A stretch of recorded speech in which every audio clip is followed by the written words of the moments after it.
lot of noise so the people at home. Fuck yeah, we're back. It's Brian Redband, everybody. Hey, what's noise for him? And how about a hand for the band, everyone? That is the Screwball Peanut Butter Whiskey Kill Tony band. That's the great Michael Gonzalez on drums there, Matt Mueling on guitar, D Madness on the bass, and the great John Dees on the keys. This is Kill Tony Live, brought to you by the Yellow Rose and the Red Rose, the two best strip clubs in all of America. Just so happen to be here in Austin, Texas. How exciting is that? Sometimes I go there just for the hamburgers. A lot of people don't know this. Oh, like great food. World-class hamburgers. Really? Yeah. D Madness, you ever been to a strip club before? Yes. Do they let you in for free? Like no, but I get to see. What do? Do you just like, you just sniff them or something like that? he's allowed to Shit, touch. all right. Oh, yeah, you're allowed to touch. Okay. You know what? I might play that. I might pretend to be blind next time I go to one of those places. I swear I have to feel. The poor girl with lipstick, he's just touching her face, and it's just spreading lipstick all over her face. All right. Anyway. This is also brought to you by Blue North, or vodka seltzer, a local company, as is the great CM Smokehouse and unbelievable barbecue over at Golden Acres. We have joke books custom made by Boneseye, local artist, a former taxidermist turned joke book maker. Follow him on Instagram at Boneseye with a Z in the middle. And the great Ryan J. Ebelt is drawing tonight's episode live from Los Angeles as we speak. So, with that said, here's a little bit more about the amazing sponsors that made tonight's episode available for you, the listener, for free right now. You know, it's a new year, beautiful 2022, and I am looking to accomplish all of my New Year's resolutions. And how am I doing that? By making sure that I stay hydrated this year all year long. My most hydrated year ever, thanks to my favorite hydration product, Liquid IV. One stick of Liquid IV and 16 ounces of water hydrates faster and more efficiently than water alone, and I'm telling you, man, you can feel it. You can literally feel it. It makes you feel good, like 10 to 20 minutes. It's crazy. They have incredible flavors like watermelon, lemon lime, strawberry, pina colada, and more. I use it all the time when I'm golfing, and as of late when I'm on a drinking bender, which has been quite often. Red Band? Red Band, you know about all this shit. Yeah, and you know, especially with New Year's, man, I'm going to have a bunch of Liquid IV before I go to bed on New Year's Eve and New Year's morning. I love it right before bed. I love all the new flavors. Cherry's back. If you haven't tried cherry, I recommend it. Liquid IV contains 5 essential vitamins: B3, B5, B6, B12, and vitamin C. I think I got bingo. With 3 times the electrolytes of traditional sports drinks, which is crazy. This has 3 times the electrolytes. That's insane. Made with premium ingredients, non-GMO, and free from gluten, dairy, and soy. What makes Liquid IV so effective? Well, it's called CTT, that's Cellular Transport Technology. It's designed to enhance rapid absorption of water and other key ingredients into your bloodstream. And Liquid IV is on a mission to change the world. Liquid IV has donated 19 million servings globally. Wow, so not only is it literally my favorite product that I use every day, but they're also good people, just like us. Grab Liquid IV in bulk nationwide at Costco, or you can get 25% off when you go to liquidiv.com and use the code TONY at checkout. That's 25% off anything you order when you use promo code TONY at liquidiv.com. Experience better hydration today at liquidiv.com. Promo code TONY. You guys ready to start tonight's show or what, huh? Great. We have a guest, as we do every week, always the funniest possible guest that we could possibly have in town, and this is the guest this week, ladies and gentlemen, a regular here on Kill Tony, known for his incredible roasting skills. This is David Lucas, everybody. Kill Tony Fat, legend of the game, and my arch nemesis in roasting. Yes, sir. Over 15 hours of continuous roast jokes between me and this man. If you put them all together, It is a lot of roasting, but I'm proud of you. Yeah, it is, bro. You're out here killing it. You've been doing shows with Rogan and I every week here in town. Of course, you're from on the All Deaf Digital platform. Yes, sir. You're when you're in LA, you're at the Comedy Store. Yes, sir. You're also famously the Mucinex man, so that's exciting. I must be a lot of money. I should call you David Mucus instead of David Lucas. Tony thought he had Omicron and he had to do a booty swab. Well, I do enjoy the testing process. When they offer me a booty swab, I'm always like, He's yes. like, I think I need an enema. You son of a bitch. David, you know how this works. A bunch of comedians signed up in this bucket. Tons and tons of names here. And if I pull their name out, they get 60 seconds uninterrupted to do stand-up comedy and make us laugh. You know your time is up and you hear the sound of a kitten. Means wrap it up then, or else you're going to bring out the angry West Hollywood bear. And then I interview them. I ask them a bunch of questions about their life, and we find out more about these people. Sometimes it's completely insane people. Sometimes it's an amazing local talent that's been waiting for the opportunity. You guys ready to start this fucking thing or what, huh? Before I go to that bucket, let's start with another regular. This guy was made a regular here in Austin, Texas. He kicks off every show now here. We watch him develop every week. Ladies and gentlemen, this is the one and only Hans Kim. Here we go. A brand new minute by Hans Kim. This is Kill Tony. One more time for Hans Kim, everyone. Hey, what's up, guys? I grew up Christian as an Asian person, which is kind of weird because the people who wrote the Bible didn't even seem to know that Asians existed. They couldn't even drop us a line. Hey, Asians, great job in inventing fireworks and the compass. Back to the Jews, my favorites. Some people say that the Bible is the good book. I think Old Man and the Sea is better. What kind of book introduces the main character 2/3 of the way into the story and then kills him off 4 times in a row? The rest of the book is just fan fiction. I'm an atheist now because I think it'd be stressful to have an ideology that can be destroyed by facts. They're walking down the street like, oh shit, a fossil, fuck, I guess I could have been glowing dudes this whole time. Alright, that's my time, thank you very much. Wow. Amazing. Every week, a brand new minute. You'd think that's easy. It is not, but you make it look that way, Hans, and that's incredible. Thank you, Tony. You're welcome, Hans. How you been doing? What's going on in life? What's happening? Good material, love it, good stuff. You did that. I did the move from the van to the apartment, and then I moved from an apartment to a house that I'm house sitting. Wow. The general manager of Rogan's new club, Curtis, generously offered his house to me. A lot of information you gave there. You going to give out the address as well? Perhaps people after the show want to swing by the general manager of the Comedy Store's house that he's nice enough to let you stay at because you sleep in a van. And was this the same house you just did a live stream podcast at, and you had like 14 people in your kitchen? Like you had a party at this house that our friend let you stay in? Yeah. Wow. You had a party and you live streamed it?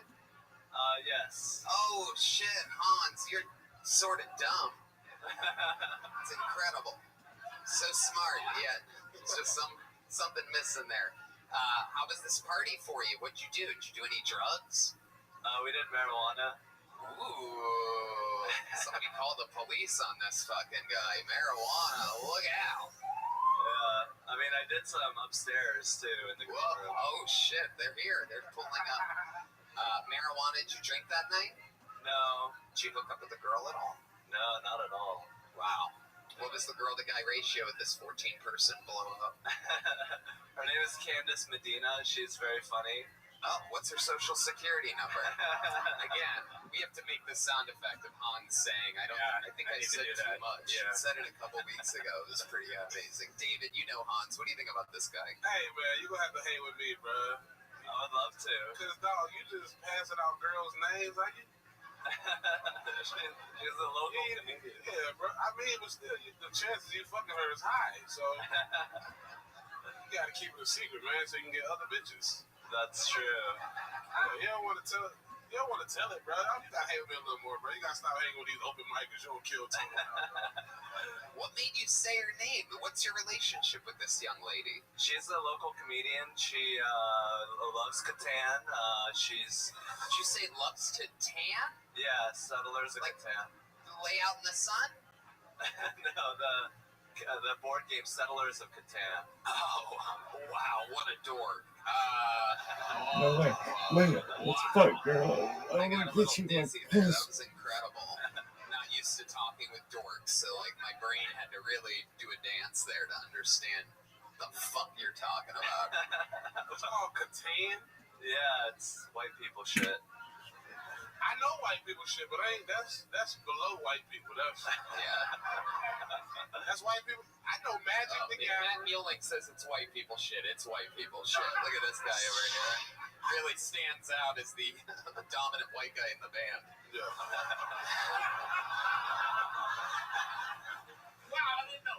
Oh shit. D Madness thought he was something else the whole time. God damn it. D Madness thought he was hanging out with an Asian guitar player this entire time. Absolutely incredible. What else has been going on, Hans? You've been doing karaoke or anything like that? I have been just not doing shitty open mics. Been living in the house, just loving the home life. Not being in a van is pretty sweet. I've also kind of got freaky with a lady on last Monday. Ooh, freaky with a lady. Tell us more. She was like, "Hey, can I come over?" And I was like, "Sure." And Wow, what'd you guys do? Play Risk? we watched StarCraft 2. Oh, Are you fucking serious? Yeah. What the fuck's wrong with you, dude? that's what get girls pussy wet that you fuck with. StarCraft, Doesn't. Catan. As soon as they sit down, he points a Yeah. ceiling fan right at their Right. pussy, just to keep it nice and dry. You probably just bring a girl over and balance her checkbook and she squirting. Oh my god, I got extra 200 this month. How much StarCraft bullshit did you watch? We watched like 5 minutes of, a little PVZ, Protoss vs. Zerg action. What the fuck? I don't even know this. I'm about to beat the shit out of you, dude. I can't believe I'm about to publicly bully someone in front of an audience and cameras, but you might have thought I've learned my lesson by now, but I want you to start fucking with girls that watch Snowfall, BMF, and Power. Are those rap songs? No, those are.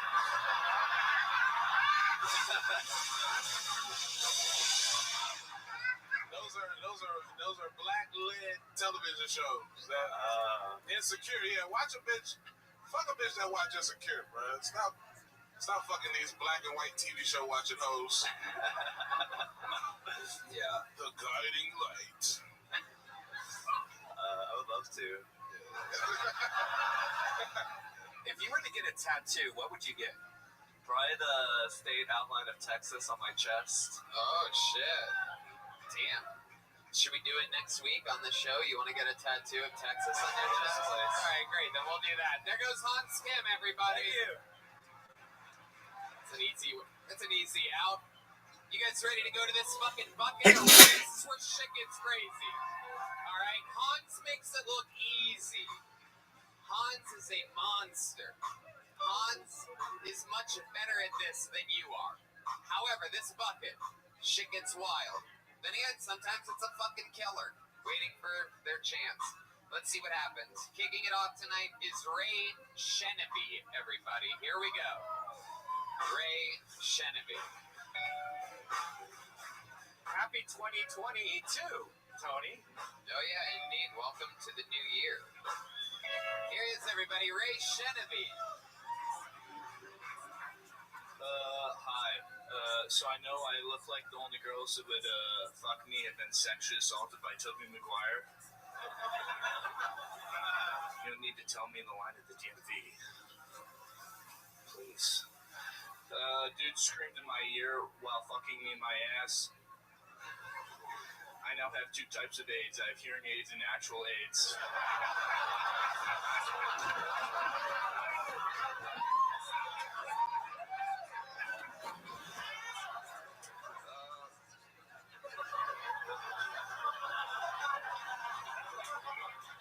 When Miss Potato Head pees, does vodka come out?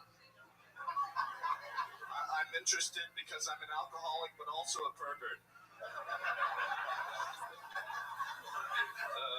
So I think ISIS beheading videos would be a lot easier to watch if Around the World by Daft Punk was playing in the background. Ray Sheneby, everybody. There you go. Good work. What's up? Absolutely. You're reading out of that book like you didn't write those jokes. It's like someone gave that to you. It's like, read it. I'll give you $1,000 if you just read it straight up. So at any moment when I'm doing this, I feel like I'm about to go into a psychotic breakdown. So that's I love it, Ray. I love it, Ray. I'm glad you're back. You've been on this show before. I've been on the show, yeah. Indeed. What did I say you looked like last time? You said I looked like a nutcracker, Tony. That's right. You do. You do. I'm going to change it. This week I'm going to say you look like a nutcracker that plays an organ in a haunted house. You said that my first kill, Tony. Really? Oh, wow. There you go. Perfect smash up. Combining the holidays. You do have the bone structure of an organ player at a haunted house. I love it. It's like the nightmare before Christmas. All right. Ray, what's going on in life? Remind us of what we know about you. Well, I talked about being like a 3D artist, but that's like we went through that. My first time we talked a lot about my sex life. What did we find out there? I was fucking someone and then it stopped since then. Okay. Wow. What's going on now? Anybody new? Any dating life? Yeah, there's a new person. Okay. And she's Where'd you meet her at? I met her on Bumble, but I met her like right after I did Kill Tony the last time, and I don't think I can show her any of my Kill Tony sets because she's like a super PC person. And so I'm like kind of playing this like incognito mode where I'm like pretending I'm not, what she'd deem a white supremacist. Right. Interesting.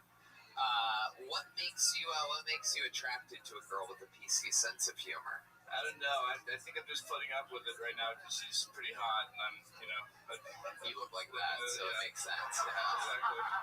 I just gotta pretend that it's okay. Wow. And has she ever seen any of your sets? Yeah, actually, like we were. Well, no. Oh. Wow. No. But we were recently hanging out, and I like told her that AIDS joke. The dude, and she was like laying on my chest, and she went, boo. She went like right to my face. Boo. Wow. I was like, I don't even know what I said. What did she think is funny? Like Amy Poehler and Tina Fey or something like that? Or dogs falling on the ice or something, some bullshit like that. I need fucking people getting beheaded. And what's your favorite thing about her in bed? Does she have any special tricks or anything like that? Like a fucking crazy, No, I mean, she's just, it's probably the best sex I've ever had, though. Why? Describe why it's the best sex you've ever had. What does she do that the other girls don't do? I don't know, but it was like, very like, she does a lot of the work, I guess. That's probably a lot of it. She does a lot of the work? Yeah. What does this mean exactly? She's, she's like very like, active and like, puts out. She doesn't just wait for me to fuck her, It's like she gives Were back. you fucking a blow-up doll before this? You're not being very descriptive. It sounds like anyone with any emotions at all is an upgrade for you. Yeah, exactly. Well, I mean, from the way I look, You exercise at all or anything like that? What's exactly your regimen? You look like you have a period or something like that. I used to run a lot. I was on track in high school. Okay. I don't really exercise a lot anymore. I just, except for biking to open mics. You look like you have brittle bones. Yeah. Like you didn't drink a lot of milk growing up. Like, Yeah, I did. You did? I can tell, bro. You just look sickly. Like, Yeah. Thank you. Jaundice. yeah, bro. Yeah, you look like you might get taken out by a sore throat. Like, Yeah. Thank you. Thank you. what I want to know is, what's the code to the shed where you got them little girls hitting that? And what's the address so we go rescue them? Fuck yeah. There is a real serial killer vibe that you give off. Have you ever thought about hurting anyone? You ever kill like a baby bird or anything like that? No. Never? Nothing? No, I've actually never been in a fight or anything of any sort. You look like you would strangle a goldfish. Just pull out the oxygen tube or whatever. All right, Ray. Well, good new minute. Very, very funny. You did it again. Your one-liner style works well on this show. Congratulations to you. There he goes, Ray Sheneby, everybody. Let's keep it moving. Let's get another name out of here. Angela Kay. Wow. Here we go. Angela Kay. Next on Kill Tony. Here she is, everybody. One more time for Angela, everyone. Hi, my name is Angela Kay. I'm a blurter. That's like a squirter, but with my words. Yeah. Hey, fucker, lay off the porn. Lay off the porn, lay off the porn, lay off the porn.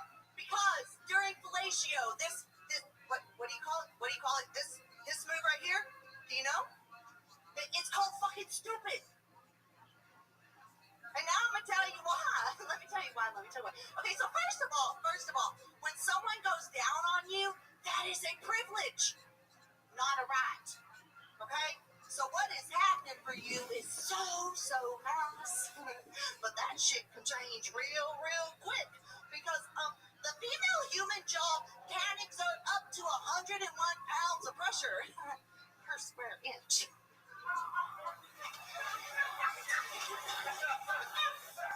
So guess what, sugar nuts? She might be on her knees, but you're not the one in the power position. Think you're gonna take your mommy issues out on my gag reflex? You lost your damn mind.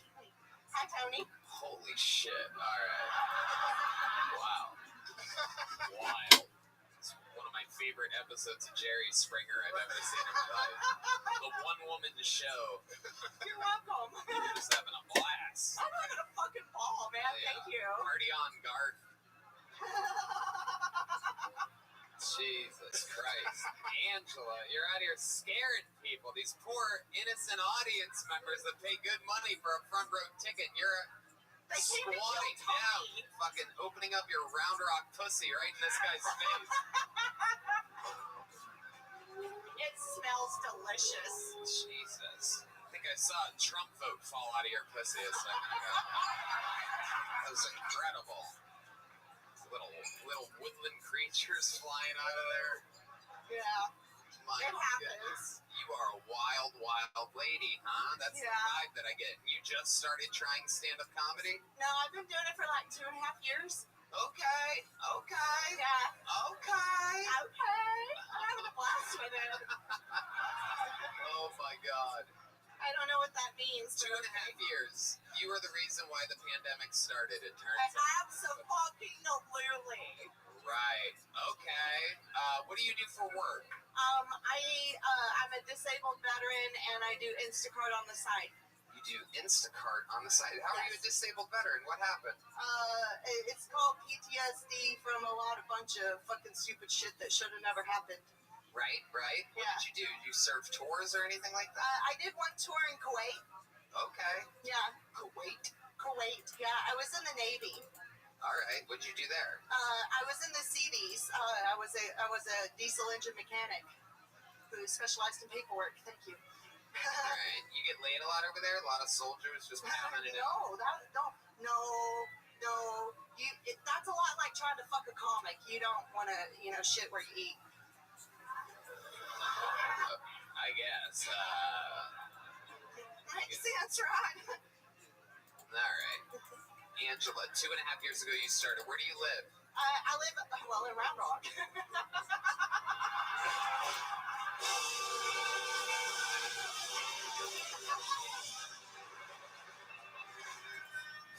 Still got it, baby. Say again.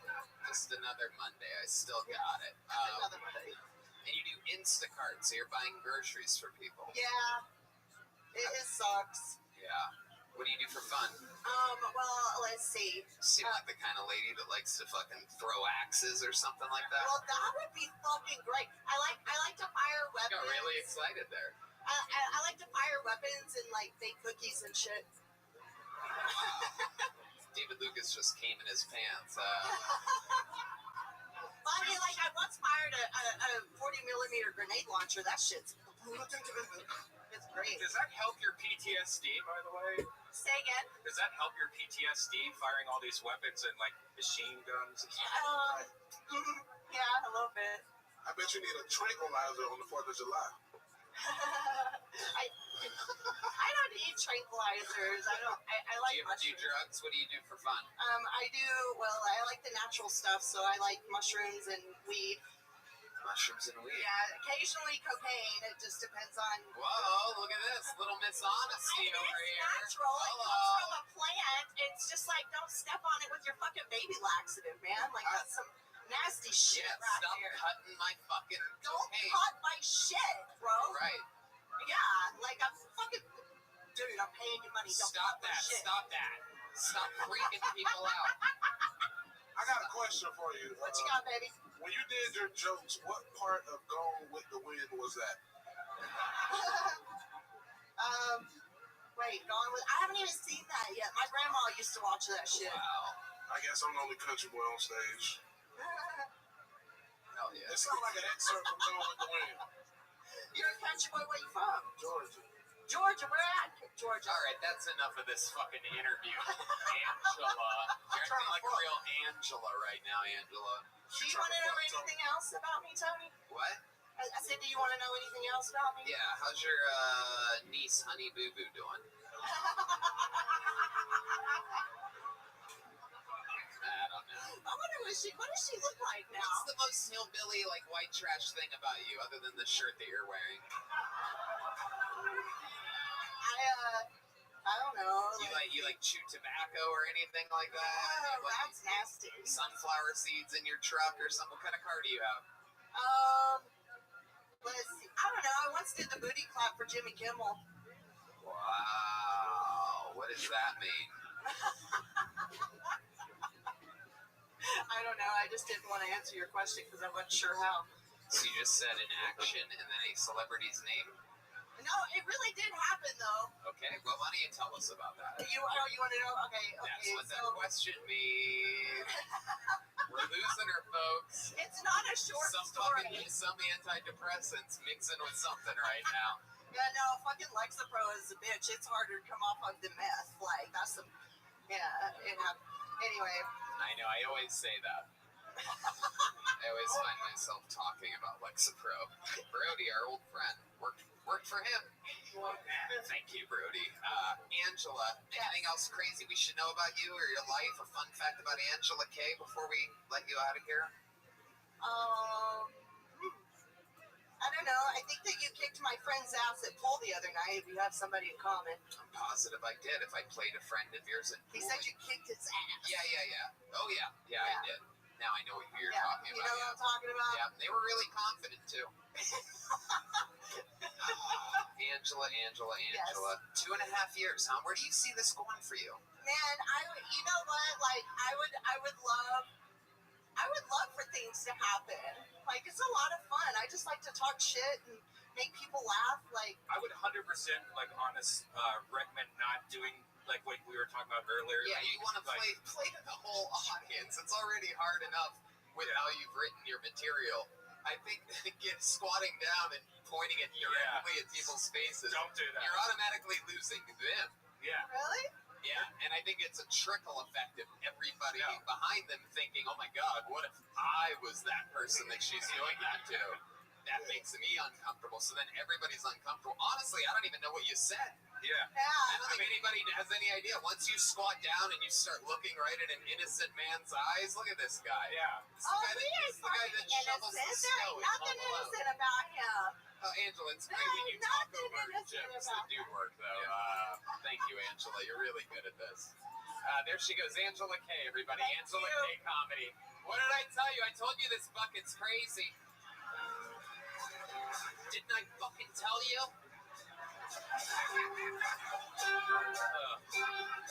Maximus something. Bad handwriting on the name. Maybe Lawless Maximus? Whoever's... Oh, here he is. Look at that. Wow. Come on, one more time for Maximus, everybody. Before I begin, I just want to give a quick PSA. Never trust a man wearing jeans in the YMCA sauna. I was almost raped by a man wearing jeans in the YMCA sauna. He told me he was a physical therapist. He told me he could help soothe my back pain. Then he told me to touch my toes. The rest is history. I wish I'd beaten the shit out of him. I was a minor. I'm going to do a few quick jokes now. If I was an Airhead flavor, I would be the flavor White Mystery.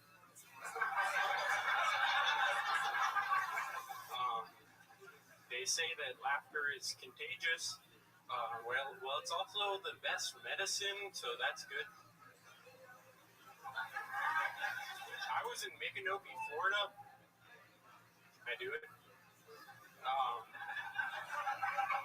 I was in Micanopy, Florida. I saw a dog with dreadlocks. It was a white dog. Horrible, I know. Cultural appropriation has spread to the animal kingdom. Jesus Christ. That's your last quick joke if you're going to do one? Next thing you know, You waited to put your 25-second long joke at the end after saying, can I do one more? wait, can I finish? Nope. That was it. That's the whole point, is the minute. It's a format of a show. If I say yes to you, that means every doofus is going to fucking backload their set with a long story at the end. But welcome, Maximus. How are you? What's your last name? Meisenheimer. Meisenheimer. Oh my god. What the fuck? You sound like a World War II nightmare. Maximus Meisenheimer. I love it. Huh? What? Huh? Nothing. Welcome, Maximus. I loved you in the Pixar film Moana. What's your story? How long have you been doing this? 6 months, 5 days. Okay. Very good. Does he sound like William to you? You feel like he's trying His to. cadence is like I William. like that guy. I've been DMing him a lot. Yeah, bro, stop that Yeah, shit. stop stealing people's cadences, Right, man. bro, that's All I right. like it. yeah, bro. stop. All right. Sorry. That's enough of that. Maximus, let's find out about you. How old are you? I just turned 21. 21. Wow. I've been drinking a lot. Okay. Um, You make any bad decisions yet? I've been drinking a lot. Yeah. Well, after the drinking, I like Gimlet. gambling. Gimlet, the drink. Okay. All right. What do you do for work? I'm a retired coal miner. I really miss the caves. Maximus, stick with me Jesus over here. Christ. You play a lot of like alt rooms in the 6 months that you've been doing stand up. I don't know. I'm from Gainesville, Florida. That's where I've been doing it. You're answering questions that I didn't ask you. Over here. Stop looking that way. It's not benefiting you at all. It's taking you out of this interview completely. How long have you lived here? Are you just visiting? I'm just visiting. For how long? I think till probably Wednesday. Okay. Very good. Yes. This is great news. It's very, very good that you get back to that Gainesville comedy scene that's probably missing you right now. It's good. Right now, there's an alligator taking your spot at an open mic. I made $40. Okay. All right, Maximus. Relax, Maximus. Relax. Jesus Christ! Look at this fucking He's guy. not a complete idiot. He got on the shattered backboards, and if you know anything about sneakers, Yeah. like $700. Oh, He's wow. not a dummy, but I don't know what the fuck he's You're a doing. rich kid. Your parents have money. No. No. No. Yeah. How'd you get those sneakers? I stole them. Where'd you steal them from? Miami, Florida. Yeah. Where in Miami did you steal them? The mall. Yeah. Yep. What'd you do? You asked if you tried them on, and then you just walked out. Yep. Really? Oh, I bought them. My parents are really rich. There you go. Very good. Maximus, I find you to be tremendously annoying. No. So, have fun back in Florida. I'm going to get another complete stranger up here. There he goes, Maximus Meisenheimer, everybody. Here, have a joke book. Give him that. Have a joke book, Maximus. We don't shake hands. You go that way. Go back to Florida. Go to Florida, Maximus. You guys having fun out there, huh? This is a real live show. You can feel it. This isn't like your Tonight Show with Jimmy Fallon up here. Taylor Pullinger is next. Taylor Pullinger. This looks like a new name. Feels promising. The touch of the paper feels promising. Taylor Pullinger. Oh, look at this. Swinging around from the back. One more time for Taylor, everybody.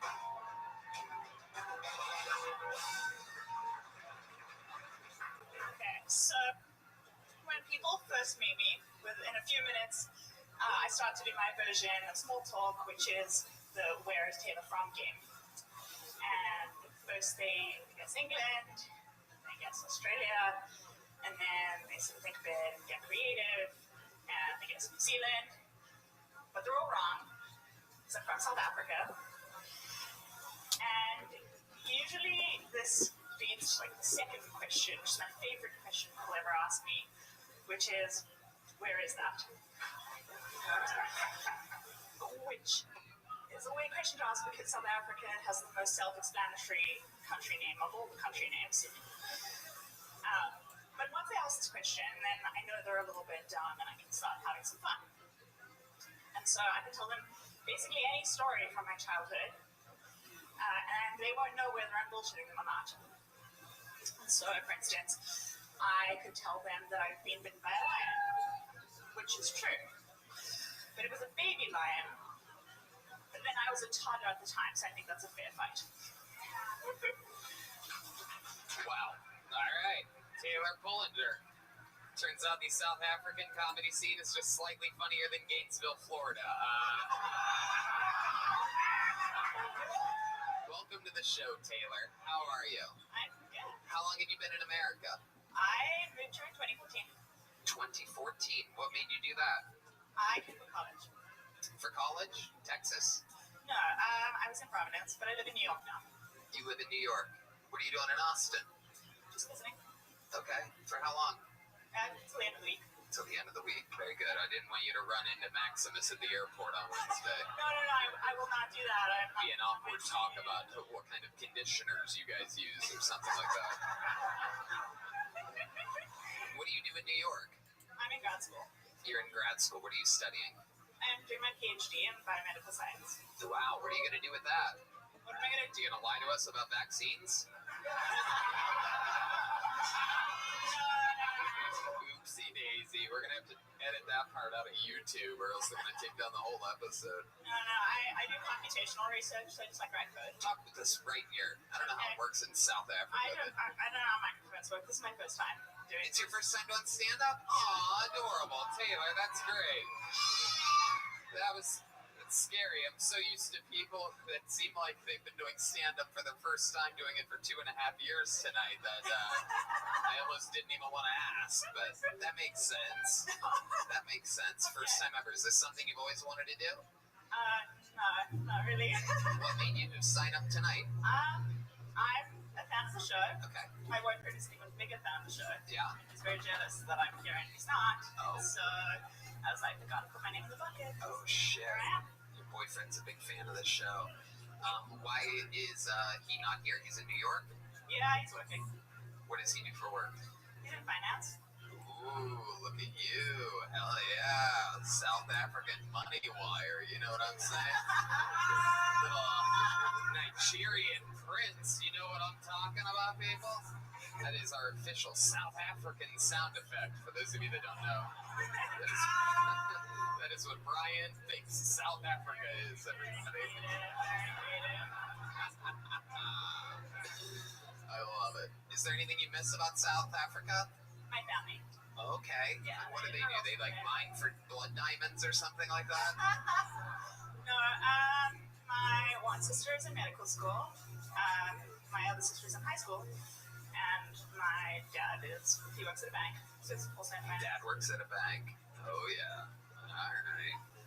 Huh. What do you do for fun in New York? Fun. Let me ask you this. Okay. That's a typical question. I'm going to ask you this. Right now, this pandemic's happening. Yeah. I don't know how many of you have visited New York, but I performed in Madison Square Garden just a month ago. Ate some steaks at some fancy restaurants. You know, no big deal. You know, same life as yours. We're all equals here. You know what I mean? We're all equals. I got on the jet after that with my cowboy hats, just like you would.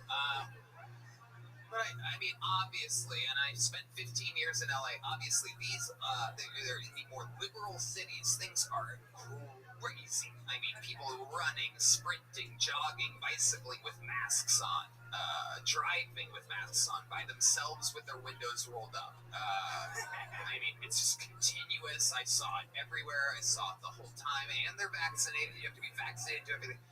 What is it like being in Texas? How long? You've been here a few days, right? Yeah, since the weekend. How does it make you feel being here? Kind of the same. Oh, okay, that's right. You're used to South African slavery, so I almost forgot that this is all super free to you. That ended before I was born, so. What's your favorite thing that you've done in Texas so far? My favorite thing I've done in Texas? I really enjoyed the Have you ever cheated on your boyfriend with a blind bass player? No, I haven't. Oh shit! First time for everything. How many of you think she should make love to D Madness right now on this stage?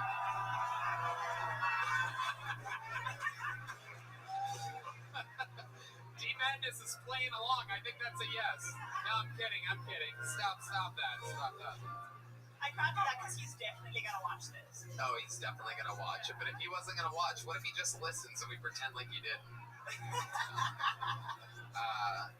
That's cool. Have you ever been with a black man before? Really? Huh. And this guy, you met him in New York? I met him in college. Okay. But he's from New York. Alright. David, what do you think about this girl? What do you think about Taylor Pullinger? Yeah, she know what she's doing. Okay. It's live great comedy. I mean, you don't got to go to school dating somebody working in finance. Hey, everybody. Stop what you're doing. I didn't say it was good. How you living, Zoot?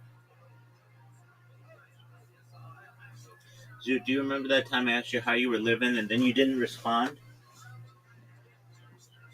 Yeah, just now. Good. Okay, what's new? Not much. You ready to ask this chick out, or ready for it to go out with this chick?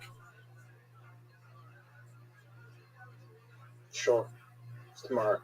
I know. Are you gonna call Riser so I can beat both of you at mini golf? Yes or no? I'll wait. Not yet. Okay. Give me a sec. Take your time, big man. What was I gonna ask? No one knows. Do you think there's creatures in space, like there's creatures in the ocean that just float around in space and like can breathe in space? So that's a good question. Generally, no, because there's nothing to breathe in space. It's a vacuum. There isn't any oxygen there. There isn't any water there. There isn't any nitrogen there. There's nothing.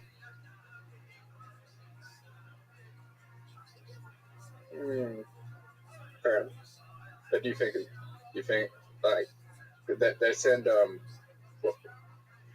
are they called? Tardigrades. The best you're gonna get is a tardigrade, and that's in low Earth. the best you're going to get is a tardigrade, and that's in low Earth orbit, which still has some oxygen.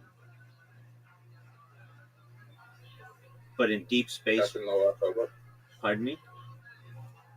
In deep, so there's no deep, there's creatures that can survive in deep space. Not that we know of now.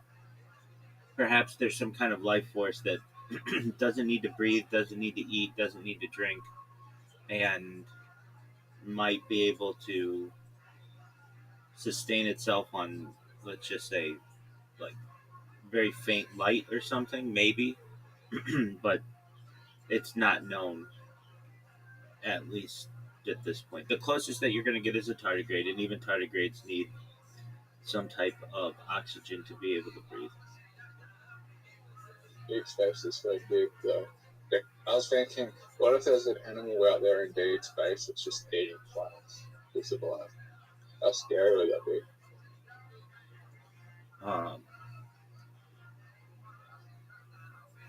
So there's an issue that arises.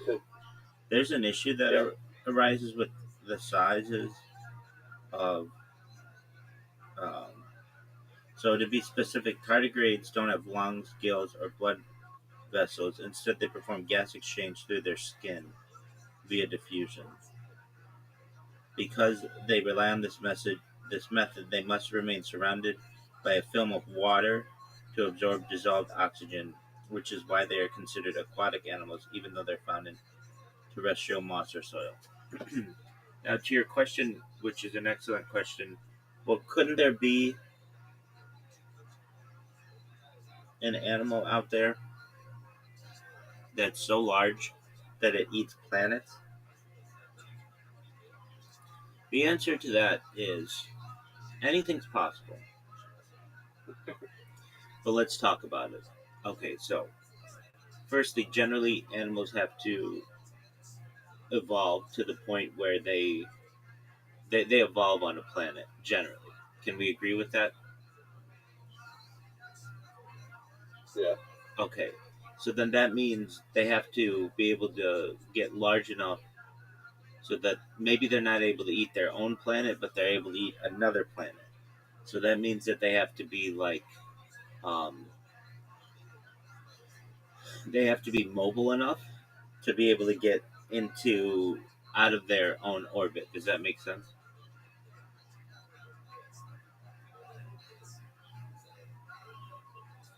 Yeah. Okay, and so throughout all of this, they'd have to be eating something. Let's say they eat rock or something like that. Okay, fine.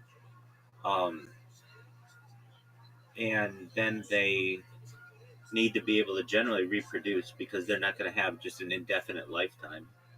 Every non-guided or non-interacted with creature eventually has some type of life cycle, generally. So then you're going to have two of these things somehow, some way, whatever. And they reproduce. Okay. So let's say they were smart enough to get into the atmosphere, which is a big if. But let's just say they were able to get off their planet. And let's say they don't have to eat a huge planet, but they have to eat just like an asteroid or something like that. Okay. Well, they have to be able to breathe in the vacuum of space, which is generally impossible because there isn't anything to breathe.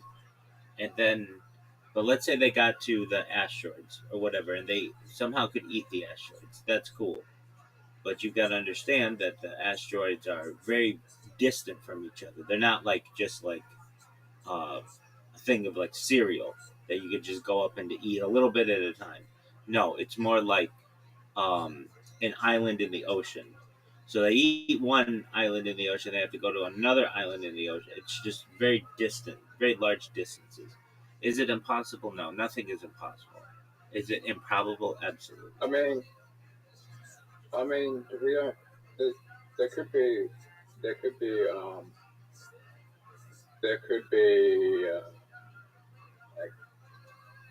universes, not galaxies, that have really planets close to each other. But then the issue is this, sun as well, like how the creatures survive in the sun because it'd be so hot. Because if they're traveling, usually animals are either cold-blooded or warm-blooded. That's a very, if you're in space, that's a very, very far way to travel. That's true. So planets closer to the sun, to its star system, would be very hot, and then further away they'd be very cold. And then the question exists: how often do they eat? Do they eat a planet every year? Do they eat a planet every century? And eventually they're going to run out of planets. Imagine if you had 10 of these beings, because generally you need some small population. No one being just gets off of its planet alone over the course of one lifetime. So let's say somehow you had 10 of these beings. Okay, 10 beings, and there are 10 planets, and they eat one planet a year. All right, well, then that means that they'll last for 1 year.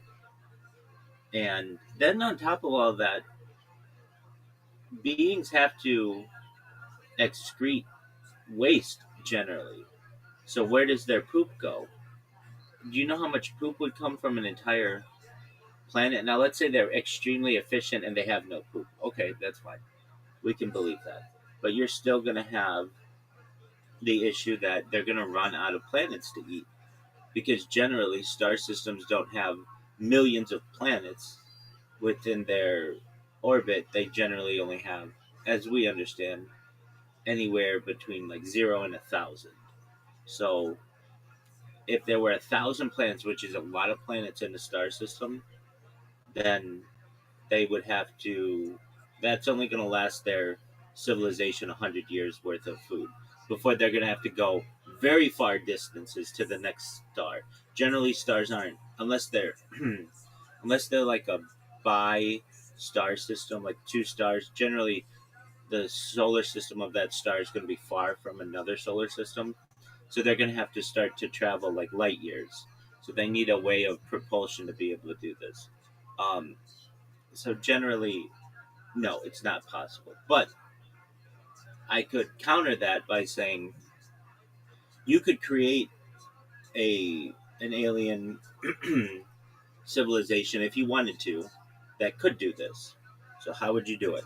Okay, let's say humans in the future are able to get off world, get out of our solar system, be able to meet other planetary beings, other extraterrestrials and such, and that other extraterrestrials say, hey, Earthlings, there's this corner of the galaxy that you can experiment with, do whatever you want, treat it like Sim City or The Sims, or treat it like a game of Civilization or whatever. Just, you can experiment, do whatever you want there. And somebody's like, hey, Zoot had this idea in 2026, way back in the day, and we saw it on Rabbi's stream, and we want to make this dream come true. We want to create a being that eats planets. And so what we'll do is we are going to create a sun, and we're going to create giant planets.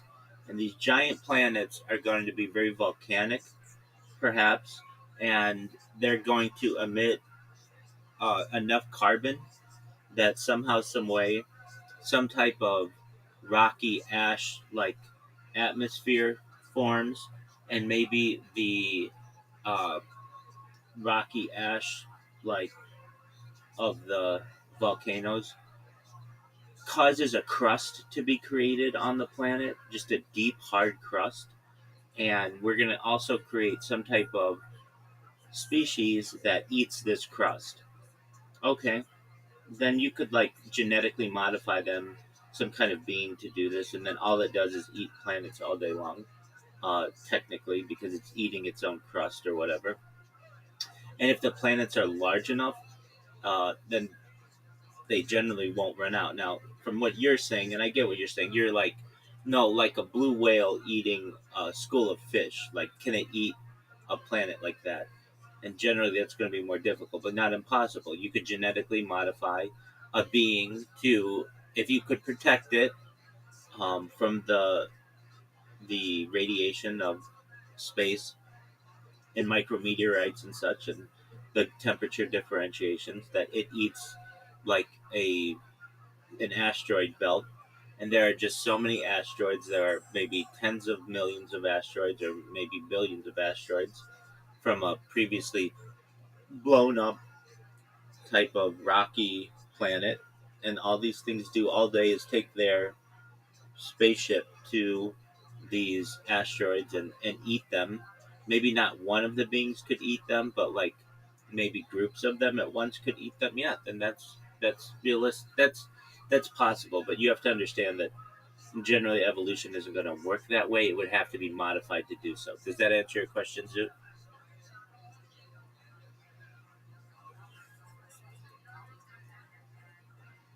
Yeah. Zoot, do you recognize that I'm a human AI, baby?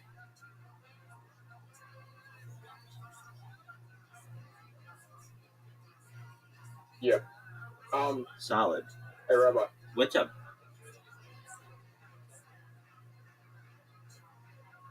Were Adam and Eve brother and sister?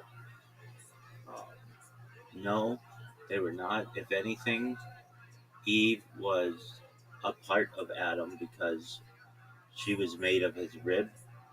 So if anything, they were arguably, I mean, if you want to look at it from a scientific perspective, one being. But it's generally an analogy. Many people reference it as they were not brother and sister. If anything, they were. Well, with the first humans, would they be brother and sister? So this is a great question. So you're talking evolutionarily, right? Yeah. Yeah. So humans didn't just appear. I mean, if you want to go into the biblical story, that's fine. But from an evolutionary standpoint, you're going to have common ancestors. So what we would have is all mammals, for instance, can trace our lineage back to one common mammal, like millions of years ago. So that means dogs and elephants and rats and every mammal can trace itself back to one common ancestor, which generally looked like a little wallaby kind of a deal, or something like that. Somewhat similar. It was small, and perhaps had hair, and was but basically from there we had the evolution of different kinds of species due to environmental effects and sexual attraction and certainly adaptations that were made. And so eventually you get into some of the primates. And then the primates would have been, we have like a common primate with a common ancestor with gorillas and monkeys and chimpanzees. Now, that isn't to say humans came from those. They did not. We did not. We have a common ancestor with all of them. And the key aspect of the common ancestor is that was millions of years ago. So eventually you get a situation where you would have multiple of this kind of early Homo sapien, even before then Homo erectus, even before then the earliest versions of whatever you want to consider to be a human. And there would have been groups of these. So there wasn't ever just two of them. There would have been perhaps thousands of them on Earth. So at no point would you have just had just two of them that start the new species. This was a slow evolution. Does that make sense? Yeah. Yeah. The closest that you're going to get for that story is asexual reproduction generally, where you have one type of bacteria that asexually reproduces, or you could have this with other types of species, but basically two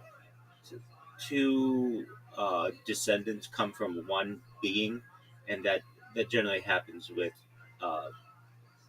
bacteria many times. However, as a type of being becomes more complex, generally sexual reproduction needs to take place, but not always. There are some beings that even they're advanced today that asexually reproduce,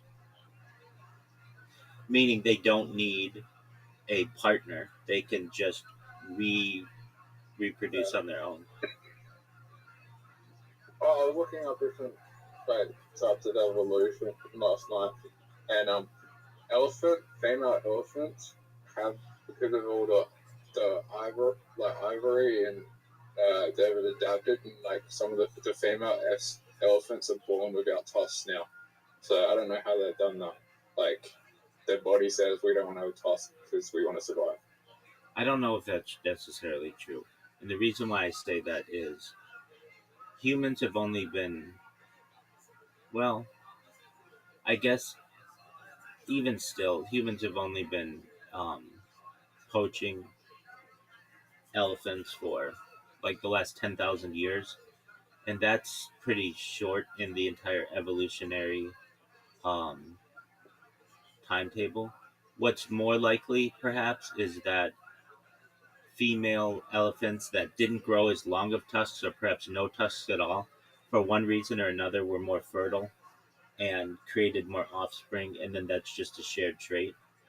But it wouldn't be like, oh, because people started really getting into the ivory trade, all of a sudden elephants recognize that they don't need tusks anymore, because they do, from an evolutionary standpoint, to be able to defend themselves from lions and hyenas and such. And other dig for water. Dig for water is another big one. Absolutely, very big, and to be able to protect their offspring.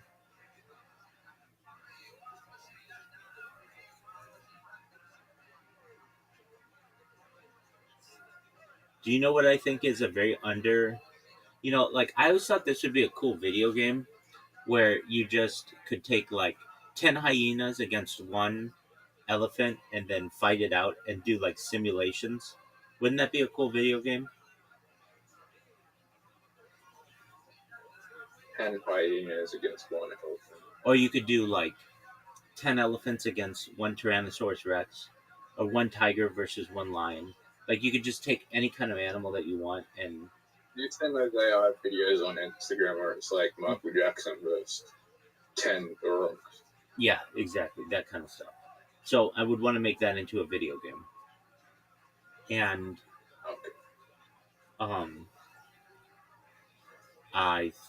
one animal that I don't think gets enough credit for being extremely powerful, and perhaps, in my opinion, it might be the most powerful of all the animals.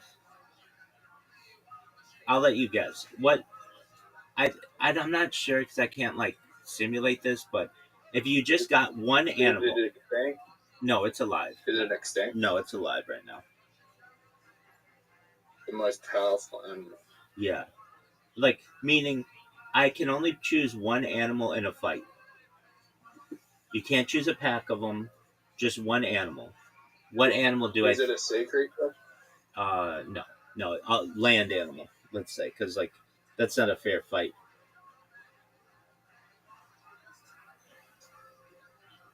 Land animal. Yeah, it's a land animal. Elephant? No, it's not an elephant, but I think elephant is like probably what most people would think is like probably the strongest animal. But no, I don't think it would be the elephant. Strongest animal. No, I don't want to say strongest animal. I'm saying like in a UFC-like fight where you have a cage match between two animals. Which animals are? Well, hold on a second. A male elephant in Musk.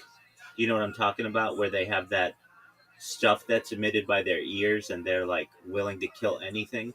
I think that's probably the strongest. But aside from a male African elephant in Musk,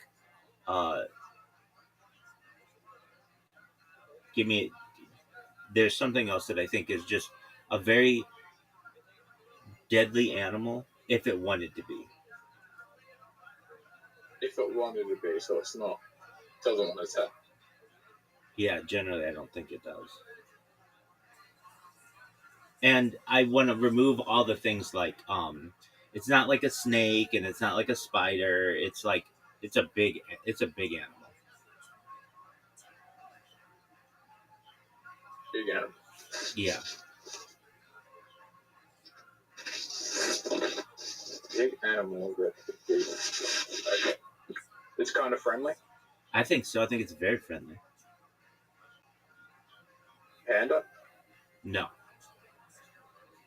Polar bear? Polar bear, I think, is very dangerous, but no. It's probably the strongest and deadliest of all the bears and of all of the polar region, but no. Mm.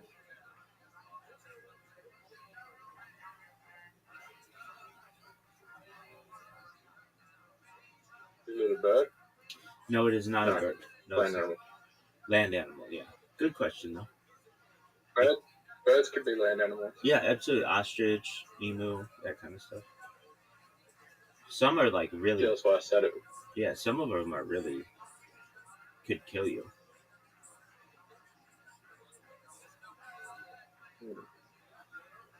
Friendly, big animal. Yeah. Is it from Africa? Yeah.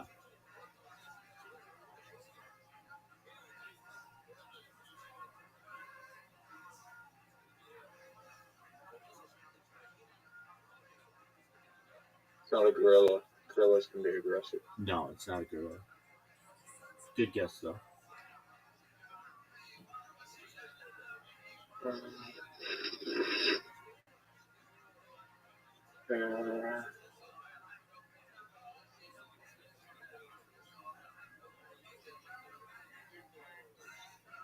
Rhino.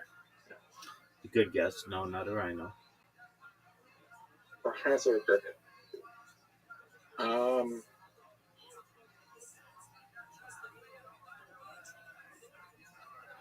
I think a zebra would be quite weak. Yeah, It's friendly though. they're not friendly. That's the thing. Humans haven't been able to domesticate them well. They're actually really stubborn and mean. They bite as well. Really? Yeah. So they've been very difficult to domesticate. Unlike the horse, zebras are not. I'm not saying everything's domesticatable. I think if given enough time and effort, but people have just found that zebras are not that. Is this animal in the Lion King? Yeah, but it's not a main character. But yeah, you will see it in The Lion King. My character.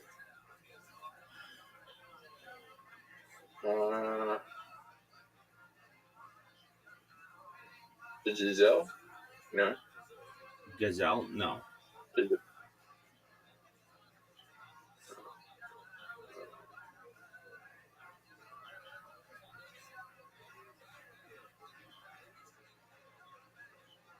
Hyena?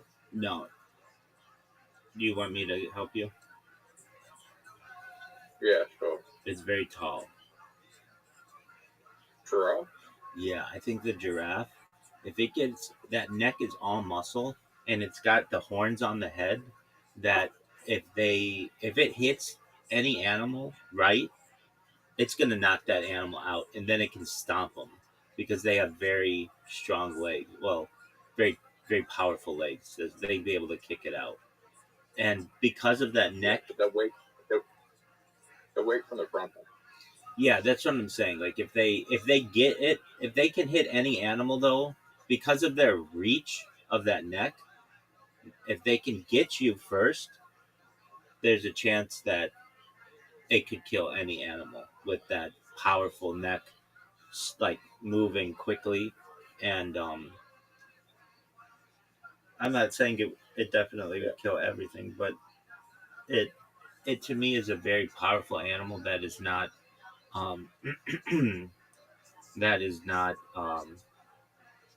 generally recognized as being a good. Will they survive?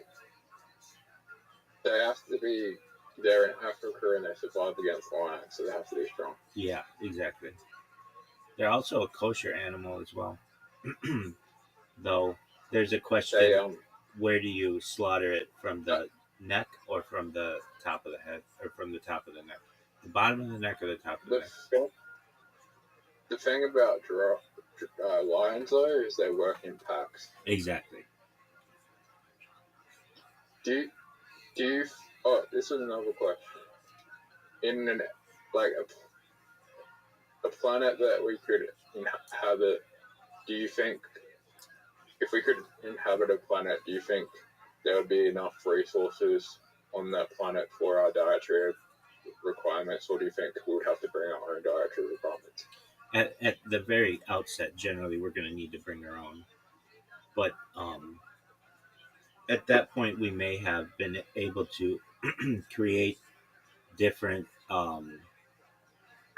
nutrients or substances or types of supplements or nutrients or something that mean that we don't have to eat every day. Maybe we only eat, or we don't have to eat at all. Like there could be a patch that you could put on that somehow gives you all of the nutrients that you need for 1 year.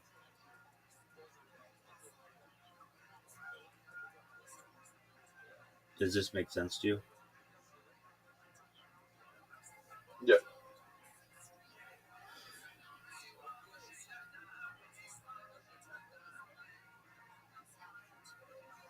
Are you gonna That call? makes sense. Yeah. Are you gonna call Riser now?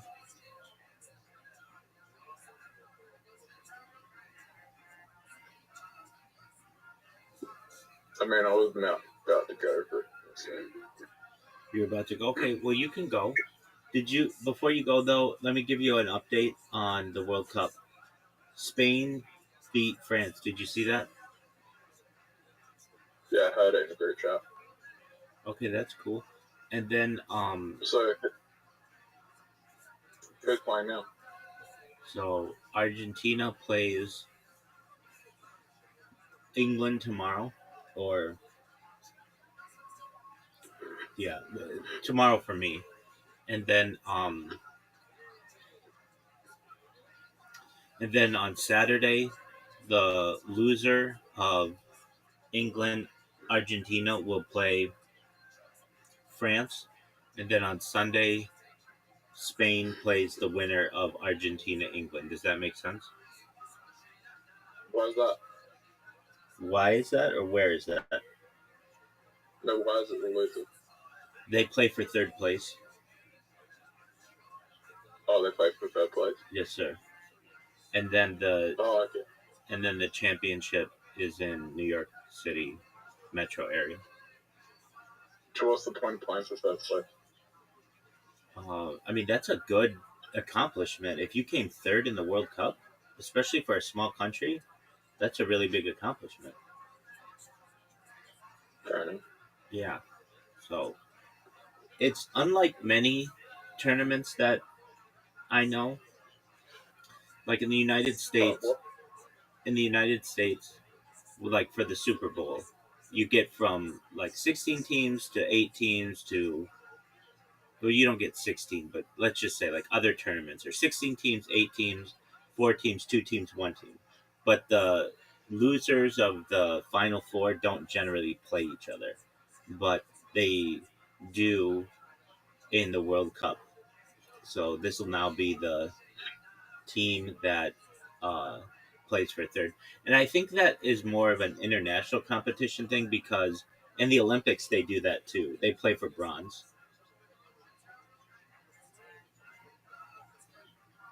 Yeah. And you may say, well, who cares about being third or whatever? But the United States would love to get third place in the World Cup. That we would see that as a major accomplishment for our country, as would Australia. Do you know anything about King Island, by the way? No. All right, so King Island is an island between Melbourne and Hobart, basically Tasmania and the Australian mainland, and it has about 1,000 residents. It has 2 Greg Norman golf courses. Do you know who Greg Norman is? You need to know this. He's like an important figure in Australia. Yeah, he's a golfer. That's right. And then he also developed wineries, and he also is now a golf course designer, and he won the British Open, I think, twice, and he almost won the Masters like multiple times. which is like the biggest golf tournament in the world, and he would have been the first Australian to win the Masters, but he lost. He blew like a 6-shot lead. He had like the biggest meltdown in the history of the or one of the biggest meltdowns in the history of the tournament. His nickname was the Shark. He had clothing everywhere. He had like the he had like a cool brand, and he's just been able to monetize his likeness very, very well. So anyway, he built 2 golf courses on King Island.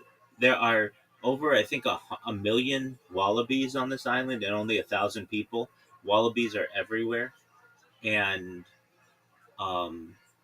it's like one of those little islands. Like, it's a really little island.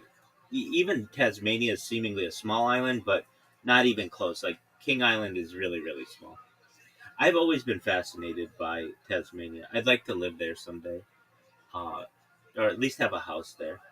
Definitely in Melbourne, but I've just always been fascinated by Tasmania. I just messaged I just messaged Raza. Thank you, sir. Did you know that William Montgomery, Riser's favorite comedian, is no longer, according to Reddit AI, a regular on Kill Tony anymore? And they haven't talked about him in some time. They didn't formally come out on the show and say he's done, but he's no longer listed in the Apple Podcast credits. Were you aware of this? Did he get canceled? No. He had a bad outing in November of 2025 at a comedy show. He was opening for some comedian, and it wasn't his crowd. His crowd is cool with like him being like, if somebody heckles him, he'll be like, "What the fuck did you say, you stupid bitch? Shut the fuck up. I'm up here. I'm doing what I can, and you've got your fucking loud ass mouth here that's trying to interrupt my fucking show." Like, that's how he is. He's very like aggressive, and this crowd was much more like progressive, and they're like, "How dare you call people bitches?" and like things like they just were like really. It was something like that, and then so he had to do like, I think he was supposed to do like 30 minutes, and he ended up doing it, but he was booed off stage the whole time, basically. And he then had a death of a friend in April, and that he's not really recovered from it, apparently. So I'm not exactly sure.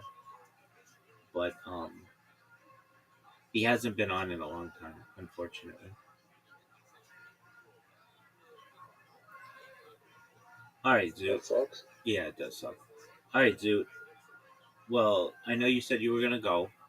So why don't you go and you come back when you're ready, okay? So, I have to use the restroom. So I'll be right back, big dog.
Destroy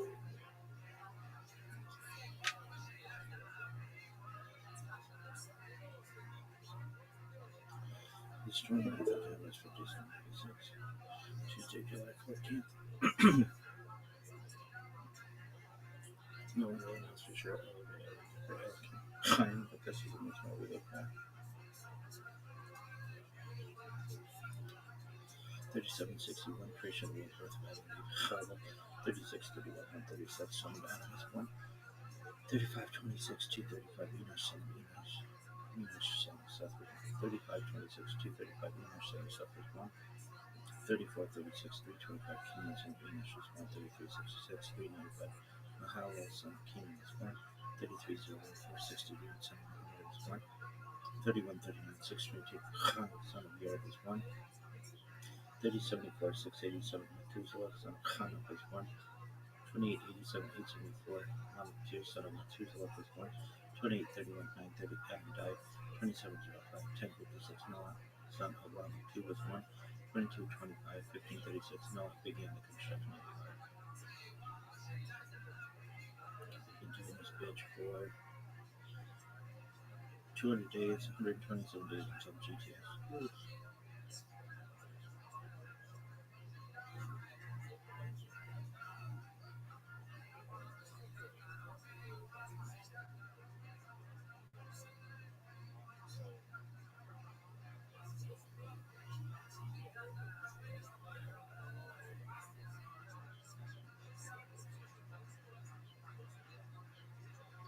2205, 1556. Yachet, son of Noah, was born. Yachet. 2205, 1556. Yachet, son of Noah, was born.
No way.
Timeline of Jewish history.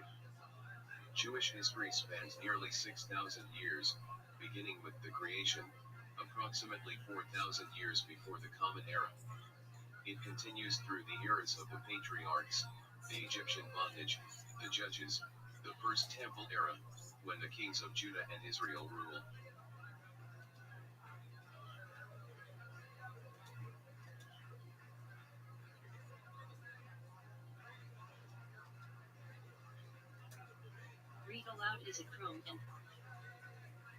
Read Aloud is a Chrome and Firefox extension that uses text-to-speech technology to convert web page text to audio. It works on a variety of websites, including news sites, blogs, fan fiction, publications, textbooks, school, and course materials.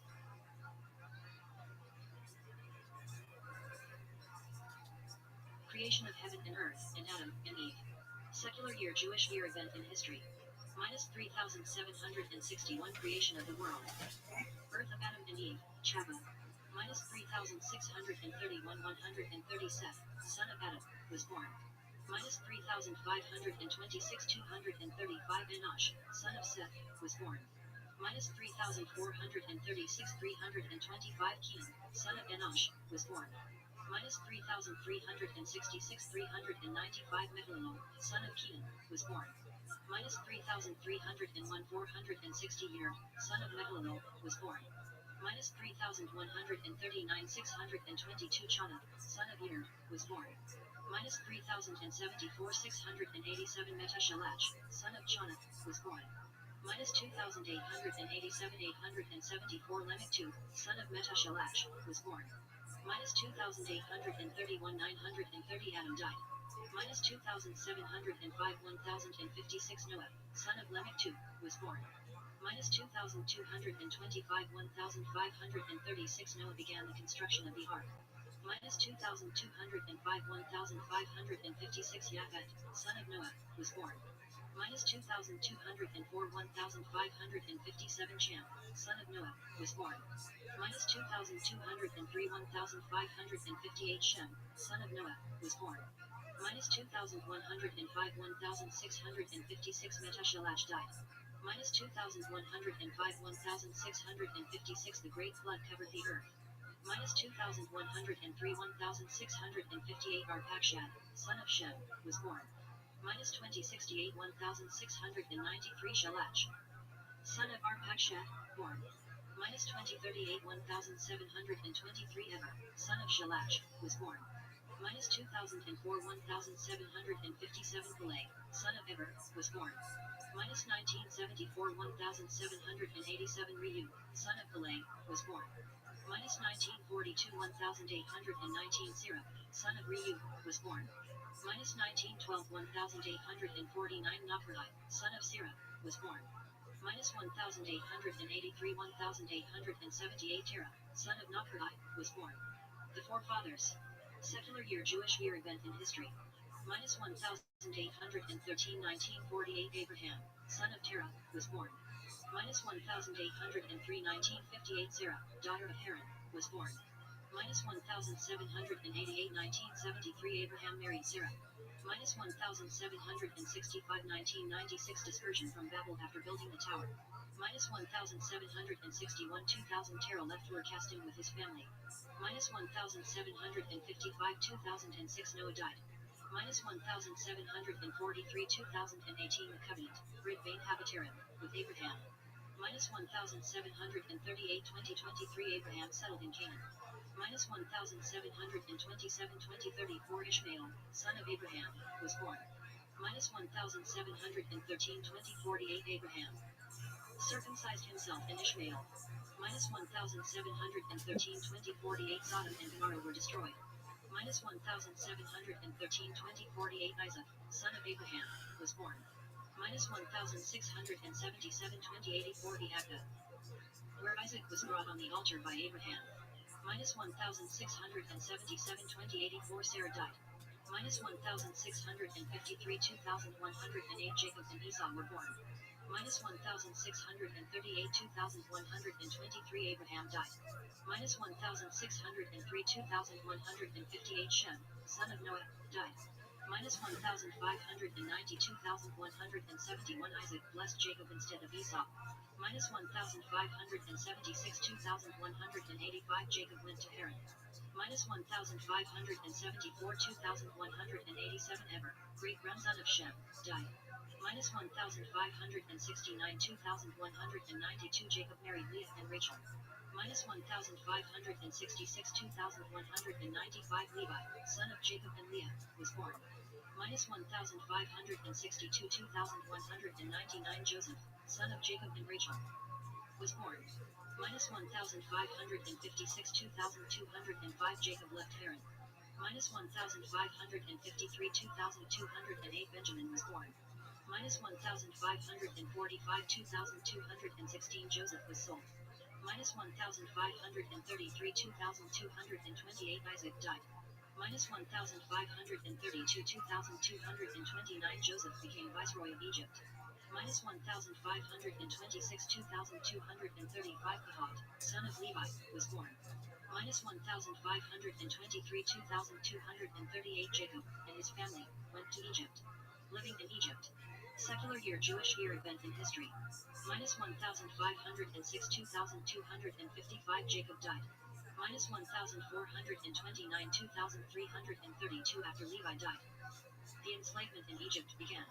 Minus 1393 2368 Moses was born. Minus 1355 2406 Joshua was born. Minus 1314 2447 Moses encountered the burning bush. Minus 1313 2448 the Jewish nation left Egypt. Traveling through the desert. Secular year Jewish year event in history. Minus 1313 2448 the Jewish nation crossed the Red Sea. Minus 1313 2448 the revelation in Mount Sinai and the giving of the Torah. Minus 1313 2448 Moses broke the tablets. Minus 1312 2449 Moshe came down Mount Sinai with the second tablets. Minus 1312 2449 the tabernacle was erected. Minus 1312 2449 the spies returned from Canaan with bad news. Minus 1274 2487 Aaron and Miriam died. Minus 1273 2488 Moses died. Judges and early prophets. Secular year Jewish year event in history. Minus 1273 2488 the Jews crossed the Jordan into Canaan. Minus 1258 2503 the appointment of the land of Israel was completed. Minus 1245 2516 Joshua died. Minus 1228 2533 the rule of judges began with Othniel ben Kenaz. Minus 1188 2573 Ehud ben Gera became leader. Minus 1107 2654 Shamgar ben Anat died. Minus 1107 2654 Deborah became leader. Minus 1067 2694 Gideon became leader. Minus 1027 2734 Abimelech, son of Gideon, became leader. Minus 1024 2737 Tola, son of Pua, became leader. Minus 1003 2758 Jair, the Gileadite, became leader. Minus 982 2779 Jephthah, Hagiladi, became leader. Minus 969 2792 Elam, Hazavilonai, became leader. Minus 959 2802 Athan ben Hillel became leader. Minus 951 2810 Samson became leader. Minus 931 2830 Eli the Cohen became leader. Minus 907 2854 David was born. Minus 890 2871 Samuel became leader. Kings and the First Holy Temple. Secular year Jewish year event in history. Minus 879 2,882 Saul was appointed king.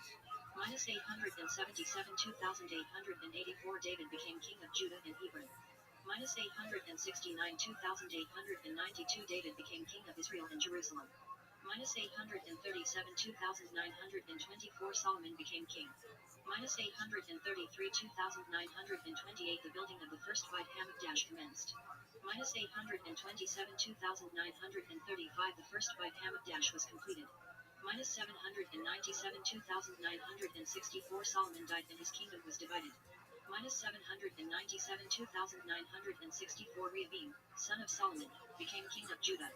Minus 797 2,964 Jeroboam ben Nebat became king over Israel. Minus 718 3,043 Elijah went up in a chariot of fire. Minus 677 3,084 Joash renovated the Beit Hamikdash. Minus 619 3,142 Isaiah began his prophecies. Minus 574 3,187 the first two of the 10 tribes were exiled. Minus 566 3,195 another two of the 10 tribes were exiled. Minus 562 3,199 Hezekiah became king of Judah. Minus 556 3,205 the last of the 10 tribes were exiled. Minus 548 3,213 Sennacherib invaded the land of Judah and retreated. Minus 533 3,228 Manasseh, son of Hezekiah, became king of Judah. Minus 463 3,298 Jeremiah began his prophecies. Minus 458 3,303 Josiah renovated the Beit Hamikdash. Minus 442 3,319 Jerusalem was conquered in Shwakim, Jehoiakim was exiled. Minus 443 321 Shwakim burned the Book of Lamentations composed by Jeremiah. Minus 434 3,327 Jerusalem was conquered again in Jehoiakim was exiled. Minus 433 331 Jeremiah persisted in prophesying calamity. Minus 429 3,332 Ezekiel prophesied in exile. Minus 425 3,336 the final Babylonian siege of Jerusalem. Minus 423 3,338 the walls of Jerusalem were penetrated. Minus 423 3,338 the sacrifices ceased in the Beit Hamikdash. Minus 423 3,338 the first Beit Hamikdash was destroyed. Exile in Babylon. Secular year Jewish year event in history. Minus 423 3,339 Gedaliah ben Achikam was killed. Minus 421 3,340 Daniel interpreted Nebuchadnezzar dream. Minus 410 3,352 Ezekiel prophesied about the future Beit Hamikdash. Minus 372 3,389 Daniel read the writing on the wall. Minus 372 3,389 Daniel was thrown into the lion's den. Minus 371 3,390 Zerubbabel led the return to the land of Israel. Minus 373,391 building of second Beit Hamikdash commenced. Then halted. Minus 366 3,395 Akashverosh II made his great banquet. Minus 362 3,399 Esther was taken to the palace. Minus 357 3,404 Esther took action against Haman's decree. Minus 355 3,406 Mordecai proclaimed the celebration of Purim. Minus 353 3,408 building of the second Beit Hamikdash resumed. Minus 349 3,412 the second Beit Hamikdash was completed. Building of the second Holy Temple. Secular year Jewish year event in history. Minus 348 3,413 Ezra led the second return to the land of Israel. Minus 335 3,426 Nehemiah returned to rebuild walls of Jerusalem. Minus 313 3,448 Ezra died. Minus 313 3,448 Simon the Zadok met Alexander the Great. Minus 313 3,449 the Minyan Sharo began. Greek cultural domination. Secular year Jewish year event in history. Minus 273 3,488 Simon the Zadok died. Minus 246 3,515 72 elders translated the Torah into Greek, Septuagint. Minus 143,621 the revolt of Mattathias with the Shashmonai. Kingdom of Judea. Dynasty of the Shashmonaim. Secular year Jewish year event in history. Minus 139 3,622 Judah the Maccabee ruled. Minus 139 3,622 the second by Hamikdash was rededicated. Minus 138 3,623 Hanukkah was declared a festival. Minus 133 3,628 Judah the Maccabee was killed in battle. Minus 133 3,628 Yonanan, son of Maddiyahu, ruled. Minus 127 3,634 Shimon, son of Maddiyahu, ruled.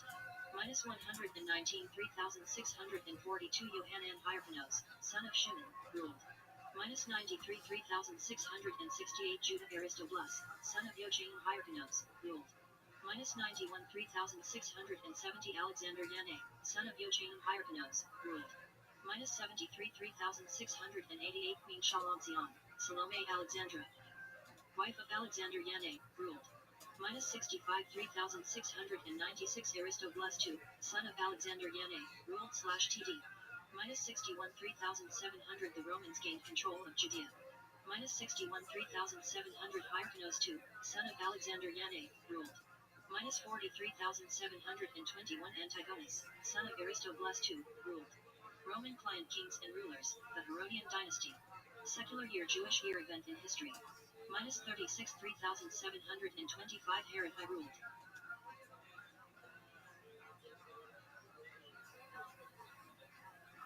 Killing all the Shashmonaim. Minus 33 3,728 Hillel became the leader of the Torah scholars. Minus 19 3,742 Herod I began rebuilding the second Beit Hamikdash.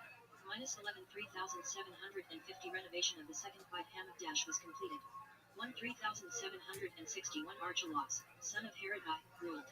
8 3,768 Hillel died. 10 3,770 Archelaus was deposed by the Roman Emperor. 21 3,781 Agrippa I, grandson of Herod I, ruled.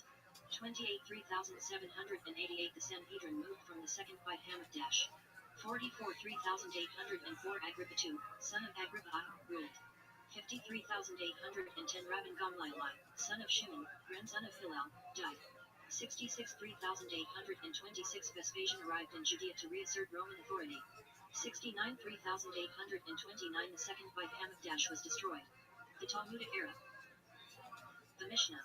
Secular year Jewish year event in history. 74 3,834 R. Yohanan ben Zakkai died. 86 3,846 the Sanhedrin moved from place to place, under R. Gamliel II. 133 3,893 Vader fell, and the Bar Kokhba revolt ended in tragedy. 134 3,894 Judaism was banned, and R. Akiva was imprisoned. 189 3,949 R. Judah Hanasi completed the Mishnah around this time. The Talmudic era. The Gemara. Secular year Jewish year event in history. 219 3,979 Rav left the land of Israel and settled in Babylonia. 247 4,007 Shmuel was the Talmudic authority in Babylonia. 254 4,014 R. Yohanan was the leading Talmudic authority. 294,050 R. Huna was the leading Talmudic authority. 298 4,058 R. Yehuda was the leading Talmudic authority. 304,060 R. Kista was the leading Talmudic authority. 309 4,069 Rava was the leading Talmudic authority. 321 4,081 R. Yosef was the leading Talmudic authority. 325 4,085 Abai was the leading Talmudic authority. 338 4,098 Rava was the leading Talmudic authority. 359 4,119 Hillel II, who established the calendar, became Nazi. 392 4,152 R. Ashi was the leading Talmudic authority. 427 4,187 R. Ashi died after the compilation of the Gemara. 475 4,235 The Talmud was complete when Ravina II died. The Rabbanan. Secular year Jewish year event in history. 551 4,311 Mar Sucher proclaimed Jewish self-rule in Babylonia. The Janine. Secular year Jewish year event in history. 589 4,349 The Talmudic Academy of Pumbedita was reconstituted. 609 4,369 The Talmudic Academy of Sura was reconstituted. 614 4,374 the Persians conquered the land of Israel. 614 4,374 the Jews were allowed to return to Jerusalem. 629 4,389 the Byzantine Empire reconquered the land of Israel. 636 4,396 Ar Itzhak was the last Jaon of Nehardeh, Firas Shur. 637 4,397 the Arabs conquered the land of Israel. 645 4,405 one of the attack on Hajanim was enacted at this time. 755 4,515 Barakeh Jaon left Iraq for the land of Israel. 759 4,519 Ar Yehuda became Jaon of Surah. 759 4,519 the Halachot Gilot, B.A. Hag, was written at this time. 788 4,548 another of the attack on Hajanim was enacted at this time. 858 4,618 Aramru, who wrote the Siddur, became Jaon of Surah. 928 4,688 Rabbi Anisaadia was appointed Jaon of Surah. 955 4,715 four captives were ransomed at around this time. 968 4,728 Bar Shearer became Jaon of Pampedida. 997 4,757 Ar Hai became, the last, Jaon of Pampedida. 1,038 4,798 Ar Hai died. And the academies of Babylon declined. The early Rishonim, the Crusade massacres. Secular year Jewish year event in history. 1,044,800 Rabbi Anajerson Meir Hagolah died. 1,088 4,848 the Rif arrived in Spain from Morocco. 1,096 4,856 the Crusaders destroyed Jewish communities. 1,099 4,859 Jerusalem was captured by the Crusaders. 1,103 4,863 the Rif died. 1,105 4,865 Rashi died. And the era of the Tosafot began.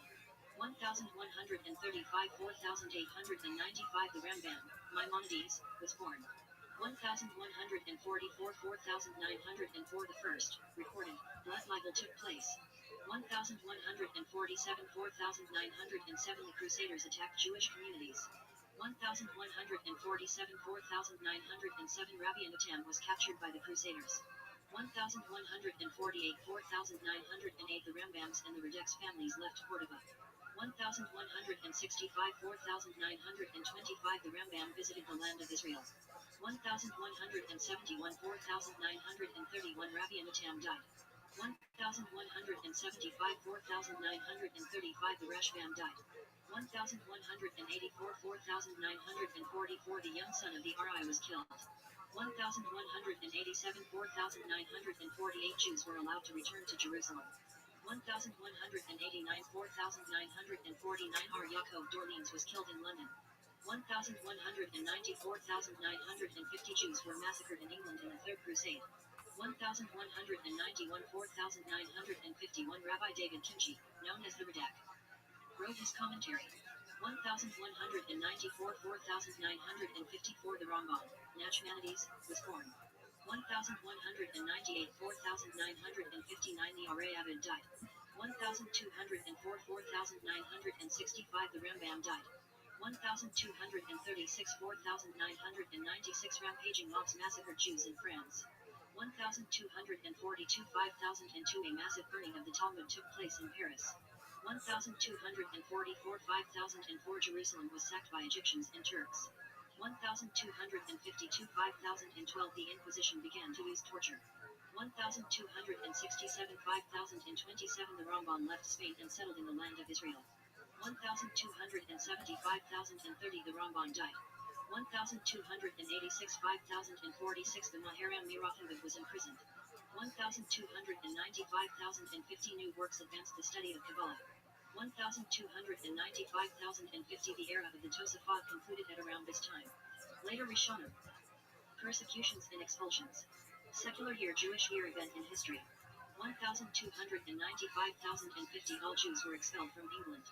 1,293 5,053 the Maharam Mirachanbib died in prison.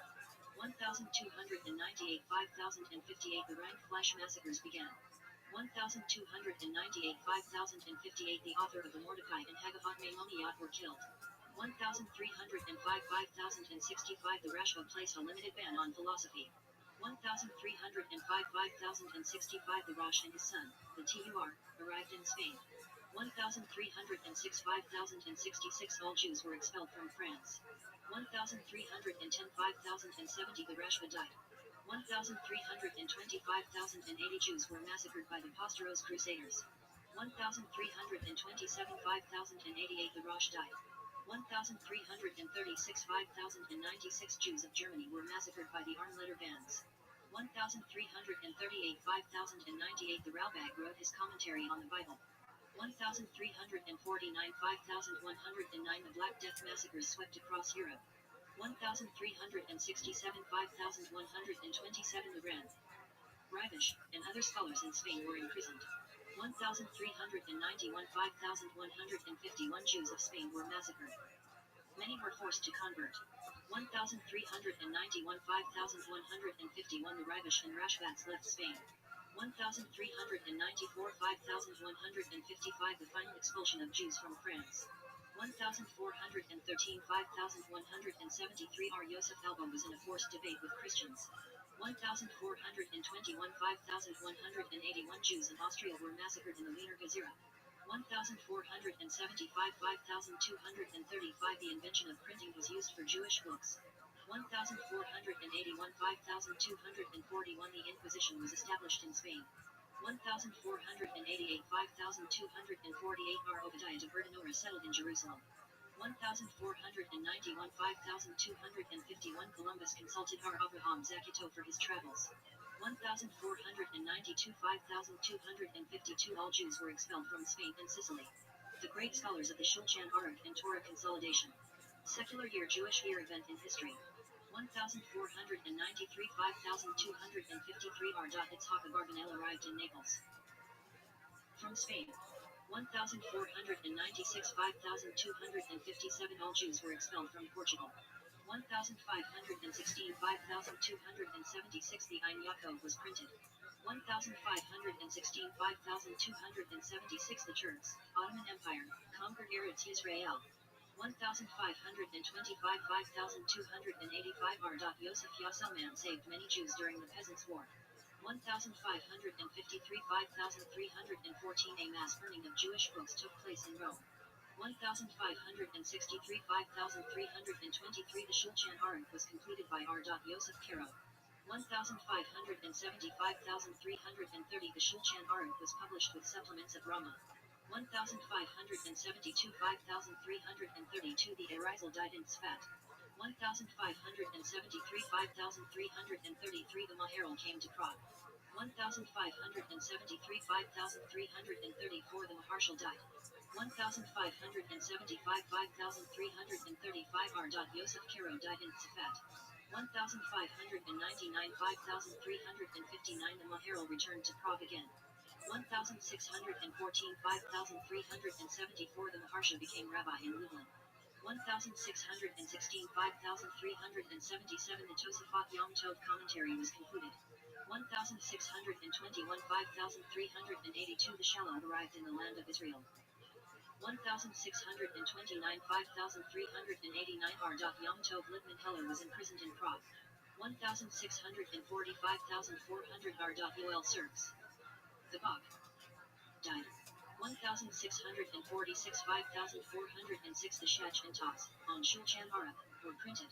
1648 5408 Jews were massacred by Shmuel Mki's forces. Early Karanim and East European massacres. Secular year Jewish year event in history. 1654 5414 the first Jews settled in New Amsterdam, New York. 1655 5415 many Jews killed in Russian and Swedish invasions of Poland. 1656 5416 Jews were permitted to live in England. 1656 5416 Baruch Spinoza was excommunicated. 1673 5433 the Magen Avraham, on Shulchan Aruch, was completed. 1676 5437 Shabtai Tzvi died as a Muslim. 1689 5449 the Beit Shmuel, on the Shulchan Aruch, was printed.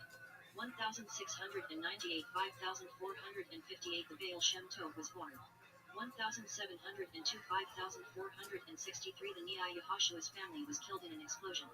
1712 5472 the Siftei Chachmi was arrested. 1724 5484 Ardov Yaakov Kulai, Miam Loizi, arrived in Constantinople. 1727 5487 the Mishnah Elimelech died. 1734 5494 Jews were massacred by the Haidamach bands. Makaranim and early Hasidim. Secular year Jewish year event in history. 1741 5501 the Or HaChaim arrived in the land of Israel. 1747 5507 Ar Moshe Chaim Lezato, Rompel, died in Akko, Acre. 1755 510 Ar Jonathan Evescuits became rabbi in Hamburg. 1754 5515 Ar Yechezkel Landau, known as the Noda Yehuda, became rabbi in Prague. 1757 5518 the Frankists instigated mass burnings of the Talmud. 1759 5519 Frankists supported blood libel charges in public debate. 1765 520 the Baal Shem Tov died. 1764 5524 the Council of Four Lands, known as the Va'ar Harzot, was discontinued. 1768 5528 despite resistance. The Haidamachs massacre thousands. 1772 5532 the Maggid of Nazirets died. 1782 5542 Ar and Adler and Chatam Sofer visited the Noda Yehuda. 1786 5546 Ar Elimelech of Lizensk died.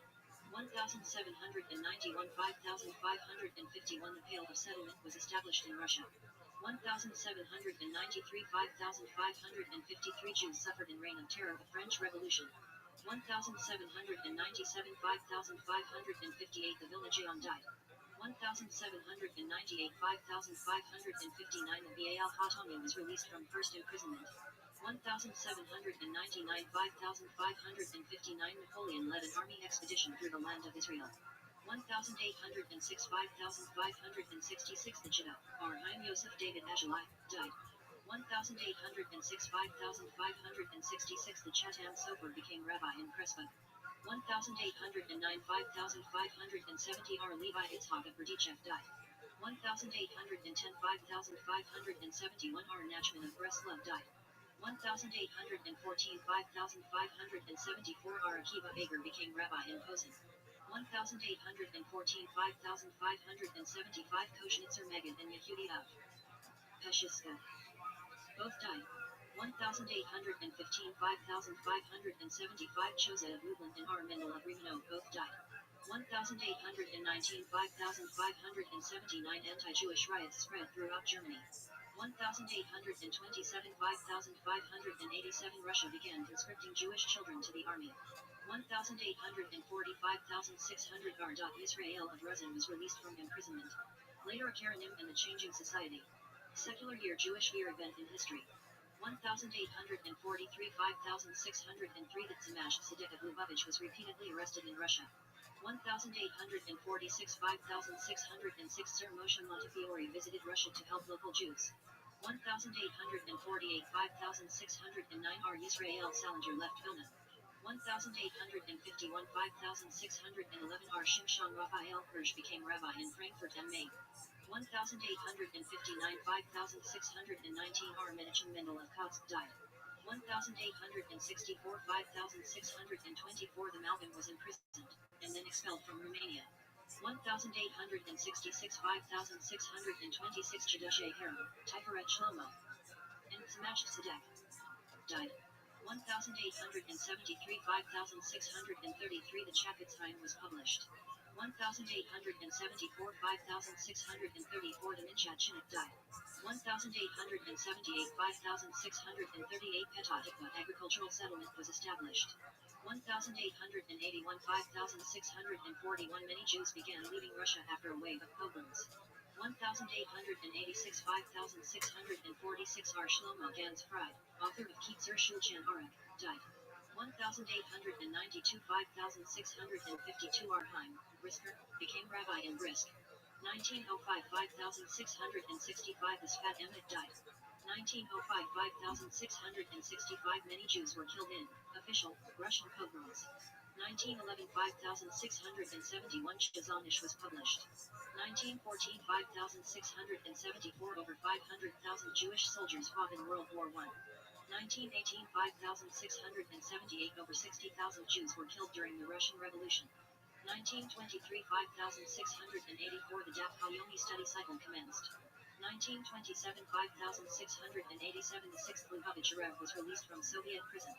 1938, 5699 Jews were attacked in the Kristallnacht pogroms in Germany. The Holocaust. Secular year Jewish year event in history. 1939, 5699 Germany started World War II. And mass killing of Jews. 1941, 5701 Nazi Germany unexpectedly invaded Russia. 1941, 5701 200,000 Jews were killed at Babi Yar in Pomerania. 1942, 5702 400,000 Jews at Warsaw were sent to death camps. 1943, 5703 Nazi Germany experienced massive losses in the Battle of Stalingrad. 1943, 5703 the remaining Jews in Warsaw staged a massive uprising. 1943, 5703 Jewish uprisings at Treblinka, Sobibor, and Bialystok. 1943, 5703 the Danish people quietly rescued 93% of their Jews to safety. 1944, 5704 300,000 Hungarian Jews were killed in 3 months. 1944, 5705 uprising in Auschwitz death camp just before freedom. 1945, 5705 Nazi Germany was conquered. And World War II ended. 1945, 5705 6 million Jews were killed by the Nazis during the war. The modern state of Israel. Secular year Jewish year event in history. 1947, 5707 publication of the Talmud Encyclopedia was commenced.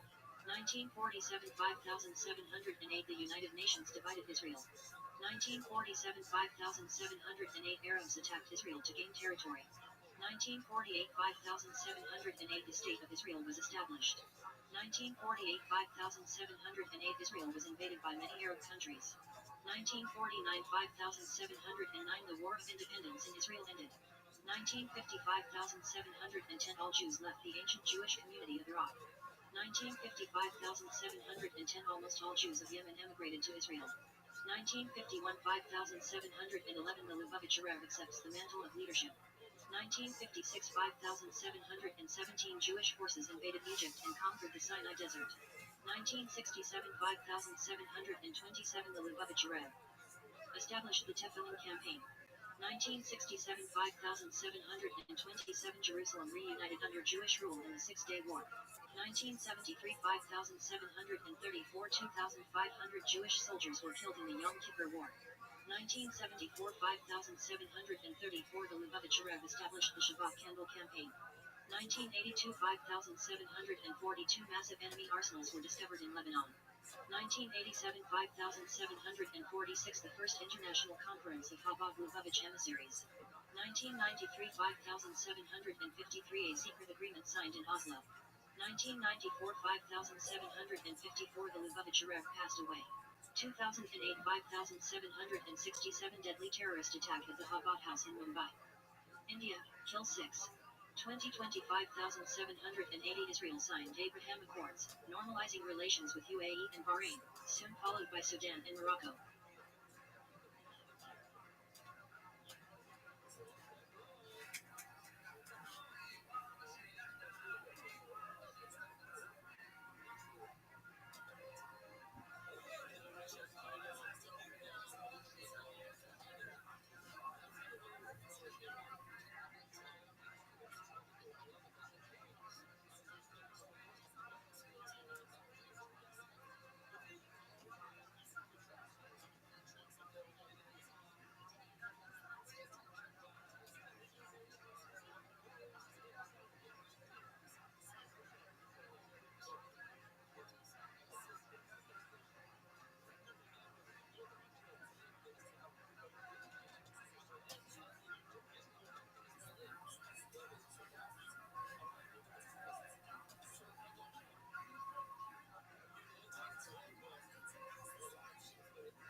overthrow the Sultan of the Ottoman Empire, cross the Sabachyan River, and return astride a lion, leading an army composed of the 10 lost tribes of Israel. He would wed the daughter of Moses the prophet and gather the exiles. The nations of the world would bow before him, and the third temple in Jerusalem would be built, inaugurating the Messianic age. The dead would be resurrected, and as the years passed, the Messiah would become so spiritually elevated that both he and the world he redeemed would be utterly transformed, becoming holy, spiritual, and united again in perfect harmony with the divine. Unknown numbers, perhaps the majority of the world's Jews from Yemen to Holland and distant Brazil, were prepared to return to Israel. Prayer books were already printed proclaiming the King Messiah. New religious festivals were developing, and the day of fasting and sorrow, the night of Av, had already been transformed into a day of ecstatic joy. And on September 16th, 1666, 356 years ago to the date of this episode being released, the King Messiah, faced with the threat of conversion or excruciating execution, apostatized. Amir-Ra, the King Messiah Shabbatai Tzvi, had become Aziz Mehmed Effendi, royal doorkeeper. For most, Messianic fervor turned to horror and embarrassed disillusionment. But for a few most loyal to this Kabbalistic Messiah, his apostasy was simply a new act in the very arc of redemption itself. And for nearly 4 centuries now, that tiny underground group, or the Maimonim, the believers, have held their secret hope alive that an occulted, even divinized Shabbatai Tzvi will return to bring with him the final redemption. The historical events of that feverish year of Messianic expectation from Rosh Hashanah of 1665 to September 16, 1666 are perhaps the most perplexing in Jewish history. Just how did all of this happen? And of course, there's no simple answer to that question. But in this episode, I want to explore the more esoteric dimension of the Messianic appeal of that period. The Kabbalistic arguments for Shabbatai Tzvi's claim to have been the King Messiah. By exploring the writings of his chief theoretician, prophet, and, well, PR guy, Nathan of Gaza, we can see how Lurianic Kabbalah was marshaled, but also deeply transformed to underwrite these Messianic claims, including Shabbatai's bizarre behavior, blasphemous behavior, and even the heretical and antinomian turns the movement would eventually take. Let's explore the Kabbalistic theology of the heretic Messiah. If you're interested in the history of magic, Hermetic philosophy, alchemy, Kabbalah, or the academic study of the occult, make sure to subscribe and check out my other content on topics in esotericism, including many different kinds of curated playlists. Also, if you want to support this work, providing accessible, scholarly, conspiracy theory free content on topics of esotericism here on YouTube, I'd hope you consider supporting my work on Patreon, or the one-time donation, or with the cool super thanks option that you now have down there below the video. But now, let's turn to the origins of creation, of evil itself, and how the soul of the Messiah plunged into the abyss of pure evil, the realm of the Klipot, would eventually emerge to redeem all of reality itself. The theology of the heretic Messiah, Shabbatai Tzvi. I'm Dr. Justin Sledge, and welcome to Esoterica, where we explore the arcane in history, philosophy, and religion.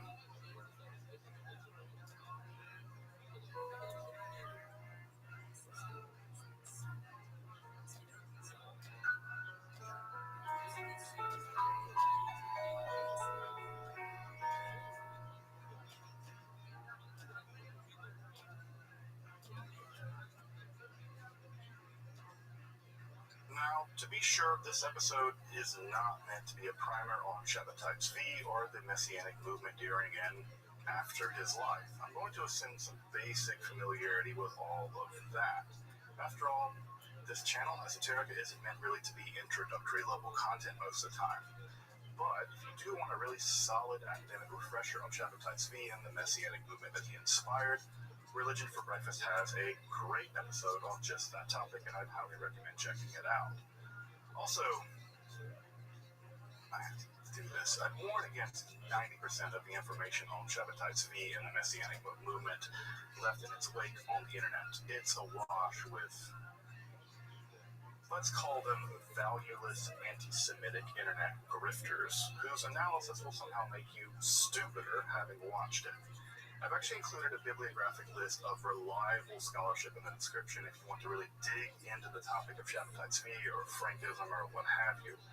Now, we're also going to be exploring some pretty technical elements in the Lurianic Kabbalah as well, so you might also want to review that before we get going. Again, this channel ain't called Esoterica for nothing. Prior to Shabbatites V's early proclamation of himself as the Messiah, dating to around 1648 or so, and Nathan's technical Kabbalistic defense of such claims composed in the mid-1660s, both of these guys had profound mystical insights independent of one another. Shabbatai, having learned almost from the Zohar exclusively, had come to a profound, though dynamic, changeable insight into what he called the mystery of the Godhead. And Nathan had developed, well, supernatural healing powers, the very healing powers that would actually eventually attract Shabbatites V to visit him there in Gaza in the first place. Further, Nathan, despite his young age, he's only about 20 at the time, would become shockingly proficient in the highly technical intricacies of Lurianic Kabbalah. I mean, it's mind-blowing how fast he learned this stuff, especially learned in the debates around the primeval period of the Tzimtzum, or the divine contraction, up to the penetration of the divine light into that vacuum of the Tzimtzum, but prior to the emanation of the Sephirotic system. Yeah, that primeval, after the first movements of the hidden divine will, but before the Sephirot themselves became differentiated, like that early on in the system. That's where the big debates were, but a lot more on that, all of that in just a moment. Now, as I mentioned, Shabbatai's mystical insight into the mystery of the Godhead, despite his, well, constantly transforming and deepening its meaning through the years, focused on restoring accessibility to the proper object of faith and worship for the people of Israel, i.e., the true God of worship. Shabbatai keyed in on a core problem that arises out of the concept of the divine, central in the main book of the Kabbalah, the Sefer Zohar, the Book of Radiance.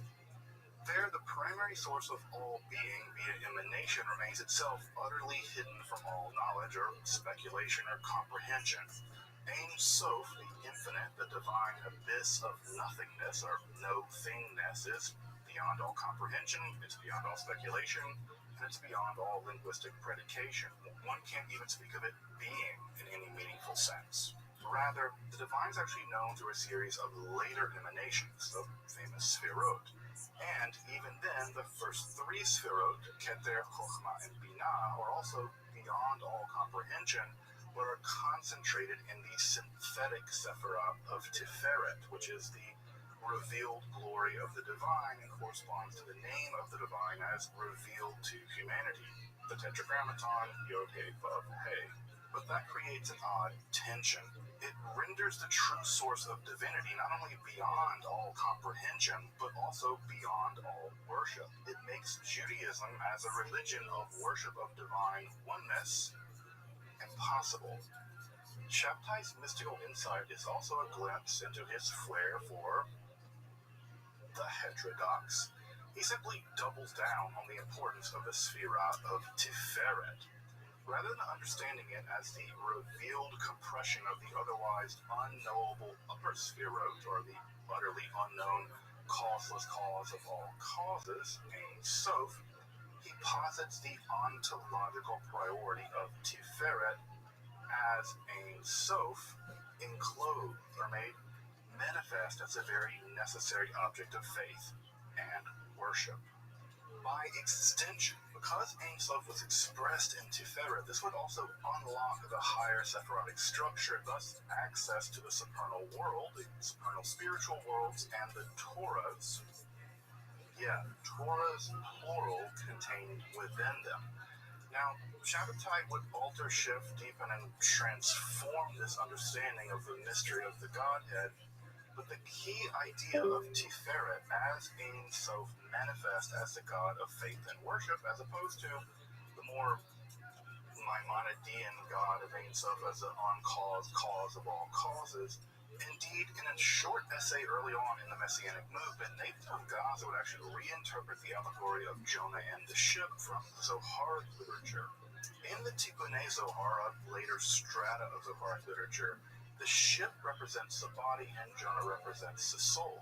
Whereas here, in the Messianic movement, faith in that movement actually puts further wind into the sails to, I guess, continue using that metaphor, thus actually hastening the redemption. Indeed, Nathan urges that this text, the Jonah text, and other penitential texts and hymns, were actually a means to drive prayers up the Sephirot from the vice-regent of Tiferet up, like waves crashing into one another, creating a kind of frenzy of divine flow back up to the divine void of Keter, even back up into the cause of all causes up there in Ein Sof. An utterly daring possibility only made possible through Shabbatai's unlocking of the mystery of the Godhead. In that focus of his unlocking access to the supernal worlds through faith, through emunah, through faith, would play a decisive role in almost everything to come in the Shabbati theology. While Shabbatai's speculations about the mystery of the Godhead would provide a unique breakthrough, or a Narishkeit heretical breakdown, depending on your mileage here, it would also be up to his prophet, Nathan of Gaza, to actually build out a fully developed Kabbalistic theory to justify not just Shabbatai Tzvi's messianic claims, but also his aberrant behavior, his apparent apostasy, and, well, his death. Nathan would set to that task in 1665 in a series of extraordinary treaties, letters, and liturgical documents, many of which remain untranslated, many of which only recently got republished. And what I want to do is attempt to trace out what these arguments for the feverish period prior to Shabbatai's apostasy consisted of, and how they function within the larger Lurianic system of Kabbalah more generally. Focusing primarily on Nathan's Derush HaTanaim, or their treatise on the dragons. Many of these early documents were actually written to explain to the early adopters of the Messianic faith, like, the wealthy Chalevi Raphael Joseph, who would actually bankroll the first years of the movement. You got to get that guy on board, the money guy. But just what did these people have their faith in exactly? What did it mean for Shabbatai Tzvi to be a Messiah at all? Like all Messianic movements, faith in a leader almost always comes first, with just what that means, sometimes taking centuries to work out. Think of the debates about the nature of Jesus following in the centuries after his followers were damn sure he was the Messiah. Despite that whole dying part, maybe he came back. Thus, Nathan brings to bear the most powerful theosophical tool he has access to do just that work. The system of the Lurianic Kabbalah on just those Messianic questions. Now, I want to impress upon you just how learned Nathan was at the age of basically 20. If you've ever learned Lurianic Kabbalah, you've probably actually just learned a relatively tidy version of the system of divine contraction, or Samsum, the first ray of the divine light, the shattering of the vessels, the rise of evil from the powers of strict judgment or Din, the origin of all the souls in the supernal body of Adam Kadmon, the exile and return of Shekhinah, etc., etc. But you might just not be aware of how absolutely contentious most of that was in the early days of grappling with what would become that relatively tidy version of Lurianic Kabbalah. There were significantly rival schools. Even Chaim Vital obscured and interpolated his own ideas into the Kitvei Ha'ari when Luria's own ideas made him theologically uncomfortable. Further, other non-Chaim Vital expressions of Luria's ideas, such as those published by Israel Sarug or Joseph Ibn Tabul, though less popular now, may actually better represent the primitive Lurianic teachings. This was especially true when it came to the most contentious issues of that time period. What exactly happened in the process after Tzimtzum or divine contraction, but before the emanation of the Sefirot, especially in terms or regards the origin of evil or the Klipot. Now, Nathan of Gaza, better than virtually any of us today, understood not only that there was a real debate to be had about this, but he also understood the various positions in that debate, though he did understand them as all being kind of true at various esoteric levels of analysis. That's a whole other ball of wax. But he would offer a pretty synthetic solution. Further and more importantly, his solution would center on the origins of the soul of the Messiah and its struggle with the demonic Klipot at the heart of that utterly primeval period. A truly radical, novel solution found in neither the Zohar nor in the complex and diverse Lurianic speculations of his day. This is truly Nathan of Gaza's most pioneering move in the history of the Kabbalah. Now, the earliest mystical texts produced by Nathan are pseudepigraphic or forged. They're an account of a pious medieval rabbi named Abraham whose visions of the Messiah literally name and account for the birth date of Shabbatai Tzvi. They name him Shabbatai Tzvi, and they will say he's going to be born on Shabbat of the 9th of Av. That's actually the day held by the rabbis to be the birth date of the Messiah, so that's convenient Shabbatai.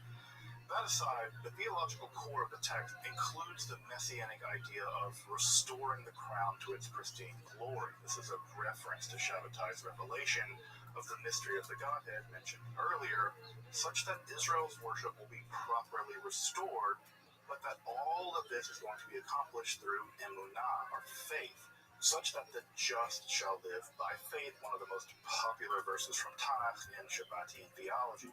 The first two letters of that verse kind of spell out Zevi, like Tzvi from Habakkuk. No, I'm not kidding, the kind of do. But further, that this faith or emunah is required for, among various other reasons, that the Messiah will undergo terrible torments and will perform strange and awesome deeds, even up to his own martyrdom to perform the will of the Creator. In many ways, these early visionary texts set the stage for the more dramatically developed theology found in Nathan's groundbreaking treatise on the dragons, to which I want to turn to now. The treatise on the dragons, or the Drush Tanaim, is ostensibly a commentary on Zohar Volume 2, 34a through 35b, a notoriously difficult mythological section dealing with the origins of evil and the Klipot as a dreadful primeval dragon sunk into the pre-creation watery abyss. Now, as I've mentioned in my episode about the origins of the Klipot and the Zohar, worth checking out again if you want to review this material, this text can't quite make up its mind about just what the origins of evil are. The Zohar is kind of all over the place with this question, but in this narrative, they seem to be primevally, perhaps even co-eternally real with the divine. That is to say, the divine light of emanation is not fully able to penetrate the murky deep of the demonic abyssal sea. Thus, the divine light serves to actually nourish this evil, thus allowing it to escape into various underground channels, leaving evil residue behind, which become the demonic Klipot of the Sitra Achra, the sinister other side of creation. But, as I mentioned, the Zohar has several narratives about the origin of evil, and harmonizing and systematizing these accounts became of paramount interest to later Kabbalists. Of course, the priority of this task makes perfectly good sense. I mean, the origins of evil will also be logically linked to redeeming and overcoming just that evil, and that's one of the central goals, maybe the central goal of the Kabbalah itself. And it's precisely into that debate that Nathan will provide his answer and center the questions of the origin and destiny of the Messiah's soul, a theoretic innovation wholly unique to Shabbatian theology. So Nathan takes up the standard debate about the primeval conditions where they were in his time, basically. Following the initial movement of the divine will in the act of Tsimtsum, or contraction, a vacuum-like state is left behind called the Tehiru.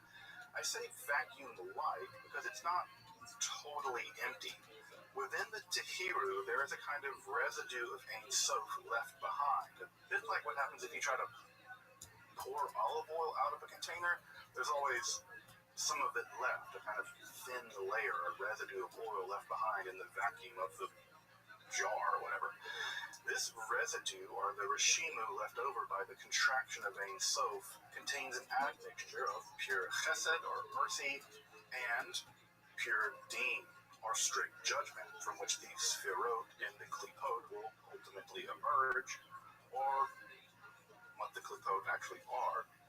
And that's where the first front in this debate really opens up. Did pure deen, or strict judgment as evil itself, exist within the divine abyss of Ein Sof all along? Luria seems to have thought so, but Vital was uncomfortable with this notion, it seems, and in the standard text of Eitz Chaim, the differentiation of pure deen as such, Sitra Achra, happens much later in the emanation of the Sephirotic system, which at this point produces evil as we know it. That's the deen part producing evil without being checked by chesed. Thus, it seems that the debate is about whether evil existed as a primordial condition within the godhead of Ein Sof, or as the result of later divine emanations at another stage of creation. Following the Zohar at 234a and following, Nathan seems to posit that not only does the residual Rishimu contain the klipotic dinim, or forces of judgment or evil, which are left behind as a kind of divine catharsis prior to creation itself, but the vacuum-like Tehiru itself is negatively charged. That is to say, there are forces near the divine which are energetically and creatively inclined, but the lower reaches of the Tehiru, the region that Nathan terms the golem, or the unformed or the undifferentiated, are marked by their passivity and their anti-creation gravitation, dragging into those depths the residual dinim, or klipot, which eventually congregate and collect in the lower half of that vast abyss of the golem. This would be developed further, especially in both the thoughtsome and thoughtless light in Ein Sof that forms a contour of the Tehiru in Nathan's later post-apostasy book of creation. But in this more radical take, the Sitra Achra, or the other side, isn't the other side of the Sfirot. It's the Sitra Achra of Ein Sof itself. Probably one of the most daring and provocative ideas ever expressed in Kabbalah, but again, that's more from the Book of Creation. There's a more modern form to be found of this idea in the Treatise on the Dragons. Thus, the primeval state of being prior to the insertion of the divine light, which inaugurates creation properly in the Kabbalah, is for Nathan one profoundly dualistic in nature, and even overwhelmingly tending toward evil as a non- or even anti-creation force. There are only the forces of the upper Tehiru, marked by the Rishimu of pure chesed, and one more decisive element, the souls of the righteous that the klipot clung to within the divine abyss of Ein Sof, dragging them into the darkness. These powerfully righteous souls will go on to be folks like Abraham and Moses, the most important people in this mythology, but they are at this point the fuel upon which the parasitic klipot feed, which, so far from the divine light, are actually necessary for the demonic husks to maintain any existence at all. Plunged into the very abyss of near non-being, these souls are like fuel cells which prevent the klipot from tattering off into pure non-existence, at least in this primitive period of creation. And this is where Nathan's most dramatic move happens. Plunged into the deepest depths of the klipot, into the hellish torment of the parasitism at the very abyss of non-existence, is the tortured soul of the Messiah. Here the soul of the Messiah, plunged into the darkest depths of the abyss of the Tehiru, struggles with the worst of the klipot, the horrid dragon of the abyss. Indeed, in In some of the more extreme passages, it appears that the soul of the Messiah even began as an aspect of this horrid dragon of the depths, though Nathan never seems totally willing to commit to that position, and even slight changes in the reading of the Hebrew seem to change whether he actually commits to this. I don't think he ever really does. But even if he did, it would fit within the idea of the dialectic of the resolution of evil into good through the process of redemption. But at this point, Nathan picks up on a concept from Chaim Vital, the now representative student of Luria. This is the concept of the holy ruse, the holy deception of the Klipot. For Vital, especially holy souls, thus those settled into the depths of the Tehiru, could only be released from the clutches of the Klipot by an act of cunning or divine trickery or fraud to trick the forces of evil into releasing those really righteous souls. Remember, the Klipot need them to feed upon. This was primarily done by the divine destining those souls to undergo or commit a deed in their life so awful or morally outrageous that the forces of the Klipot thought that would actually allow them to both feed off of them in this primeval period, but also because such horrible deeds would eventually be committed, they could also recapture these various powerful souls and thus return them to the depths of the abyss, having committed such dreadful misdeeds to feed on them forever. But because the divine had planned just such a ruse, these apparent sins would actually allow these very powerful souls a kind of escape velocity from the forces of the Klipot by engaging in a higher degree of redemptive work. The minor sins, relatively speaking, will be overcome by a huger arc of redemption. Thus, for instance, Abraham was conceived by a menstruating and thus ritually unfit woman whose his father Terah, was an idol maker who helped lead the world astray. But it will be Abraham who would pioneer monotheism and put the world on the straight path, I guess. Or David, who admits in Psalm 51 that he was literally conceived in sin, and would commit horrible moral outrages during his whole life. But he created the conditions for the Israelite polity and the temple, thus gambling that being born in such conditions and given to such sins in life, the Klipot wager they will win twice by releasing these souls. But upon doing so, the trap is set and the Klipot are eventually beaten back, the initial sin giving way to a greater arc of redemption. But their tortured sojourn in the realm of the Klipot leaves behind a kind of scar upon their very being, such they have a tendency towards such sins and actually delight in them or are indifferent to such devilish behavior. Thus, as the Talmud has it, the more righteous a person is, the more tortured by sin they are, thus explaining David's tendency toward violence and sexual aggression, and Abraham's apparent complete ease at being asked to sacrifice his only son, his beloved son, who isn't his only son, Ishmael, but whatever. This Klipotic evil has influenced their very souls. It makes them prone to acts of evil and perhaps even delighting in that evil. This mechanism of the holy ruse is just what Nathan of Gaza needs in his messianic theology vis-a-vis Shabtai V. The soul of the Messiah sunk into the very heart of the abyss and most acutely struggling with the worst of the forces of the Klipot would eventually emerge from those depths. But the Klipotic influence will remain so profound that he would undergo the heights of divine illumination, followed by the depths of soul-crushing sorrow, thus explaining Shabbatai's apparent manic depressive personality cycles.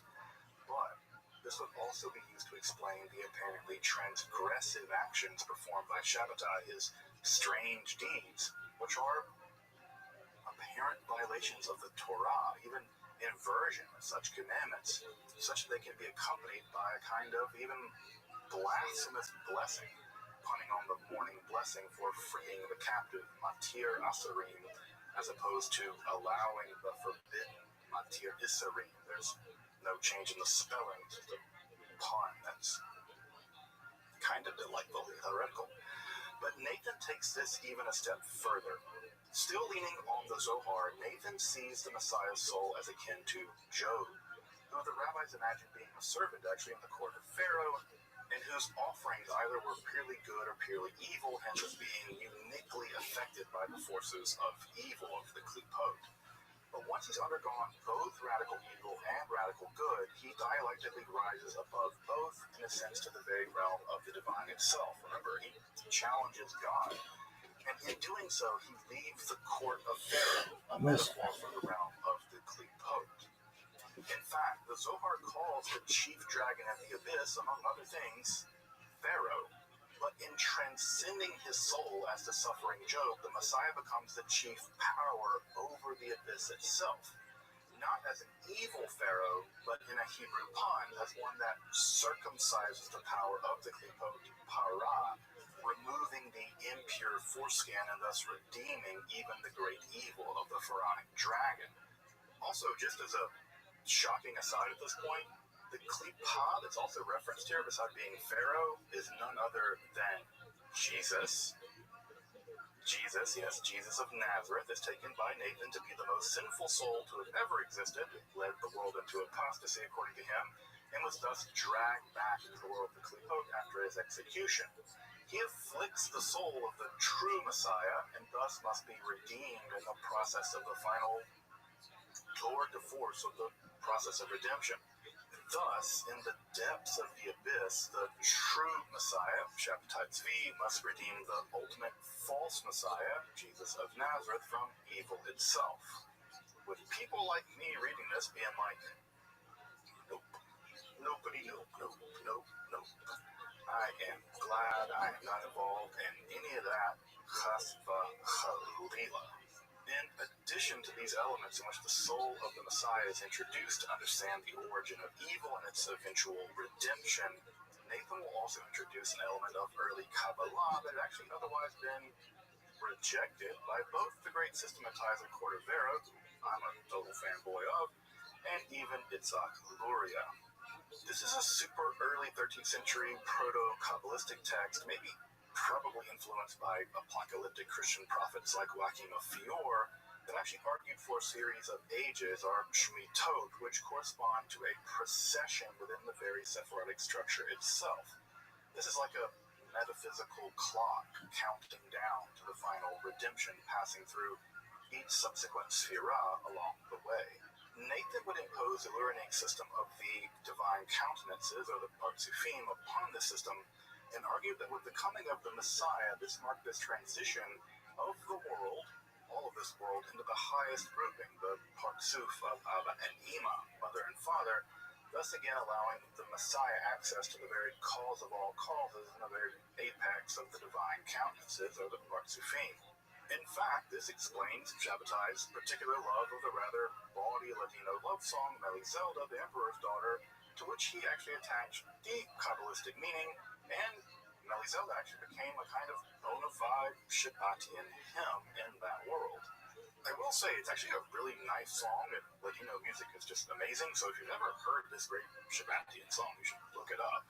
Again, this is a novel use of an older and rejected Kabbalistic concept adapted to Lurianic Kabbalah in the interest of driving the Messianic agenda forward.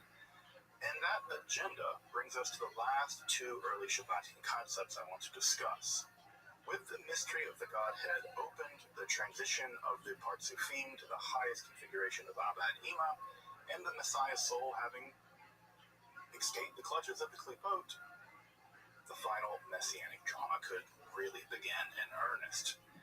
Shabbatai, given the exaltation of his soul and its links to Job, would dwell on the earth for exactly 140 years. Shabbatai Tzvi was 40 at the time of his declaration that he was the Messiah, and rabbinical lore has Job living for 140 years, so Shabbatai is going to live for another 100. Then, he would leave behind his physical body, whereby he would undergo some type of occultation. This idea is probably being borrowed from Shia theology and subsequent apotheosis. He would realign the spheroid tree into its ultimately balanced form, and therefore complete the final redemption of all reality. Regardless, recall that even an instance of martyrdom messianic martyrdom was conceivable to Nathan in 1665 in the vision of Abraham. What wasn't, I strongly suspect, would be his soon coming apostasy. But just as the soul of the Messiah was reaching up into the very heights of divinity, the final souls of human beings were descending from the heels of the primeval spiritual anthropoid, Adam Kadmon. These powerfully dangerous souls from the heels of Adam Kadmon would be only redeemable by the Messiah and the faithful believers, and would come into apocalyptic conflict with the faithful, thus inaugurating a period of intense final persecution. You can see all this lining up just to be a disaster. But just as the soul of the Messiah was ever uplifting and the souls from the heels of Adam Kadmon were descending, Nathan of Gaza introduced what is perhaps the most dangerous doctrine of the movement, the reception of the Torah of the upper worlds.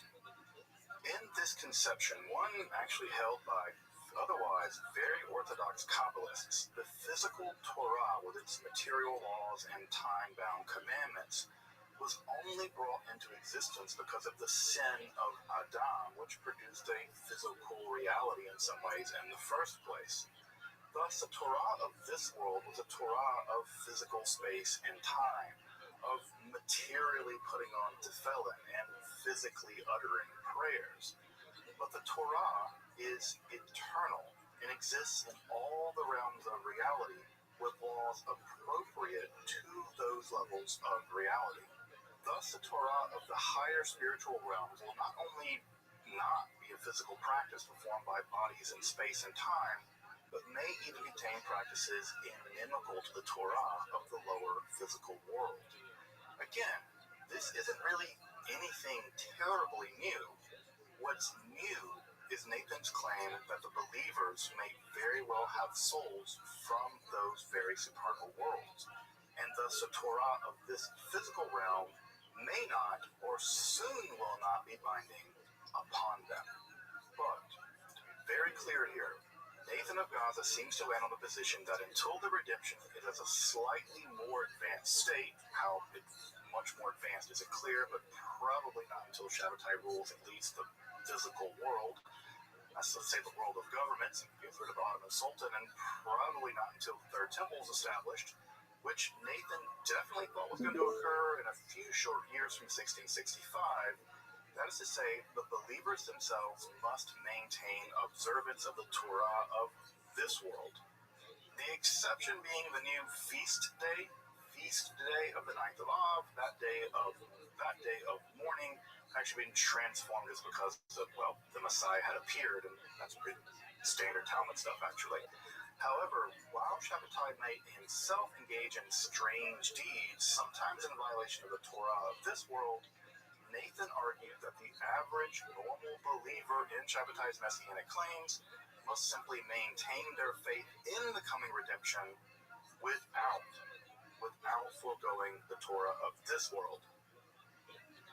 Yet, of course, knowing what we know about the vicissitudes of the Messianic movement, from Shabbatai's apostasy, his death in exile, the incarnationalism factions that rose up after his death, the group apostasies following his death, the rise of the Donmet, along with the utter disaster of Frankism and the European crypto-Sabbatians that probably existed in the 19th century, it's easy to look back at these elements of the early Shabbatian theology and say, well, we saw that coming. We could clearly see that was heretical. But I want to point out, a lot of this, if we put it in the context of the theology of the time, isn't heretical. The first is that basically none of these beliefs are actually heretical in themselves. There was nothing heretical about claiming that Shabbatai Tzvi was the Messiah in 1665, or even really up to that fateful day in 1666. Further, none of the theological innovations I've discussed in this episode would be considered heretical at that time. Unconventional, and maybe even pushing it a bit, but probably not so beyond the pale of the rather wide Kabbalistic fervor and speculation of that time in the mid-1660s. Everybody was on the Messiah train, the end of the world train. The Kabbalah train was just in the air. Finally, while all these ideas could and would be pushed to endorse the eventual antinomian wing of the movement, who Sholem refers to as the nihilists, Nathan's theological innovations don't, by any means, necessitate that outcome, much less any concept of redemption through sin, which is grist for the mill of those valueless, anti-Semitic internet grifters that I mentioned near the beginning of this episode. In fact, it's a real pity that Sholem used the concept of mitzvah ha'avera, translated as redemption through sin, in that article as the title for his groundbreaking essay on research into Shabbatianism, because one, that concept doesn't really play any real role in the Shabbatian theology of redemption, certainly not in these foundational documents, and not really in later documents either. And two, mitzvah ha'avera is settled law even in the Talmud. Any mitzvah performed through a sinful act is disqualified. You can't steal a lulav and esrog and get the mitzvah of shaking them. Nathan of Gaza even held the door to the believers appealing to a higher Torah to justify any kind of antinomian behavior. Of course, the movement was larger than Nathan of Gaza, and the antinomian faction did get a solid foothold, despite, I think, more than because of the actual Kabbalistic theology that underwrote this special period pre-apostasy. Regardless, the theology of Nathan of Gaza and Shabbatai Tzvi together, especially in the pre-apostasy period, remains absolutely fascinating, just as do the writings in the period post his apostasy, especially Nathan's seminal book of creation, but that's a topic for another time. The amount of Shabbatian literature that has actually been published, reliable Shabbatian literature, actually exploded in the past few decades, though sadly Nathan of Gaza's more speculative works have either been out of print, either translated into English, or both. Luckily, however, new editions of the Treatise on the Dragons and the Book of Creation are out in just recent couple of years, at least in new Hebrew editions. Though the edition of the Book of Creation is, let's say, an interesting attempt at rehabilitating Nathan of Gaza as a Torah sage in Israel, but good luck with that. And they can even get Spinoza unexcommunicated, so whatever. Regardless, a critical edition of the works of Nathan of Gaza, his entire corpus, remain a serious desideratum. Again, a lot of the information online about Shabbatianism, and especially Frankism, is dumpster fire levels of quality, so I only really trust peer-reviewed texts like those and the description that I provide if you want to learn more about Shabbatianism and Frankism and its development in history. Until next time, I'm Dr. Justin Sledge, and thank you for watching Esoterica, where we explore the arcane in history, philosophy, and religion.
The Renaissance of the 15th century have said to have had a single battle cry, ad fontes, back to the sources, and the thinkers of this time period saw themselves as emerging from centuries of backwardness, of Gothic ignorance, and the obscurantism of the scholastic schooling.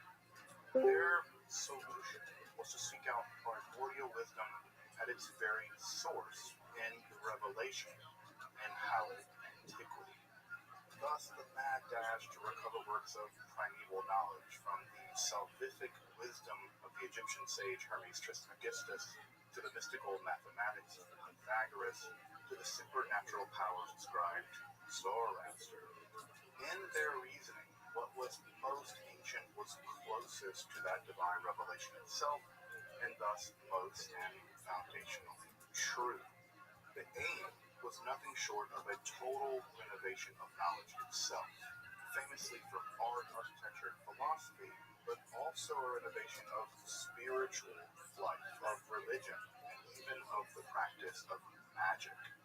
The last quarter of the 15th century would witness true innovation, or renovation as they would have had it, in the theory and practice of magic in Europe.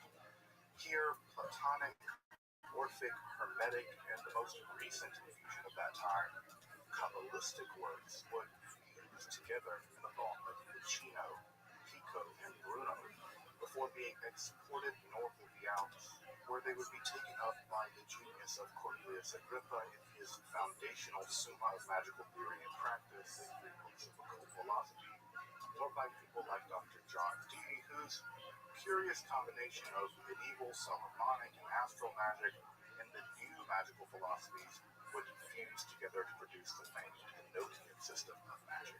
But one of the key links in that chain of transmission and innovation was the 15th/16th century humanist Johann Reuchlin, whose development and systemization of Kabbalah served to link the innovations of the South with the scholars in the North. Indeed, in his 1494 De Verbo Mirifico, the wonder-working word, and his later 1517 De Arte Kabbalistica, or On the Art of Kabbalah, laid the very foundation for occult forms of Kabbalah outside of the specifically traditional Jewish context, and paved the way for not only Agrippa, but also the eventual rise of the Hermetic Kabbalah centuries later.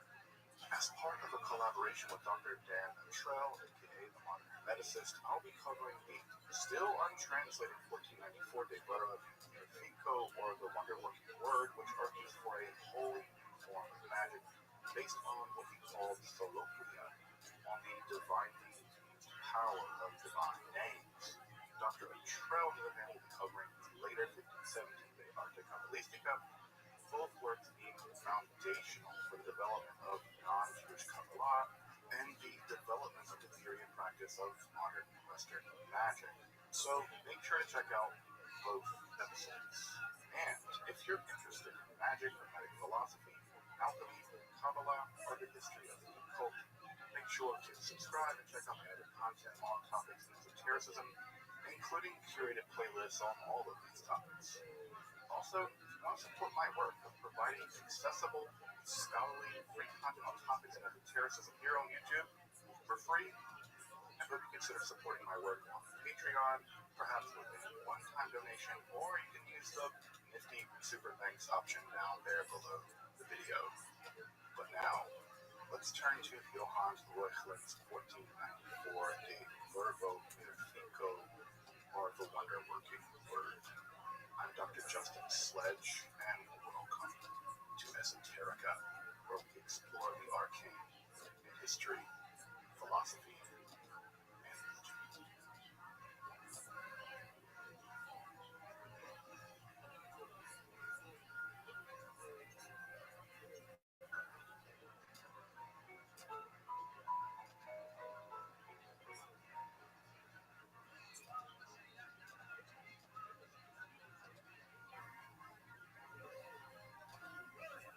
As I mentioned in the introduction, many domains of human knowledge were undergoing vast shifts in the Italian Renaissance. Included among them, though not often getting the attention they deserve, as is usual in topics in esotericism, are the truly tectonic shifts in the theory and practice of magic as a key component of Western Christian spiritual life.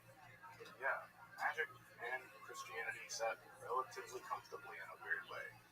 With Ficino's vast translation projects of especially Platonic, Neoplatonic, Orphic, and Hermetic sources, along with Pico's daring attempt to extract fundamental truths from all previous domains of philosophy, most notably his inclusion of recently translated Kabbalistic sources, novel forms of religious spirituality began to flow emanate, one could say, from that Florentine milieu. But both Ficino and Pico, for their many similarities and differences, did share a common contempt for the forms of magical practice that they saw around them, what they called modern, though I think evil in nature. These are forms of Solomonic and astral magic in which demonic or otherwise supernatural beings were bound and controlled through incantations, the use of ritual furniture, cold costumes, binding sigils, and so on. Basically, the world of medieval necromancy, as captured in texts like the Necromancer's Manual, or the scores of other Solomonic wars. Both Ficino and Pico, among others at the time, saw a complete break with these forms of magic, which they saw as an extension of the debased backwardness of the centuries prior. Now, to aid in this innovation of magic, they sought to restore the practice of magic by appeal to the recently recovered ancients, who they felt had access to a more primal and thus pure spiritual wisdom and practice. Along with Platonic, Neoplatonic, Orphic, and Hermetic sources, Pico would famously first introduce to the Christian world more generally the Jewish esoteric teachings of the Kabbalah. Indeed, Pico would place a fused Kabbalah and magic at the very pinnacle of his program for the renovation of philosophy and religious practice, even shockingly arguing that no science more truly assures us of the divinity of Christ and magic and Kabbalah, and that, quote, no magic was efficacious unless supported by the Kabbalah. Both of these theses earned him, unsurprisingly, direct accusations of heresy, and as Dr. Otrell informed me, his conclusions were among the first, if not the first book ever he put on the Index Libatorum, the list of banned books by the Catholic Church. That's how scandalous this idea was. They are among the first truly banned books of the period. Now, these radical ideas would be further developed in Pico's Heptapolis on his discourse in the 7 Days of Creation, though his likely assassination at the age of only 31 forestalled their more mature development and their dissemination. However, while Pico would live to carry that mission forward, in many ways, it would be Johann Reuchlin that would not only develop this relationship between magic and Kabbalah, but also transport these ideas across the Alps, from the southern Italian milieu to northern Europe, where they would truly flourish in the development of modern occult philosophy, really in the 16th century. Reuchlin, one of the great humanists of his era, had already made himself a fine scholarly reputation by the time he had met Ficino and Pico in the early 1490s as part of some of these diplomatic missions. He would go on to receive copies of their works and a translation of Plotinus made by Ficino, this is the Enneads, of course, along with studying Hebrew around 1492. Reuchlin would also go on to champion Hebrew education and valiantly sparred with reactionaries who sought to destroy Jewish learned books in an effort for their mass conversion. Indeed, it's hard to overstate just how progressive Reuchlin was in this respect. Recall that at the same time Reuchlin is taking up true and Kabbalistic learning, the Jews of Iberia are facing the genocidal effects of the Alhambra Decree, which expelled hundreds of thousands of people from that region. The Talmud and other Jewish books are being actively burned in his German homeland and other places, and all the while, Reuchlin is arguing forcefully for toleration and respect for Jewish people and Jewish learning, all the while still holding dearly to what he takes to be the truths of Christianity. He's constantly being a Judaizer, and yet Reuchlin never abandons his commitment to the truths of Catholicism. And it's in that truly dynamic context of the 1492 Alhambra Decree, the early publication of Kabbalistic texts, his studying of Hebrew and Kabbalah, and this radical fusion of magic in Kabbalah in the works of people like Pico, that Reuchlin will compose and publish the Virgo Mirifico, or the Wonder-Working Word, in 1494, one of the earliest texts of non-Jewish Kabbalah, and one which introduces a truly novel theory of magic on just that issue. De Verba Mirifico, or the Wonder-Working Word, is a book in dialogue form in popular education which seeks to renovate philosophy and generate a new mode of magical practice, development of what Wegner will call soliloquia, or the use of a single divinely infused word which reunites human beings with the divine and allows the divine power to flow through them, thus allowing them to transform reality as a conduit of the divine will. The introduction of the text establishes that the book will deal specifically with the quote abstruse energies of utterance and the quote divine characters of secret names, which are, says, most full of wonderful effects. Indeed, in the notes, he says that the most ancient and thus the most pure forms of the wonder-working word, what we might call magic, although he wants to distinguish it from magic, such as those performed by the Pythagoreans, the Hebrews, and Orphic hymns, along with primitive Christianity, all share in common their use of such operative utterances and divine characters. Thus, for Reuchlin, all of those forms of magic share in a common pool of power. Then Reuchlin, in classical Renaissance style, seeks to discover the singular ground for all such practices, and thus the truly divine power, its purest and most powerful form. Thus, the dialogue in three books is between Capion, not so disguised Reuchlin himself, but Rufius, a Jew with some knowledge of the Kabbalah, and Sidonius, the skeptical foil of a poor Epicurean philosopher. That's the straw man looking child of the book. Over the course of the three books, many of the ideas found originally in Pico that I just mentioned about the power of Hebrew, Kabbalah, and magic are integrated at length until finally in book 3, Reuchlin reveals the singularly powerful wonder-working word he takes to be the singular locus of the ontosemiotical form of both philosophy and magic. Book 1 lays out the epistemological problem at the very heart of the philosophical and magical reformation imagined by Reuchlin.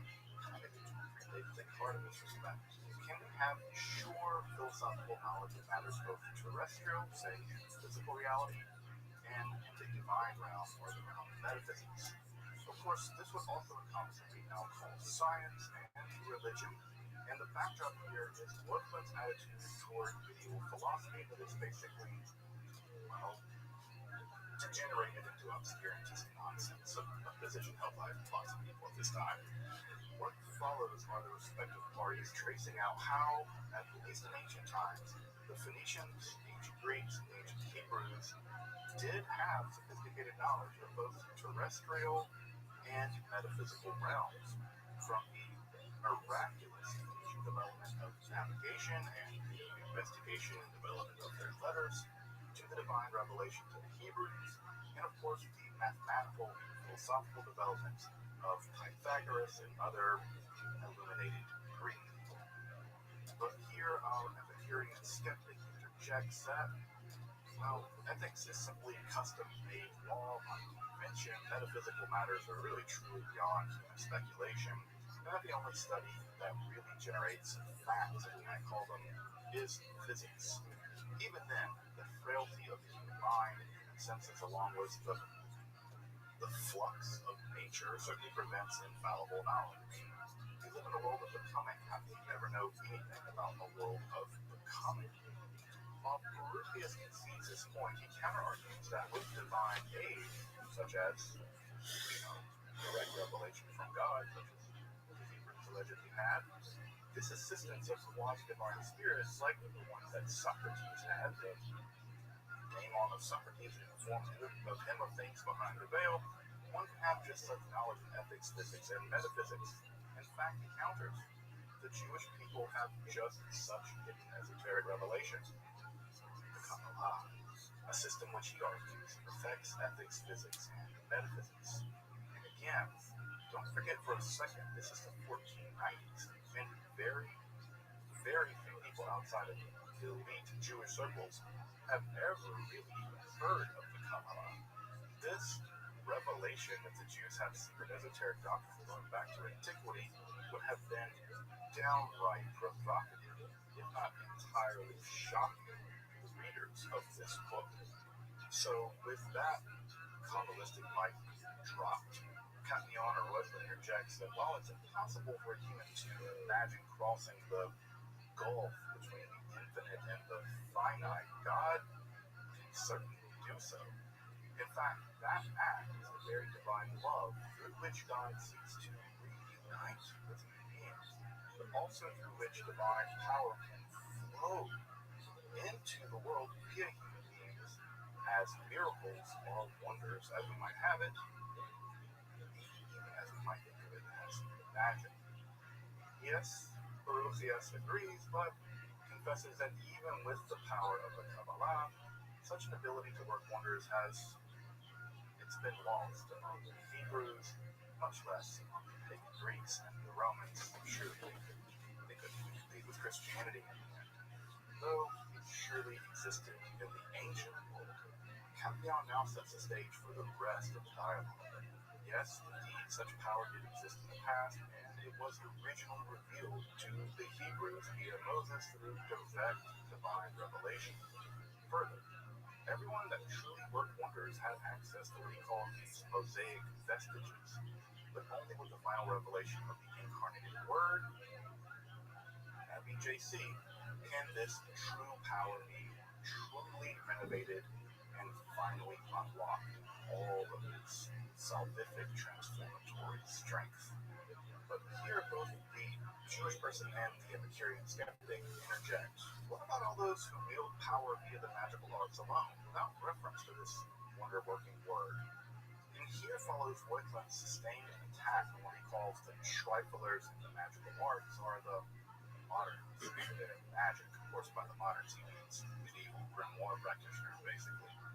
This attack brings three main points. The first is that all those works described to ancient philosophers such as Pythagoras or Trismegistus or King Solomon for that matter, they're just forgeries containing, if anything, just means by which to interact with evil demonic entities.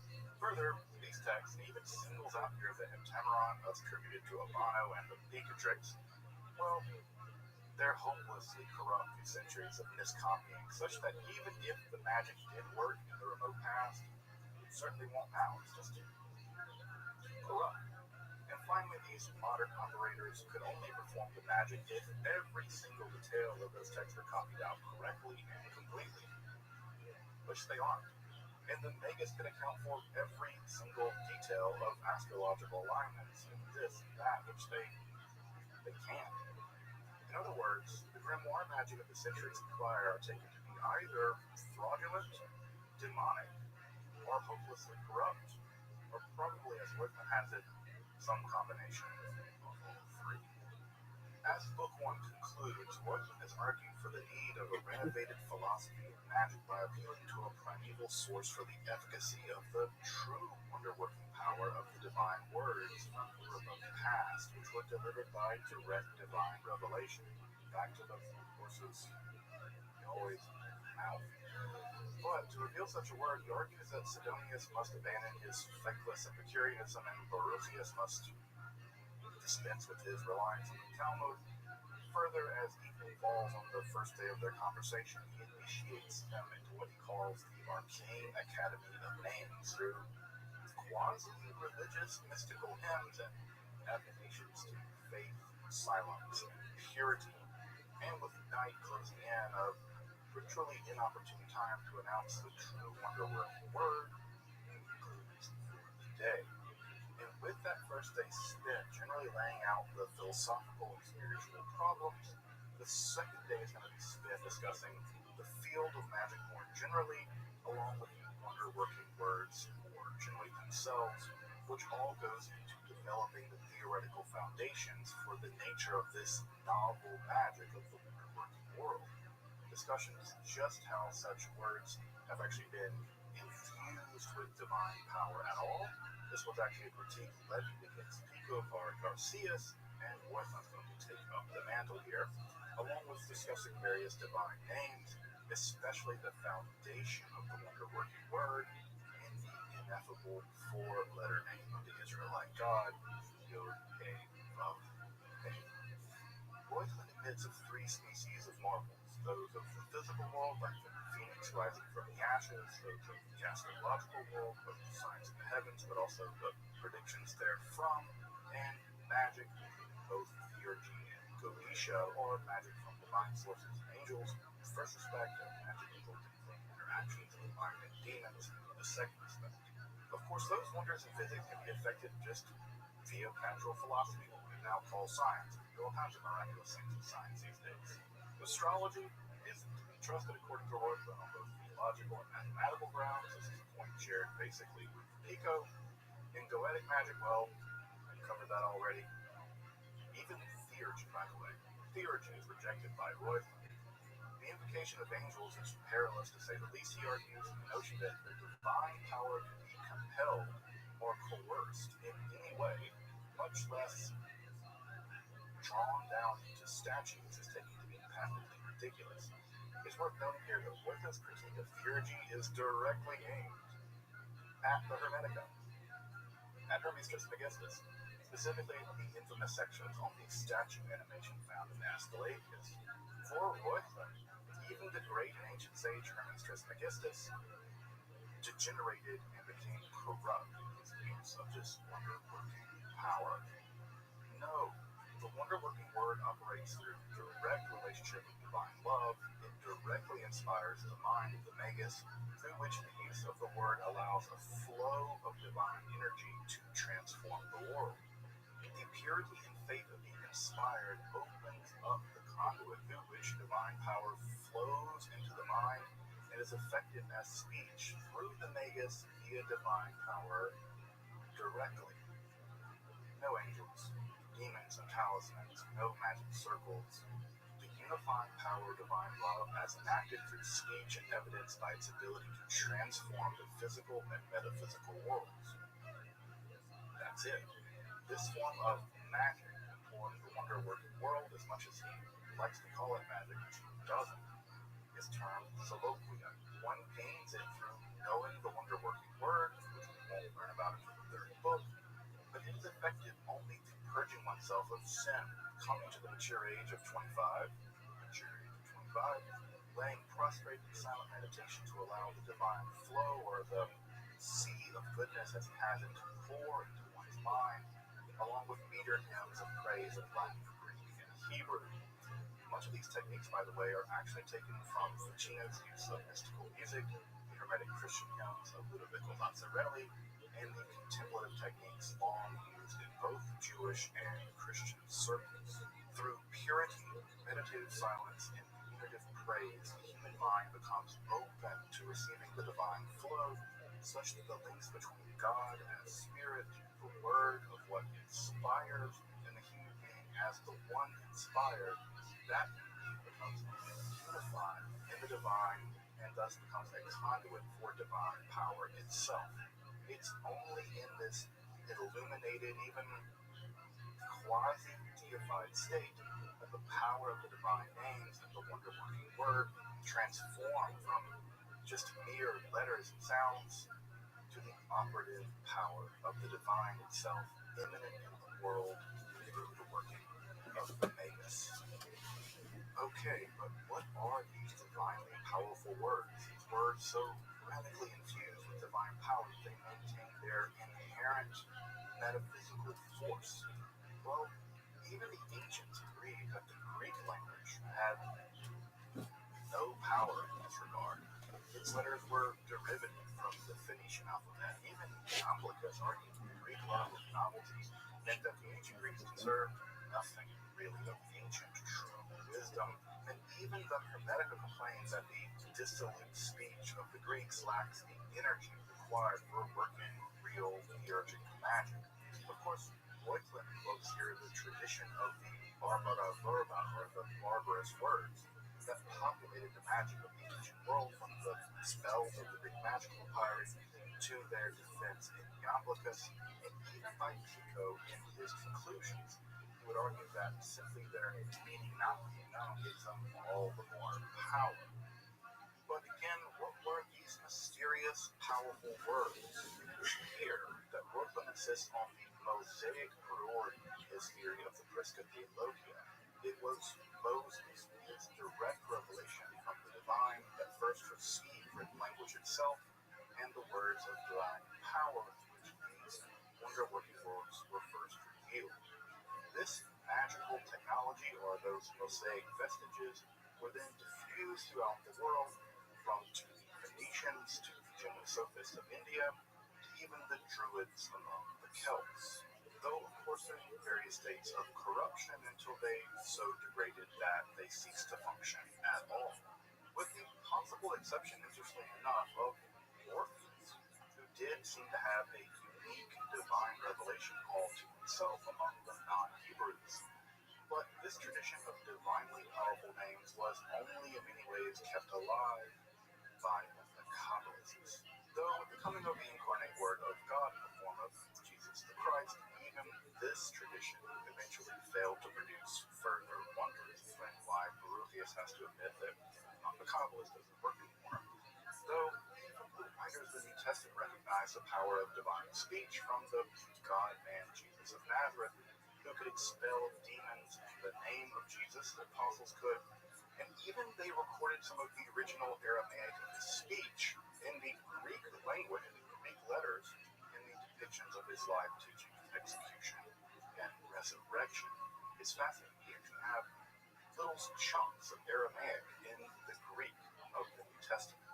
Thus, even the powerful, barbarous words were originally Hebrew, and such powerful Hebrew words were further disseminated through the mystery schools of the ancient world, but only maintained, though deficient, since the Messianic breakthrough in the form of the Kabbalah. For Royalton, the task was to retrieve these words of power and fully enact their power through the sign of the cross and the metaphysical linguistic implications of the incarnation of the second person of the Trinity in the flesh. But first, to the first part of that, to the Kabbalah and the powerful names of God revealed to the ancient Hebrews. While Royalton focuses on various special names in the Hebrew Bible, such as Ehyeh, the Greek equivalent of Tohon, that which is, being, to the name Hu, or that one, the one most hidden aspect of the divine, to the divine fire, or Aish, which is the outer appearance of the divine world. In fact, these three names, by the way, for Royalton represent the Christian Trinity of common trope and Christian Kabbalah. Further, Royalton introduces one of the earliest discussions of the divine names associated with the Sephirotic tree of light for the first time, really in Latin in many ways, from the sublimely hidden Keter, or the crown, through the other 9 vestments of the divine, through which blessings flow to our world of Hut. But the most attention given to the text is to the ineffable 4-letter name of the divine, Yod He Vav He, or IHUH, as Royalton has it transliterated in his book. This name of the divine, first revealed to the patriarchs, though lacking true power, but then fully revealed to Moses with its true power concealed in the Kabbalah, is the very founding mathematics of the Pythagoreans and wholesome mysteries of the Tetrachus. Further, it contains the unity and plurality of all things, the essence and procession of the divine, the semi-divine place of the human being in the cosmic plan, united, actually in this case, with Kabbalistic notions, with those found in the Hermetica as human beings as a being of kind of miracle unto themselves and a second God. For Royalton, the Tetragrammaton fully captured and expressed all physical and metaphysical wisdom from the beginning of the cosmos, was made truly powerful in the time of Moses. It went on to work wonders in the Hebrew Bible and beyond, along with the other names in the mystery schools of the ancient world, but remained incomplete until the incarnation of the divine Logos in the final revelation of Christ. Of course, it's in that final revelation the true ontological completion of reality with the realm of the divine and the realm of the human being completely united in the person of Jesus of Nazareth, that the mystery of the final form of the wonder-working Word is revealed in Book 3.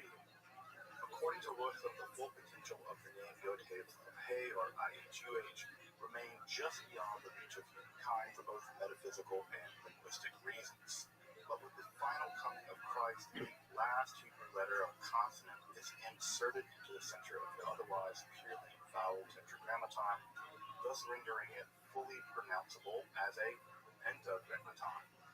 That Hebrew letter represents the divine fire brought to earth, the teeth as a point of articulation in the mouth, or language itself, the seventh age of the cosmos, and the oil of the divine lamp which shines forth for all humankind, anointing the mind and allowing it to receive true divine power.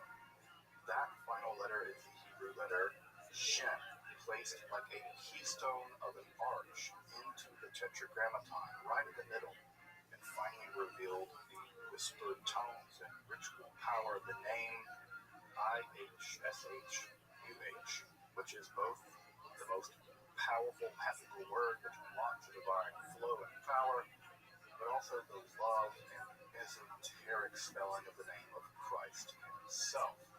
This is the name that has the power to expel demons, to create wine from water, tread upon water, to cause earthquakes, even propel pirates. It's in there, I'm not kidding.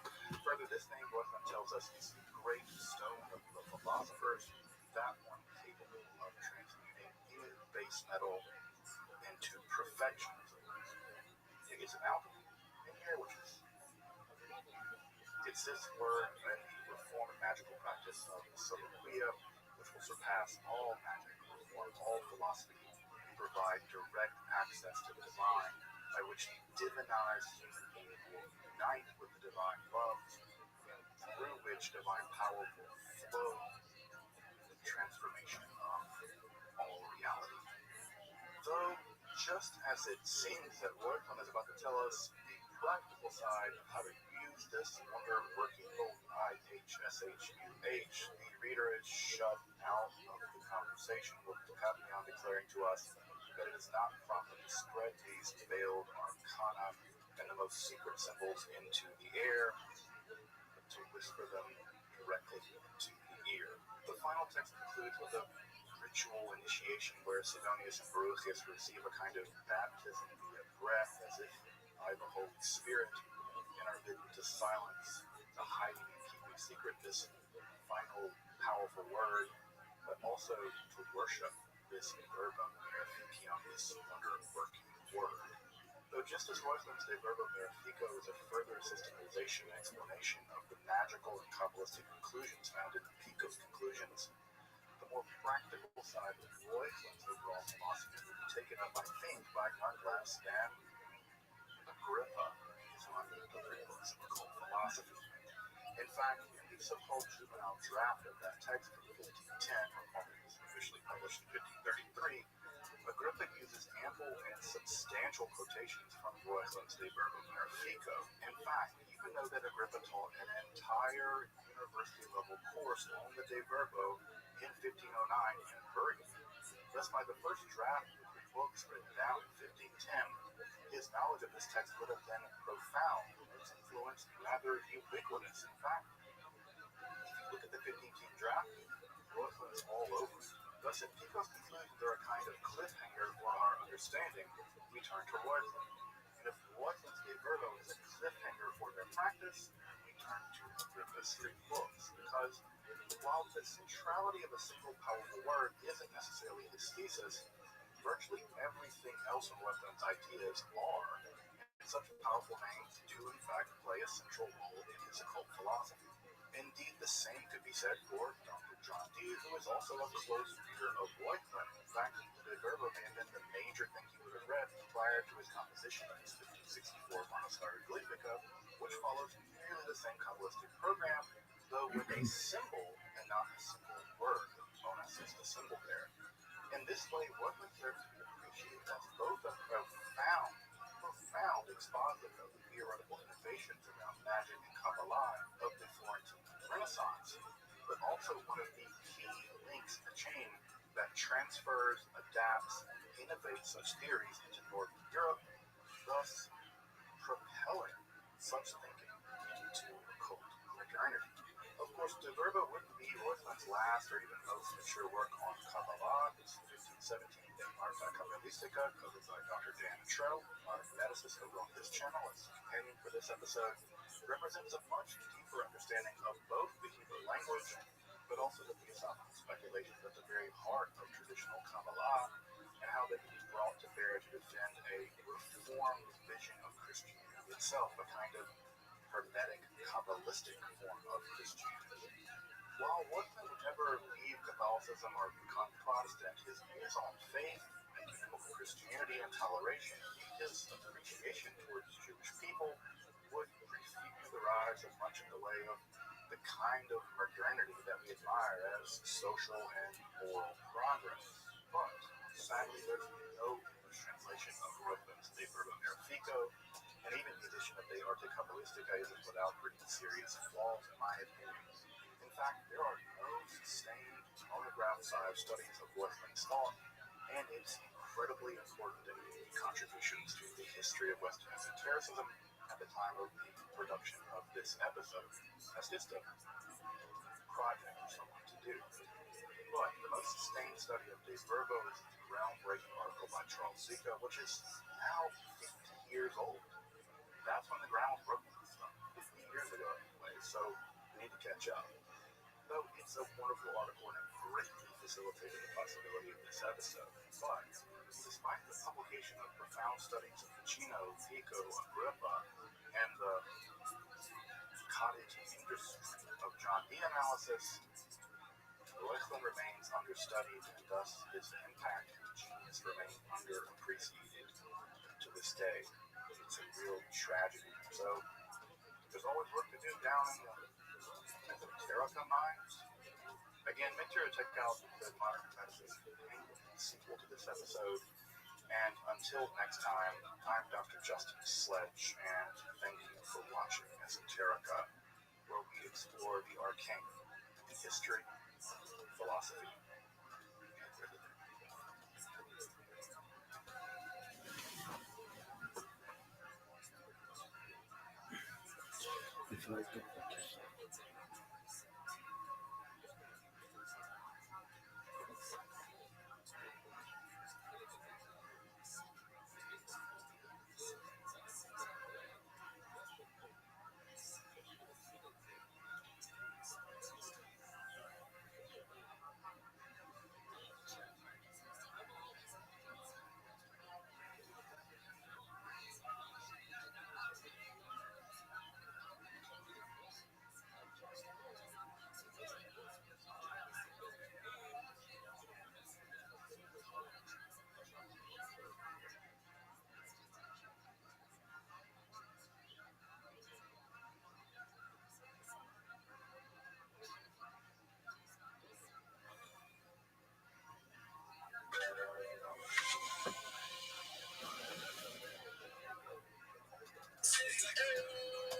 Monday morning, July 13th, 11 a.m. on the dot. Punctual around here, kids. How are we doing? How's everybody doing? Doing good? Doing good after UFC 329, the main event. You guys all right? Coping okay? Was your Sunday okay? Appreciate all of you that tuned in to the live Big Round Showdown on Saturday night. We started with the main prelim, Stevenson, Gable, and then you have Whitaker, and then we're kicking the main card, UFC 329. So thank you guys for tuning in, making that what it is. It was a great time. I had so much fun. I could do those nonstop. We just gotta have some people on cards, but overall, yeah, great time. Great time, man. Great time. It's interesting hearing, online, everybody's takes. Here's my thoughts. God, I wrote down some big notes. I was in the gym. Couldn't sleep. Woke up super early. I just have so many thoughts going into this. Obviously, the build-up for Conor McGregor's comeback was there's a lot. There's a lot of hype on it. And if you're kind of in the same boat as me, is we were so excited for this, right? So excited.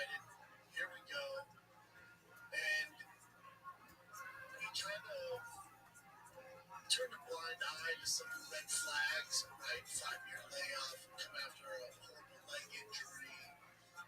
Obviously, his personal life has been complete disarray, complete chaos. Had some legal issues, had some drinking issues, drug issues, assaulted, the list goes on and on. And in hindsight, playing Monday armchair quarterback, like a lot of people online are doing, like, how could you not see this coming? I told you. I get all that. I get all that. Anybody else, any other fighter takes 5 years off, goes on a hiatus, doing what Conor did in his personal life and having those issues and all the chaos and all the drama, and then coming back like Max Holloway, I would say you're out your mind. You kidding me? This is stupid. What are we doing? This is stupid. But you're not dealing with just any normal fighter. You're dealing with Conor Mystic Mac McGregor. And I get it. All signs point that this was going to be a complete shit show, wash fighter. All signs point to that. But again, you're not dealing with your typical fighter. Conor McGregor's done amazing things before. The reason I call him Mystic Mac is he'd make these predictions and they'll pull it off. And crazy stuff. Crazy stuff. Marshall Woodson, the real question is, did Callum watch the fights, bro? We'll see. I fight get up there, so I'm going to ask him. He did text me. Shortly after, I don't know what time he texted me because there's so many texts, but he texted me. Jeff Castillo says, conspiracy theories say that UFC knew Conor was hurt. You mind that?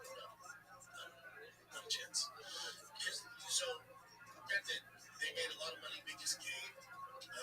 They make money off Conor, the viewership, stuff like that. Remember, they get $1.1 million a year regardless of Conor fights. So you think that they would risk all of that, shareholders, TKO, all of that, on Conor buying? You know, it just, all the business sense don't make 80 cents. That's just dumb. That process is right voice. Yeah, Callum did not watch the fights. I bet he did. Prince Clan says Charles fighting Patty would be a different fight. You could just hold Patty down for 5 seconds. Yeah, I'm not mad at Charles. Patty would be interesting.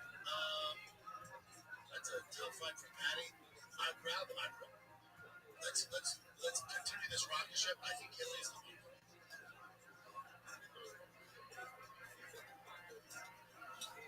Pascal, welcome to the club. Like Ross, Mario Batista should fight Rob. I'd rather see him fight Sugar. Mike Street says, not the Kevin Rowe. Conor needs this. He's been a shit human now. He has Christ on his side. Christ will test you. He wants to know you're serious. I found him coming out of heroin addiction. Oh, wow. Good for you, Mike. I'm glad that worked, brother. Yeah, you might be right, brother. This might be the big man upstairs testing Conor. What is he getting tested? But rightfully so. You know, he's been on a tangent. He's been on one, yeah.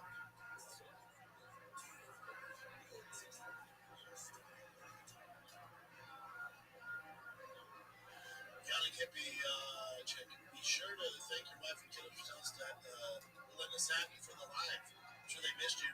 My kiddos missed me. My wifey was on the boat with the neighbors party. So I think she was good. Andrew, take it. Brandon says not a big shorts guy. I'm not. But it's so hot out here, I must have out. Keep going. We got another, I'd say, let's go 10 minutes. That's if Callan's gonna be on time. Shit, text Callan, say ETA, and then we'll keep going. What's up?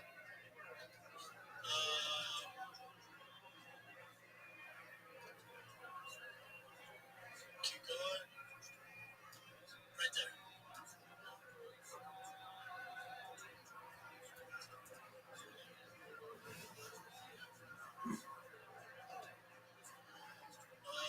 Warriors Boot Camp. Hey, me and Jen, love listening to these lives. So on Spotify. Finally joined the club. Thanks, brother. I know Conor and coaches say he's been okay in camp, but he's not cut weight in so long. Do you think that's why? It could be. So Brendan Schaub is back. Did you hear that in there? Great weekend, that person has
stupid, like, obviously she was about that whole Connor thing.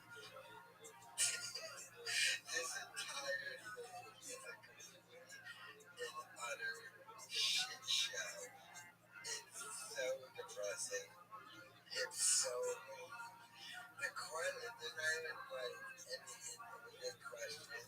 You pretty much stopped getting new members and stopped getting super chats because you won't answer any of the real questions that anyone really wants to know about this entire thing. And his whole Connor thing, how it was about her, he was so big on Connor's coming back. The UFC is going to be extremely relevant again, and I'm going to make some money off of that because I got dropped my podcast. Why do you know I lied and say that I signed a new deal, biggest deal ever 2 months ago? But if you literally Google it, it says no, you didn't, and no one announced it. Yeah, I bet you lies that everyone knows about me. This is so got the right out there on the party with Commander without her ready for that. Look at this cock sitting in there, sugar single here. A podcast with Shab's wife and Akash's wife. It would never work. It'd be like the unstoppable bitch meets the dummy. Like, it's too much for them. Like, you could have put them in the same room. The energy would gather and explode or something, but your wife's out there popping it. Not the white boys in the crowd, but the white boys on the boat. Damn. And you can tell he's so heated about it. Traveling babe. I'm just going to live stream Connor fight. Why do you have to go out and party? Sucks to be him back. Let me know your thoughts in the comments.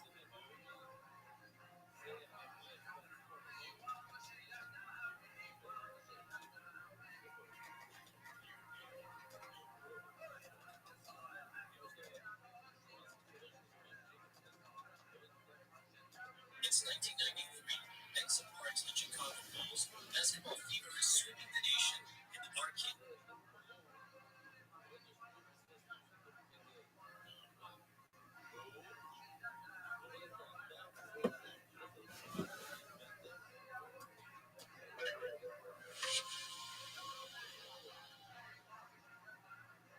It's people's, well, it's baby mama divorce.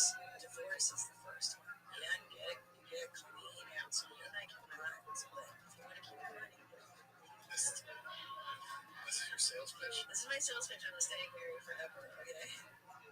Means people. Tom Segura and his wife, Christina P., are getting divorced. This from TMZ. Tom Segura and Christina P. Splitsville after 18 years of marriage. They're going their separate ways after nearly 2 decades as husband and wife. Damn, sources familiar with the situation tell TMZ the comedians and podcast host recently separated after 18 years of marriage. We're told the split happened within the last couple of months and is completely amicable. TMZ is also told they had a special and productive relationship, creating one of the most successful comedy podcast networks in the industry. And more importantly, 2 kids. They are taking different paths moving forward while remaining devoted to their children. Tom and Christina got hitched back in 2008 and have 2 sons, Ellis, born in 2016, and Julian in 2018. In case you didn't know, the pair co-founded Your Mom's House Studios, a podcast network which is home to shows including the one they host together, Your Mom's House. Fans have noticed they haven't filmed episodes together in the last few months, but we're told they'll continue to co-host the show now in its 16th year. Meanwhile, season 2 of Tom Show Bad Thoughts just received an Emmy nomination for Outstanding Short Form Comedy Drama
much is she gonna take him for? Probably not that much. I mean, we're gonna get into the whole divorce thing.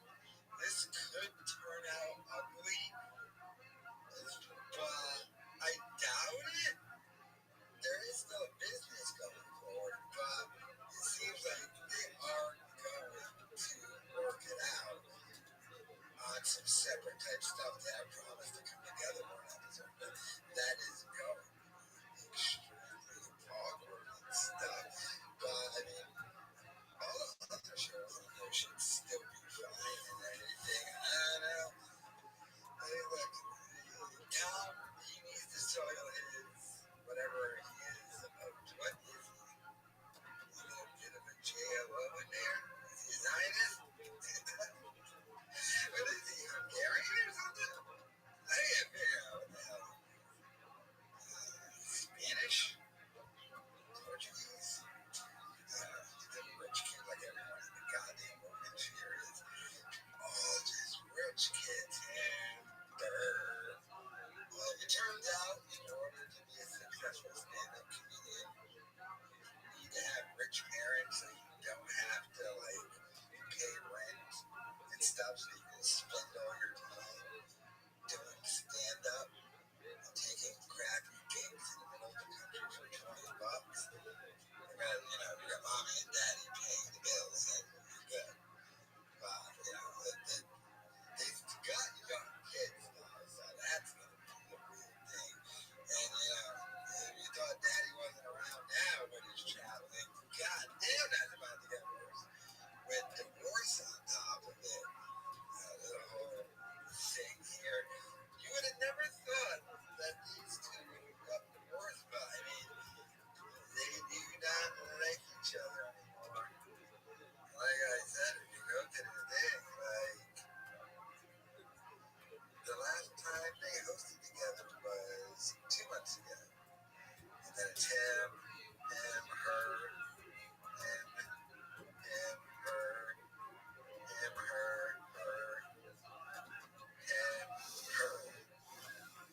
so like they're dropping every week. They just refuse to do it together. It's the end of an era. Thank God. And that 2 bears in 1 cave already. It's enough of Bert Chrysler just taking off the shirt. I love it when Nikki Glaser was at the Tom Brady roast. She's like, I'm a fan of your joke. Shirts are supposed to stay on. But, I mean, these two getting divorced, the entire thing is insane and crazy. I wonder how the comedy world is going to react to this one. Who knows? I mean, the Rogans here, hearing all those guys, see what their opinions of it are going to be. Tom just looks depressed. I mean, he is sitting across from him. God awful Bert Kreischer. Even on like their latest podcast, most of it is just Bert babbling. You can tell Tom is a little stressed. So is Christina on her last podcast. I mean, it's the end of an empire. I mean, I guess they're going to keep going forward. I mean, they do have a business together, but odd to get divorced now, especially since like they're both just like finished. I mean, no, especially Tom. Damn, looks awful. They still get brought back to that video of him playing basketball and him like fucking himself up. Or so it was like a glitch in the Matrix. Like he broke the laws of physics somehow to hurt himself. It was incredible. But I mean, I guess they're just gonna keep going forward, business as usual, the way that the podcast is. I mean, they got other successful podcasts on there. Lauren Compton one, yeah, she's hot, and all the other stuff. Now, in that article, it said that they do plan on coming back together to do their podcast together.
DC, she's different from Jesus. And she's gonna come back. I'm waiting. Yeah. Do you think that was a fix? No, I hate when people say that. No, I don't hate you, but you're talking about the comedy thing? Yeah, it's such a bad thing. I'm asking the question. It's such a bad thing. Let me ask you, if you know this, hold on, because then I talk about some big breakdown. I get why people want to go to conspiracies. They're fun. I like them more than anyone. They're so, and I'll entertain them. Not when it comes to UFC. I want to entertain, especially with Conor. So you gotta realize, when Conor touched down, usually athletes have to get on Tuesday. I think Conor came in a day or two late, so he came on Wednesday or Thursday. The minute you touch down, the Las Vegas Commission is with you. So if he was limping, they would be like, what the fuck? They're going to look into everything, and he has to go through a whole body scan. And also, is that true? And also, if there's an AC, did you see the things on his neck? So if you follow me during training camp, you'd be like, oh my God, he's injured. If you follow any fighter during a camp, if they get rehab, you go to all sorts of places. You're going to assume they're hurt for the fight. They are, but it's not an ACL tear. Also, if he had an ACL tear, his knee would be on there. Yeah, he wouldn't be able to walk. So when he tore it in the cage, originally he can kind of move around a little. You see, he has a small lip. If he goes to video him walking today, it ain't happening. Yeah, he's on crutches. So my point is with that, it's like, I get it why, like, people that haven't been there or don't know, like, oh, this is fixed, I guess. But it's like, also just the business side of things. So the UFC, they liked Conor. They had a big, the biggest ticket sales of all time. That's all good. It's still not $1.1 billion. So if Dana knew this injury was happening, and you think he'd risk TKO the shareholders, the entire business on Conor, none of that makes sense. Now it's fun. Like, what about John Krause? He was, a guy that tried pulling one over on the. I think people are saying, no, free for Conor, knowing that. No, I was going to ask you this. He should be getting it by. Not with that way. No, that's. But people, here's my question. People get by with, like, I've done a fight where I had cuts and I put makeup on it and masked it. But when you're talking about straight up, like, knee injuries, shoulder, so here's what I was thinking. Especially that you're always going into a fight with some injury. Right? Yeah, you're going into that place in Newport, like, you follow any athlete, you're like, he's injured in this game. Like, he just has more eyes on him. Yeah, someone took a picture, like, he's injured. It's like, no, he got something in his neck, or he got those suction, you can see the marks, he got the suction down there. Okay, but might have got an IV that day. But wait, so is it possible that he had his knee was feeling? Because you can see he tore it. Like, you can see when he jumped. You can see it. It's torn. I'm saying the idea was he might have known he was injured going into it. Like, if his knee was a little trick, you don't do a jumping kick if your knee's injured. And if you watch the warm-up before he got knocked down, he does that exact same kick 6 times. No problem. Yeah. Because he was going to open up that. He does it before he'd fight. Like the Jose Aldo fight, he did the exact sequence he was going to start with. He seemed the exact sequence he was going to start. He seemed different. Yes. Very nervous. 5-year layoff. 5-year layoff. But I thought UFC jitters aren't real. Isn't that what some people say out there? UFC jitters aren't real. I can't imagine the pressure. 5-year layoff? I can't imagine the pressure. And he was like a 5-year layoff, but you're coming back and you're the creme de la. You're the guy. So Mac is back. Everybody's there. Everybody famous is there. Now I think his nervous came from because he knows the money's up. Oh no, Mac left about 6 years ago. Maybe 7. Mac is not bad yet, but the Mac is here. Yeah. I'm gonna try my best. Mac's here. So I think his pressure came from he was trying to live up to the expectations of what we thought we were gonna get, and he's like, those days were done, dude. And unfortunately, we let the guys down. That's funny. I did say, I'm like, I'll believe it when he walks into the cage that he's gonna fight again. I should have been a little more specific. When he lands a punch, then I'll believe he's back. He was nervous, but also it was also interesting because at 170, what won him a lot of those fights at 55, at 45 was like his reaction time, his speed. Yeah, that speed, slipping, punching. When you slip, that guy's already gone at 70, maybe. You're slower. He just looked bloated. He looked 38. He looked 38. Yeah. This isn't a mystery. He looked 38. He's going up a weight class. His face was a little slower. His hair was a little thinner. Face a little chubbier. I mean, Father Time doesn't give a fuck. I used to again.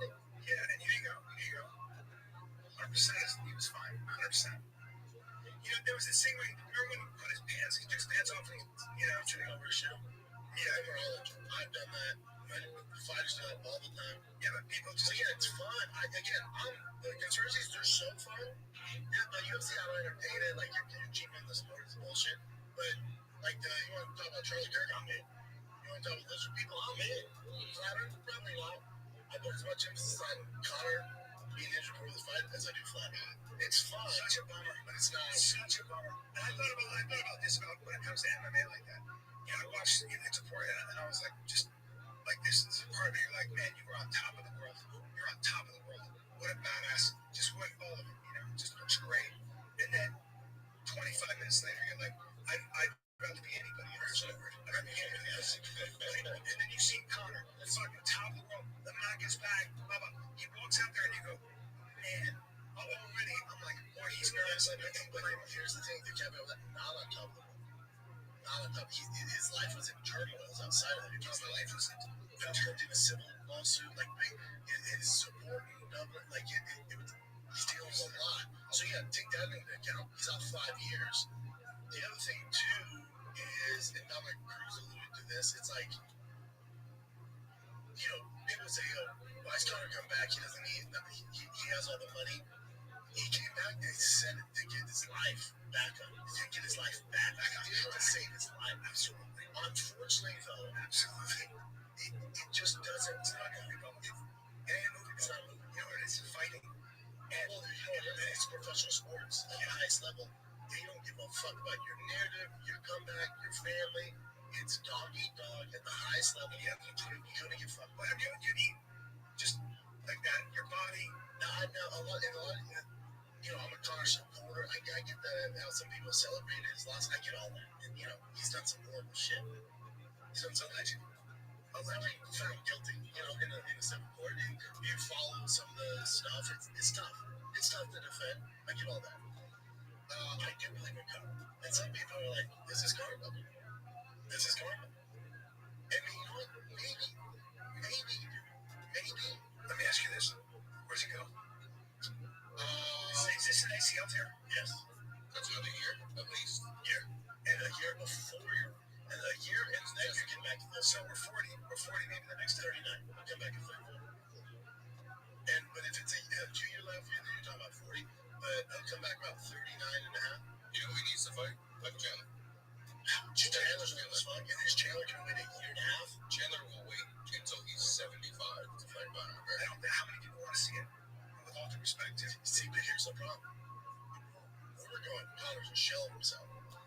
The UFC is a business. Shareholders like he's still going to be the biggest. Even if Conor is still going to be the biggest, it's still the biggest. He's still by far the most massive star. But that's the problem.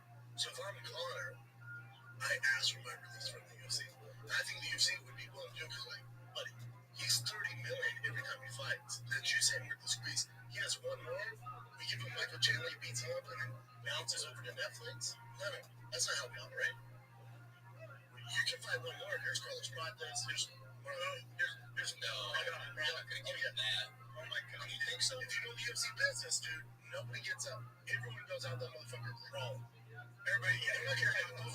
Here's Michael Chandler after whatever fucking long of a layoff for Connor's out. Here's a call. Here's a gimme.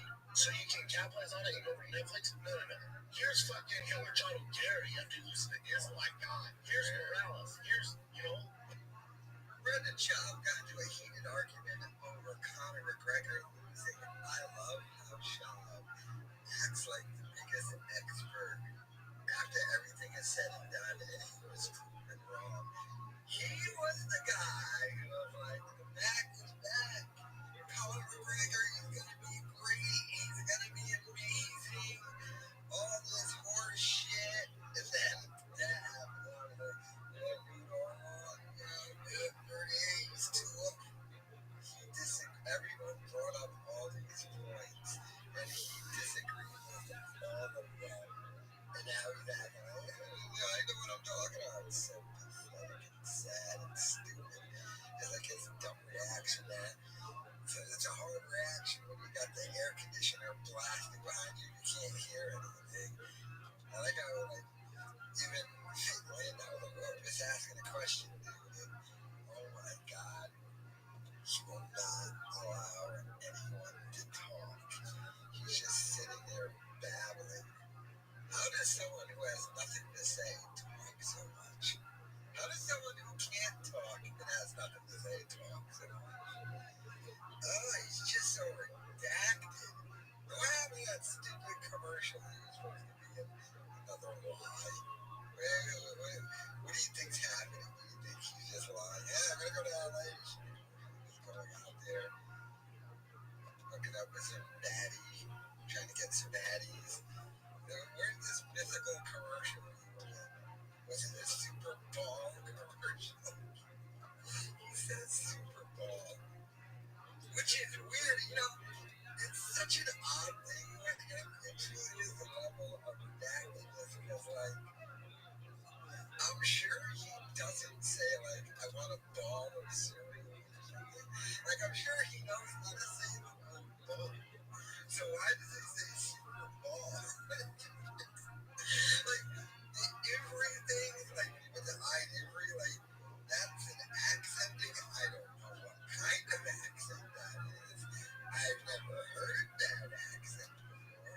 But at least that's, like, a consistent thing you can understand. But, like, the Super Bowl thing, like, he wouldn't say, I want a ball of cereal. So why does he say Super Bowl instead of Super Bowl?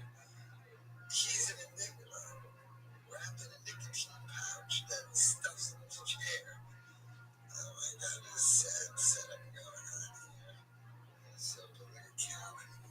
By the way, he's so jealous. Callan went to his MMA awards.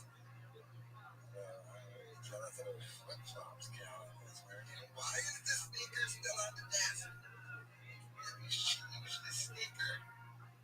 Like a fake Linda. How are you so small when your hand is ridiculously too small for your dumb head? Yes, this whole thing is a shit show. This whole podcast stinks. That's gonna be over soon. Podcast one didn't resign him, another lie he told. Yeah, 2 months ago resigned. Biggest deal ever. So I had to downgrade everything and quit the golden hour and complain about not doing this one anymore. Ended up live streaming and, you know, but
Maximus, I find you to be tremendously annoying. So, have fun back in Florida. I'm going to get another complete stranger up here. There he goes, Maximus Meisenheimer, everybody. Here, have a joke book. Give him that. Have a joke book, Maximus. We don't shake hands. You go that way. Go back to Florida. Go to Florida, Maximus. You guys having fun out there, huh? This is a real live show. You can feel it. This isn't like your Tonight Show with Jimmy Fallon up here. Taylor Pullinger is next. Taylor Pullinger. This looks like a new name. Feels promising. The touch of the paper feels promising. Taylor Pullinger. Oh, look at this. Swinging around from the back. One more time for Taylor, everybody.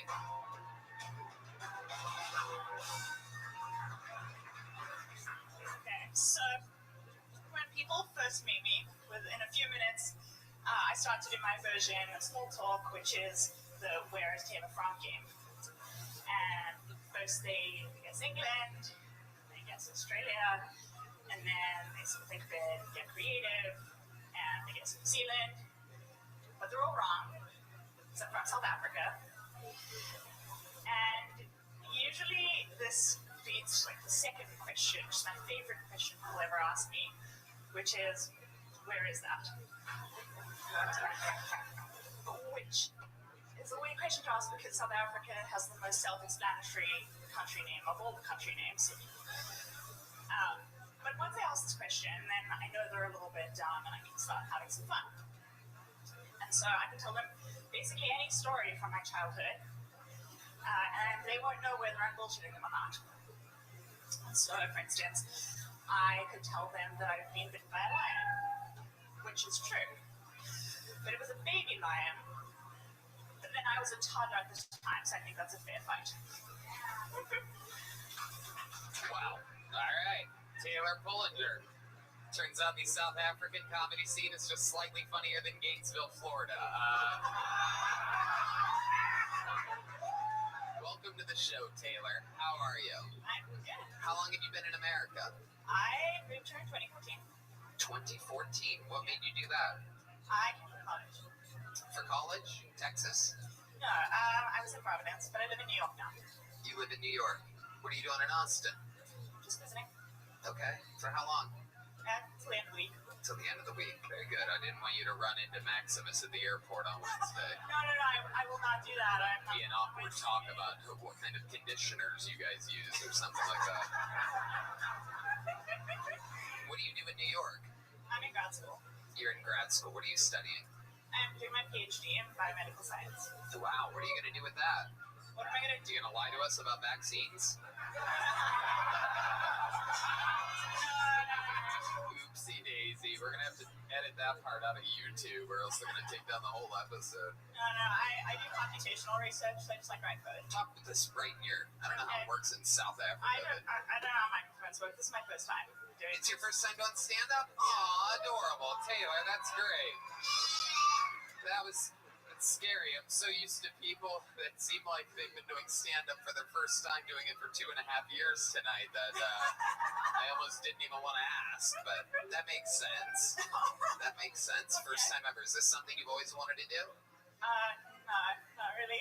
What made you sign up tonight? I'm a fan of the show.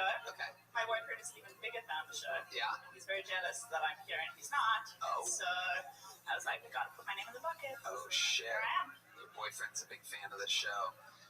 Why is he not here? He's in New York? Yeah, he's working. What does he do for work? He's in finance. Ooh, Ooh, look at you. Hell yeah. South African money wire. You know what I'm saying? Little Nigerian prince. You know what I'm talking about, people? That is our official South African sound effect, for those of you that don't know. That is what Brian thinks South Africa is, everybody. I love it. Is there anything you miss about South Africa? My family. Okay. Yeah. And what do? They like mine for blood diamonds or something like that? No, my one sister is in medical school. My other sister is in high school. And my dad he works at a bank. So it's also in bank. Dad works at a bank. Oh, yeah. All right. Huh. What do you do for fun in New York? Fun? Let me ask you this. Okay. That's a typical question. I'm going to ask you this. Right now, this pandemic's happening. Yeah. I don't know how many of you have visited New York, but I performed in Madison Square Garden just a month ago. Ate some steaks at some fancy restaurants. You know, no big deal. You have the same life as yours. We're all equals here. You know what I mean? We're all equals. I got on the jet after that with my cowboy hats, just like you would. But I mean, obviously, and I spent 15 years in LA. Obviously, there he is. They're in the more liberal cities. Things are crazy. I mean, people running, sprinting, jogging, bicycling with masks on, driving with masks on. What's up, Pimp? With their windows rolled up. Hello. Did you have a podcast today? What? Did you have a podcast? Yeah, I had yesterday too. Oh, good on you. How did they go? The second one was best, fun, good writing, everything. It was really good. That's wonderful I to made hear. new friends. That's wonderful to hear. No. Have you ever been happy in your entire life? What? Have you ever been happier in your entire life? Oh, I was happy. Yeah. All right, and then you've got one today as well. I don't think so. Okay. I don't, yeah, I have. Okay. Well, then that's great. All right. In Friday, I have a part-time job, so that's good. Yes, it is. All right. How many views am I at, Big Dog? I don't know. I don't know I was either. not looking. All right. I'm looking right now.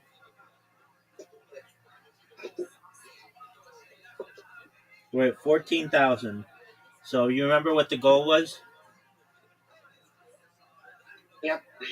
Okay, so we're almost there, big man. Yeah, almost. Yes, sir. I made a robot. So a lot of podcasters get so much spam that they don't take emails. They have a website on their and then on their website they have a contact page. Are you familiar with these?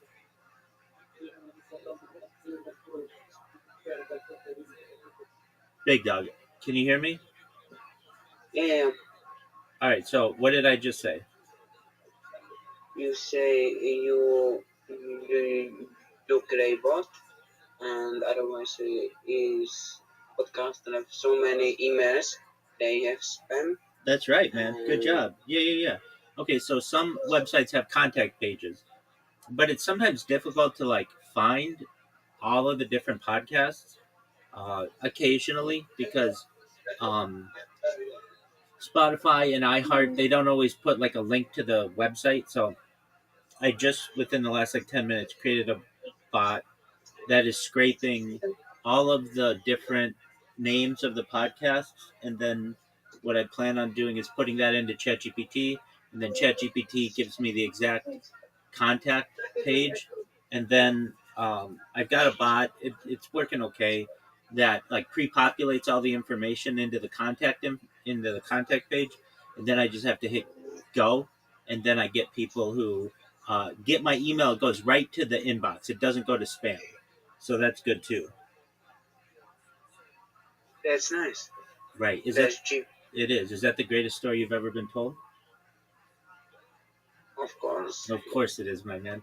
All right, now, next question. Did you know that Spain is in the World Cup final? Yes or no? I'll wait. Yeah, I will know Spain will be in World Cup final. Okay, and you know that Argentina and England play on Wednesday, and then the winner of that decides. I know how knockout stage are. I know. But this isn't the knockout stage, dog. This is. No, it's not. These are the semifinals. Knockout stage was like a week ago, 2 weeks ago. No, there was a group stage. Right, and then you've got you say that everything up until the finals are knockout stage? Yeah.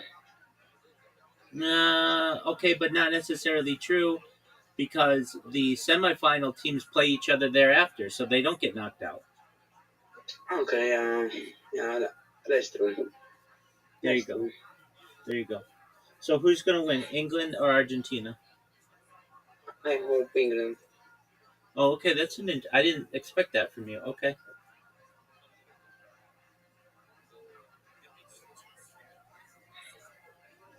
You hope England. Okay, that's very interesting.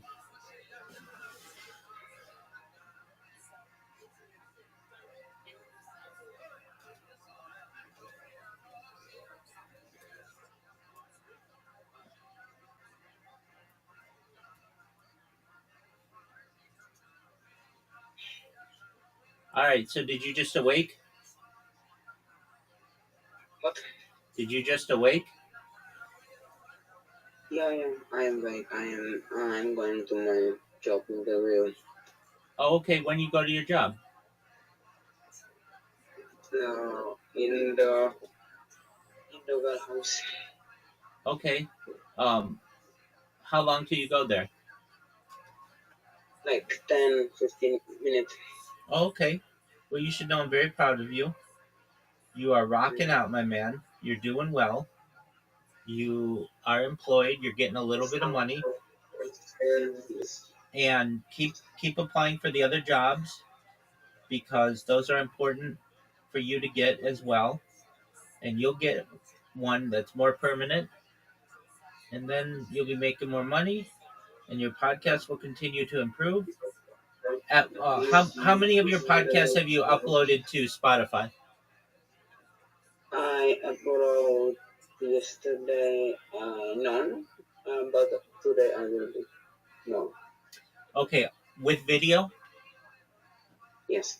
Okay, and are they connected to iHeart and Pandora and Audacity and all of those? Yeah. I think the episode what I want to. Okay, well, you have to check. You have to check if you uploaded something on iTunes, or if you upload something on Spotify, is it going to iTunes, and how long does it take to carry over? I carry on like 10 minutes, I think, because when I took internet. Oh, okay, that's good. All right, and do you feel like this is that it's going well? Yeah, I think so. All right, how could it be better? Yeah, that's true. No, how could it be better? Always could be. How could it be better? Like, you tell me, how could it be better? Yeah. No, tell me, how could it be better? Like, do you want more people viewing it, more comments, more likes, what? I can have more subscribers. I can have like 100 subscribers. Okay, and how many are you right now? 88. Dude, you're gonna get there. That's really good. Do you recognize that's really good? Yeah, of course. Are you proud?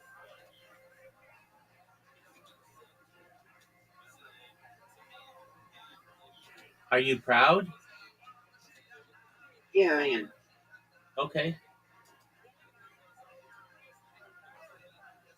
Are you excited to go to work? Yeah. Cool. Are there any people there with whom you've developed? Are you friends with anybody? No. Okay, but you've only been there one day, right? Yeah. All right. Well, you'll become friends with people. You're a nice person, and your personality will shine through. Mhm. All right, big dog. I have on LinkedIn. I have 5,200 something. Didn't you have 3,000 the last time I talked with you? No, I had 5,000. Oh, okay. That's really good. That's very, very So good. by end of the summer, I will have 6,000. How did you get so many again? I just did. No, you just don't do it. Did you follow people and they followed you back or something? No. I don't follow. I've in the LinkedIn. I am like only 100 people, 158 people. I'm not following so many people. No. Then how did you get so many people following you? I just get them.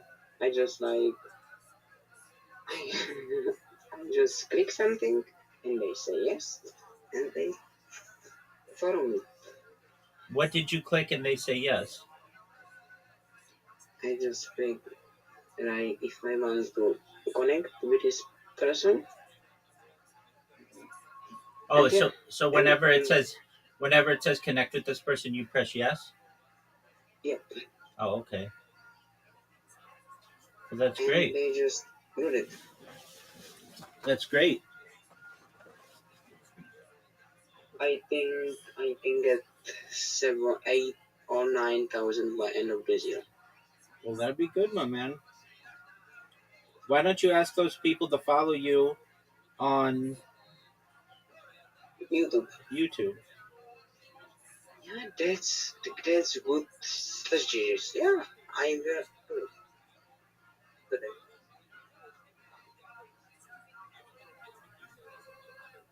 That's true. That's true.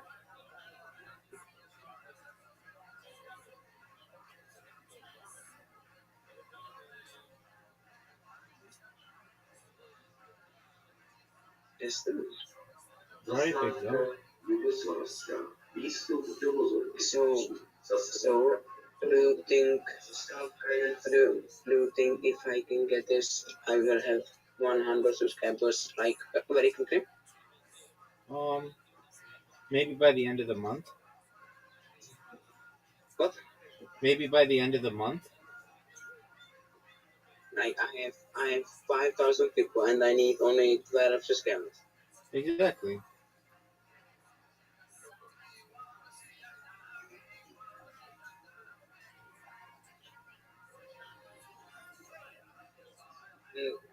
And more and more people are coming. More and more people. That's correct. Once you get 100, it gets easier. Yeah, that's true. Like today, and I want 3 new people on LinkedIn. Just today.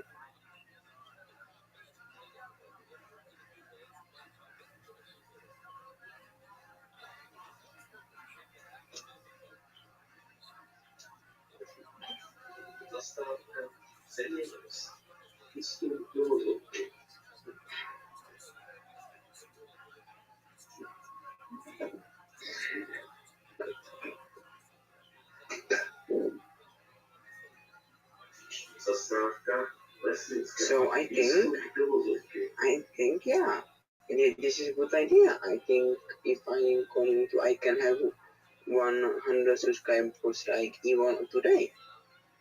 Maybe, my man. Because they are following me, so they already like me. That's right. You should do that. Yeah. But be careful. You don't want to get banned for spam or something. Yeah, that's true. That's true. That's true.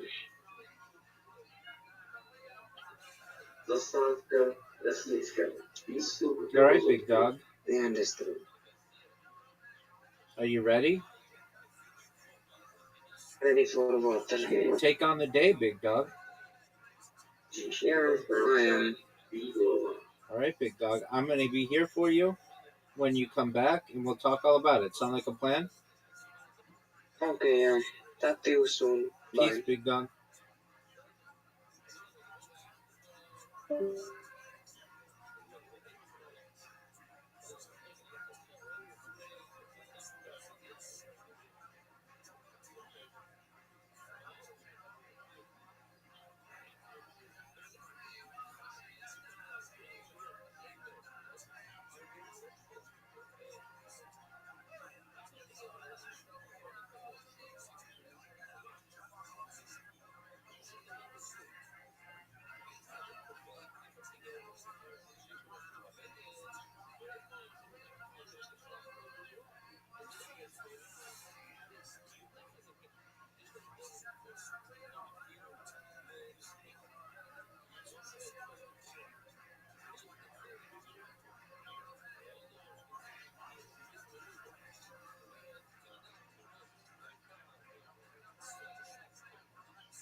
Hey,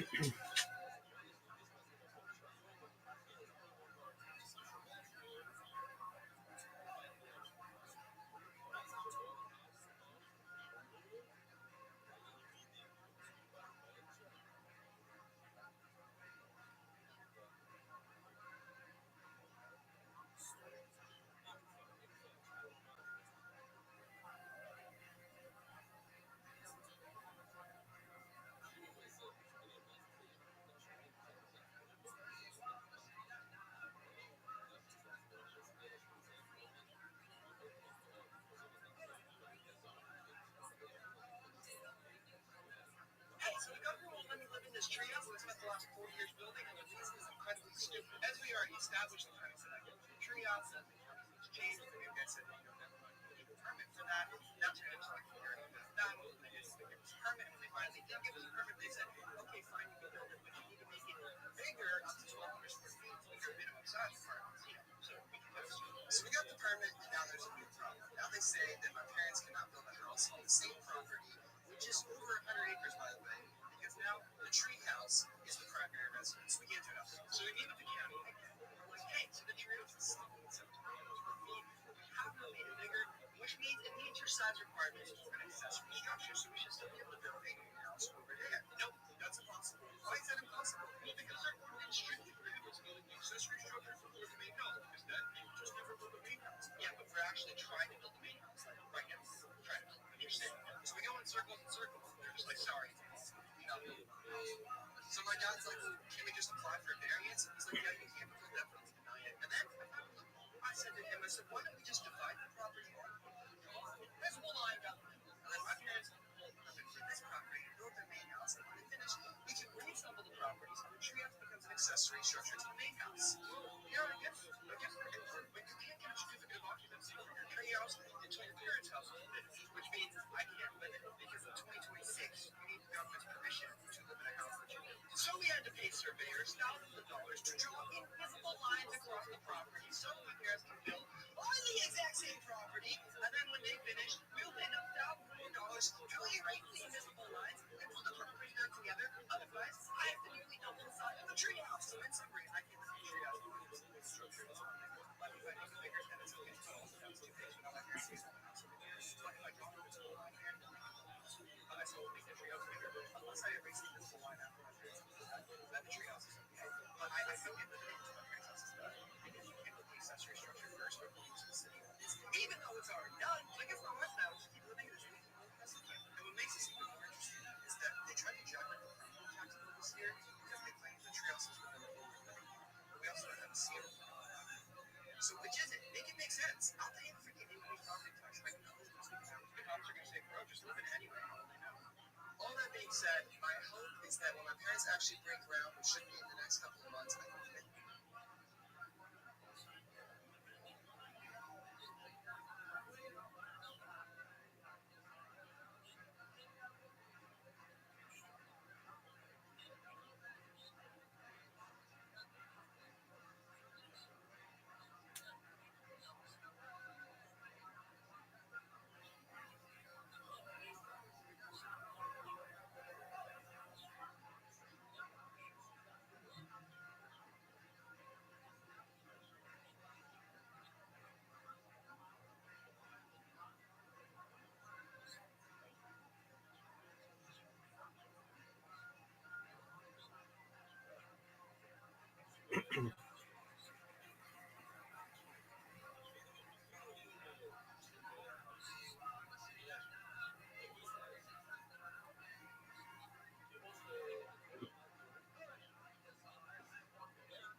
I mean, I'm it's not just sure. What? continuous. I saw it everywhere. I saw it the whole time. And they're vaccinated. You have to be vaccinated to everything.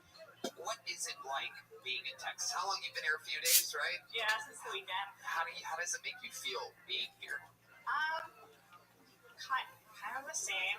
Oh, okay, that's right. You're used to South African slavery, so I almost forgot that this is all super free to you. That ended before I was born, so. What's your favorite thing that you've done in Texas so far? My favorite thing I've done in Texas? I really enjoyed the Have you ever cheated on your boyfriend with a blind bass player? No, I haven't. Oh shit! First time for everything. How many of you think she should make love to D Madness right now on this day?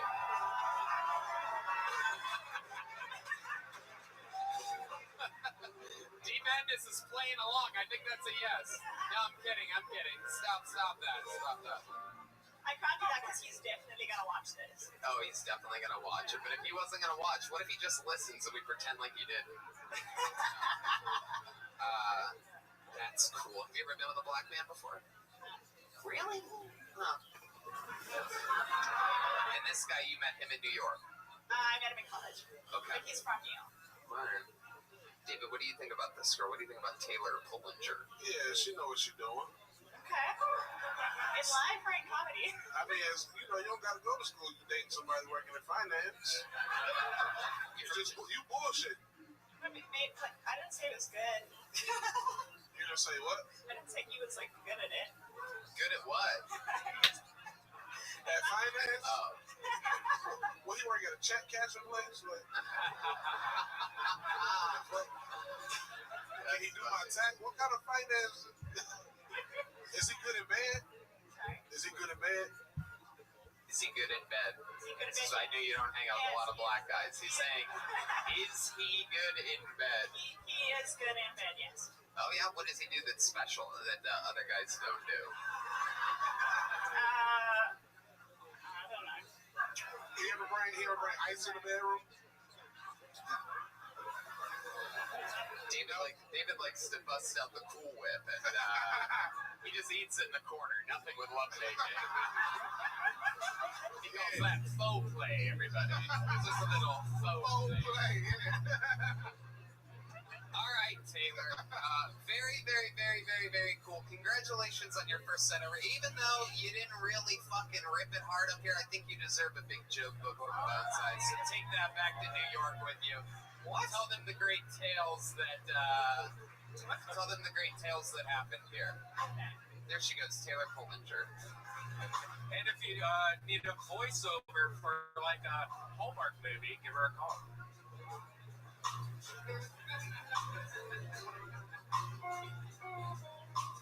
Brad Brockman is next on Kill Tony. Brad Brockman. Here he comes. One more time for Brad, everybody. Come on. Hey, howdy, y'all. Feels good to be back in Texas. It's my home state. I just moved. Texas. I just moved back after a long time, and I'm not super familiar with Texas politics. But one thing I have picked up on, I don't think that Governor Greg Abbott stands for anything. He certainly doesn't stand up for women's rights. That's just not how he rolls. I am a little bit about me. I'm a proud member of the LGBTQ community. Yeah. I'm a thespian. So if you don't know what a thespian is, you can take my word for it. It's pretty gay. And if you do know what a thespian is, there's people in the LGBTQ community that don't think thespians should be included, and I think those people are really gay. Fuck yeah, Brad Brockman. Hey, right there. Perfect. Very good. Welcome to the show. Is this your first time on the show? My first time, yeah. Thank you. Welcome, Brad. Welcome to the show. I love it. You look like Harry Potter's weed dealer. So true.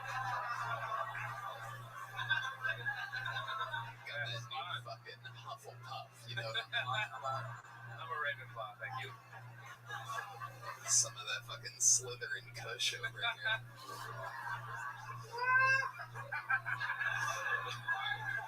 love it. I didn't know these terms. No? That's how it works. Brad, how long you been on stand-up? 4 months. 4 months. I love it. You're from here in Texas. You said what part? San Antonio. Ooh, Hell yeah. San Antonio. Made the drive tonight. Oh, yeah. And now you live here in Austin. I do. Very cool. What do you do for work? I just started as a barista. Nice. It's okay. Thank You have a lot of pride. I can tell by the way you answered that. Yeah. I'm very You're proud better of than the job that you're doing. That happens. It's a Biden economy out there. People have to try to survive. Yeah. He looks like a barista, right? I mean, look at that. Like slam poetry, espresso. How much you make an hour? Too little. Bro, they pay like $18 an hour over here on Congress and fried chicken. You want to work at a fried David can get you a job at a fried chicken place. Fuck yeah, dude. I'm all about it. Perfect. David's out here making dreams come true. Brad, I love it, man. What else? What else about you? What do you like to do for fun? I like to do music. Yeah, what do you do musically? Mostly singing. I do a Really? little bit of guitar, yeah, a little bit. Okay. You want to sing something here tonight? Why don't you sing us a little something? Communicate with the band. These guys are geniuses over here. Wow, right into that. No, that's a little, there's no some like, Amy Winehouse, she's kind of on my bags. Oh shit. Look at this. Hell yeah. Alright, cool. I'm excited to see what happens here. There's a tension in the air. I've been doing this a long time. I feel something special is about to happen. Here he is singing a little jam. This is the debut on Kill Tony of Brad Brockman. Sometimes I go out by myself and I look across the water.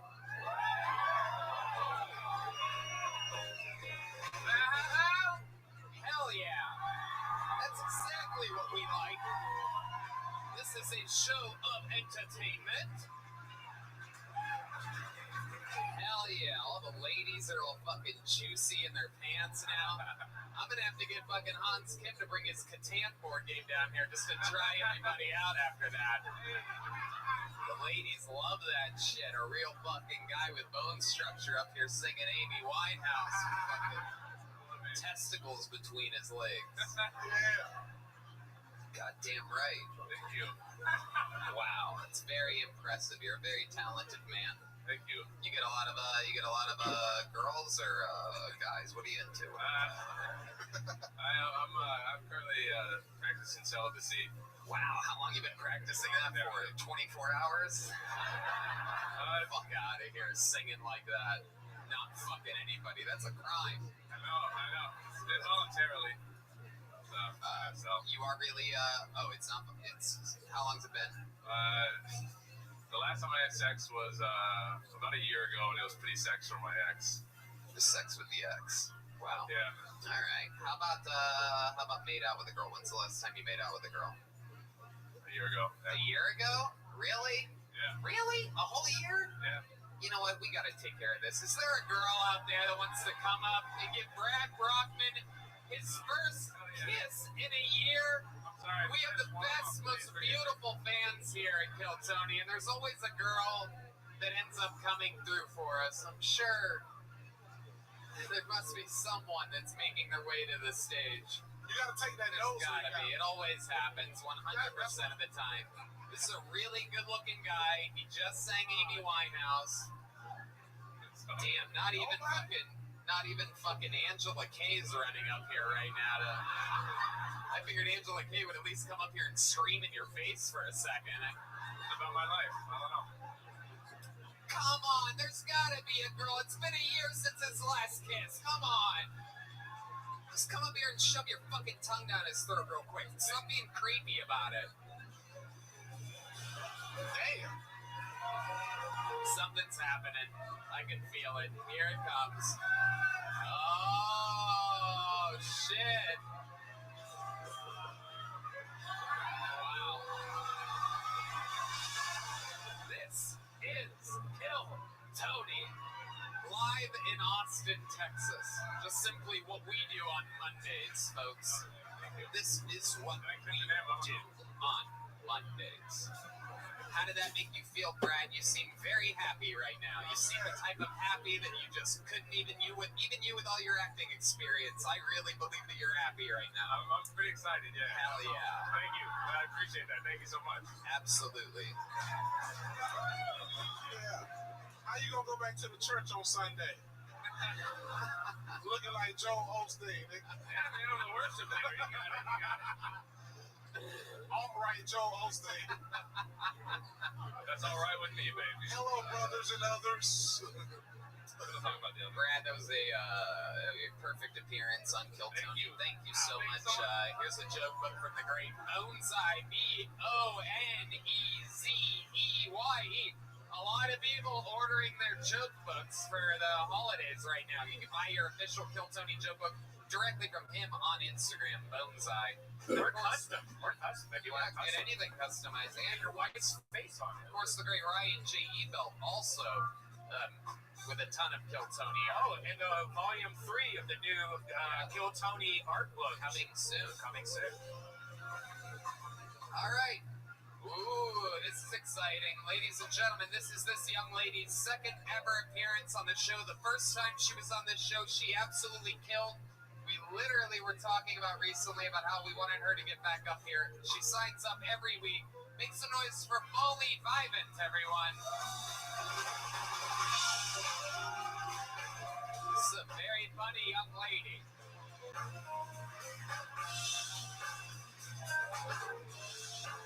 Come on, people, make some noise for Molly Vivant.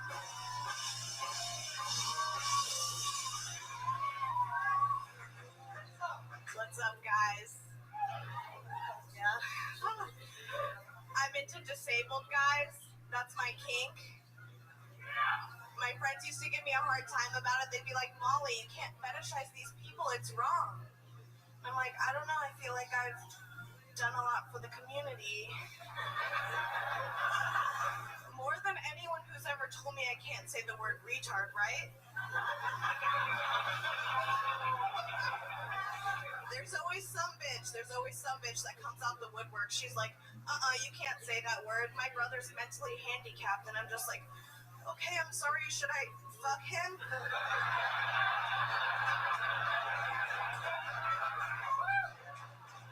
Like, I get it. They have special needs, but I also have special needs. I don't really date disabled guys as much anymore, though. I think it's because my love language is acts of service. They can't do much. One of the greatest sneezes of all time, folks. One more time for Molly Vivant. Which is hard as fuck. Welcome back to the show, Molly. We had a blast with you last time you were here. Welcome back. Indeed. Is that true? Do you really have a disabled fetish? Really? Oh my goodness, how exciting.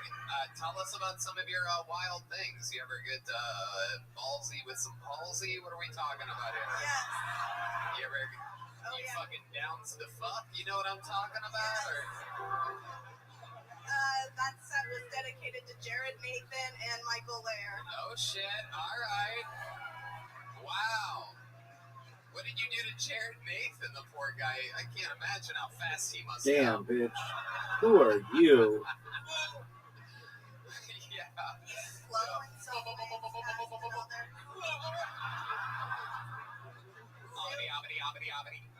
Really good at motorboating. I bet he is. He does it without even tits in his face. It's incredible. I love it. Molly, welcome back. You are an incredible human. We found out about you last time that you are a professional porn star. Isn't that incredible? There's fucking everybody's into something, folks. Everybody's into something. No, I'm kidding. For those of you just listening to the podcast, I will tell you that Molly's boobs aren't the smallest you've ever seen in your entire life. Even D Madness knows she has huge titties. He can feel it in the breeze. I saw him licking his finger and lifting it in the air earlier. Oh shit, he's gotta go jerk off real quick. Now that one you black my views. She's blocked. He said your tits are blocking his view. For those of you that didn't decipher that properly, it is absolutely incredible. He's still yelling. He's literally at the urinal, still yelling at the show. Molly, have you done any scenes or porn work since the last time we saw you, or is there anything we didn't cover last time that you think is? We mostly just talked about my job. I told you little anecdotes about that. I've been trying to think about what I would tell you. I thought of 2 little quick facts about myself. Perfect. Okay. One time I interviewed at Burger King and I did not get the job. Damn, even with Whoppers like that?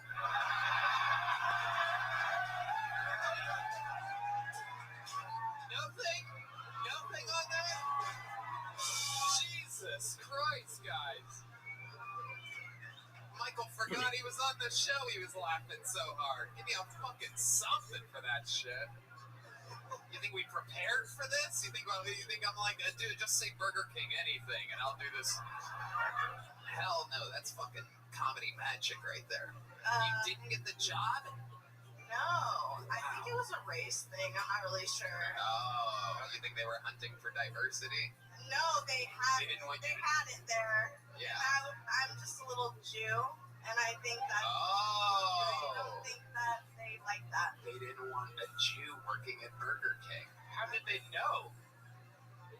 Oh yeah, I forgot. She exposed her face, everybody. She made it look.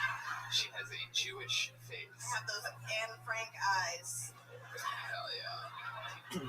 But if Anne Frank had tits like that, she would have gotten in more trouble real quick, I'm telling you.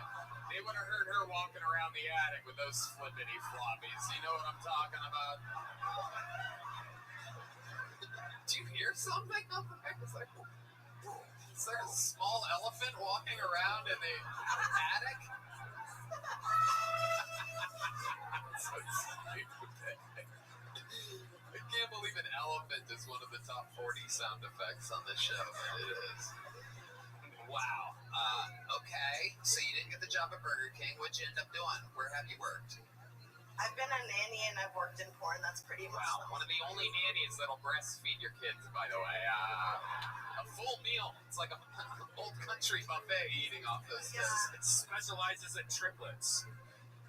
Yeah. What the fuck are you talking about? Alright, and nanny, what else? I also worked at Publix. I'm from Florida. If anyone's from Florida, Oh shit. fuck yeah. My other fun fact is my first hand job was in the woods, and it was a double hand job like this. Wow. 2 guys at once? 7th grade. Wow. Hell yeah. Oh shit. Damn. Wow. Very rarely do Jewish people do 2 jobs for free, but I can't help myself. I can't help myself. I can't help myself. Wow. 2 hand jobs in 7th grade. That's incredible. Did they finish? Yeah. Was it around the same time? No. No. One of them went really fast. Yeah. And the other one needed some extra work. How much longer are we talking about? 4 minutes? 20 minutes? Probably about 4, but like I think to this day, like my left arm is stronger. Oh wow! I think it's stretched out that day, huh? Okay. All right. That's a real hand job for sure. That checks out. That's incredible. So double hand jobs in 7th grade. That's pretty advanced. When did you give your first blowjob? Probably in 6th. I don't know. Whoa! Blowjobs first, hand jobs later. Hey. God damn, it's a shame you weren't around in the 40s. World War II may have never happened. Hitler would have loved you. Hell yeah. Incredible, Molly. Incredible. How are you liking Austin? You just moved here, right? Yeah, I love it. Yeah. I love Texas. I lived here before, and that's why I moved back. I missed it. I love it. What have you been doing for fun around town? What's a girl like you get into? I've started a girl gang at my apartments. There's, for some reason, like A girl what? A little girl gang at my apartments. There happens to be like 6 other girls my age that are like hot and cool, and we just hang out and chill. It's pretty cool. I bring them around here sometimes. Wow. Do you ever fuck any of them? Or? It comes close a lot. Whoa, damn. Maybe finger one of them, stretch that other arm out a little bit, you know what I'm saying? That's so fun. Molly. What else did I write down here? Oh, when you were doing your set, I wrote down Triple D Madness. That's what I wrote down. I didn't know where I was or how I was going to say it. I was a Triple D my freshman year of high school. I'm way past that. I love that. What do we call those? What are those exactly? Is that fucking like Vin Diesel Triple X or something like that? Like, what are those things? They're M for Molly. Is that true? Yeah, that's true. It's an M? Just yeah, a straight up M? M cup. Yeah. M cup? Yeah. Damn, that's wild. Now my what are you, Red Band? Well, I'm only at probably like no, I'm at least me. But my B for Brian. I wish I was a B. My cousin has like that tit disease where like her tits are like literally like elephant man tits. No, I have that. Like, they don't stop growing. Every year they get bigger, have to buy new ones. Right, and so what I was going to ask is she has to go to JCPenney's and special order a bra. She can only order like 4 of them at a year, and they're like these high, like it takes like 6 to 8 weeks. What's your question? Do you have to do that? Like, do you have to like order these special bras? Because they don't have that at shit at Sears. No, but there is like a big and tall bra store in New York that I go to. Your boobs really get bigger every year? Yeah. That is incredible. Like if I get a reduction, I'm probably gonna have to get one again. Wow. Yeah. Wow. But you think you'll ever do that? Not while they're my money. That's true, It's right? still, like, do you have a sore back a lot? Yeah. Have you ever weighed them? No, but it's my dream. Yoni, grab the scale real quick.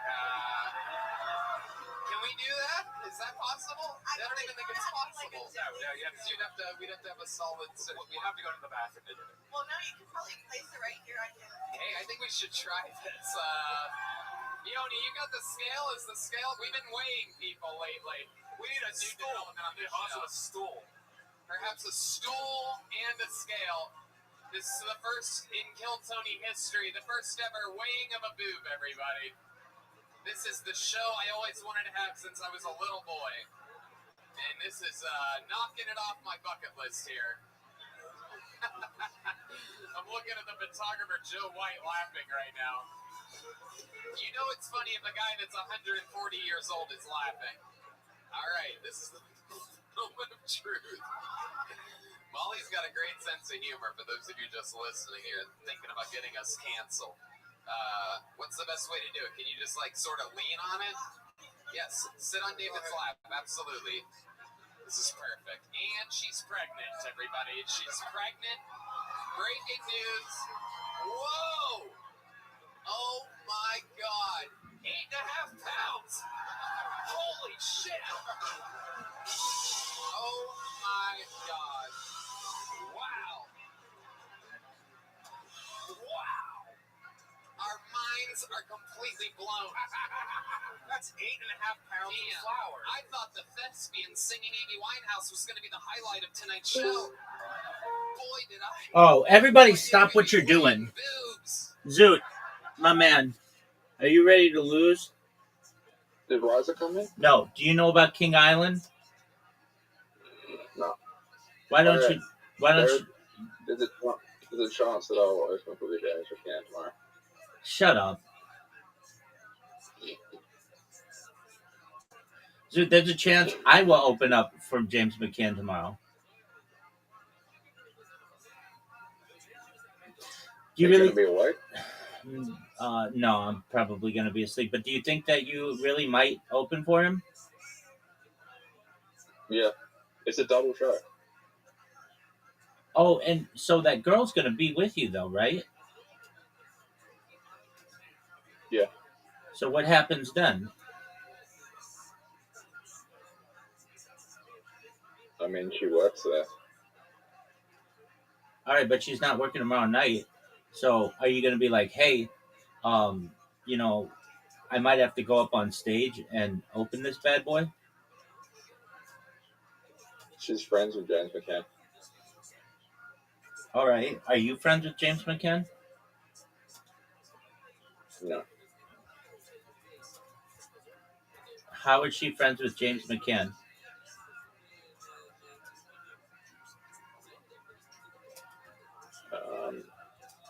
She works in the building. All right. She's a bartender. I thought she was a door person. She does both. All right. Did you think that she could get you free popcorn? There's no popcorn on Thursdays. It's only on Mondays. Why isn't there popcorn on Thursdays?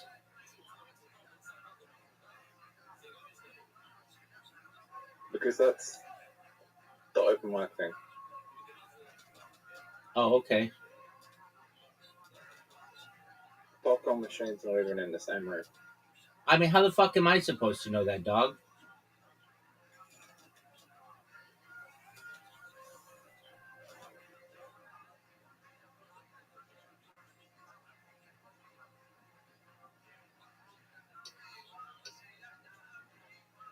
Dude, how you living, pimp?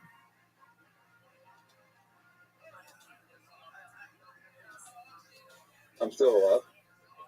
Yeah, you are. And you've got a big time date tomorrow night.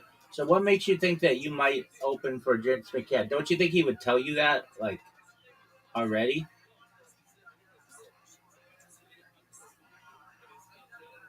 He's a very spontaneous person. Okay.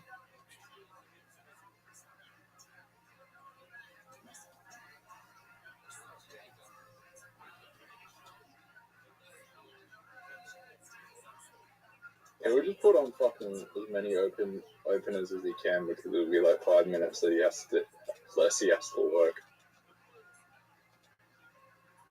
Do you find him an attractive man?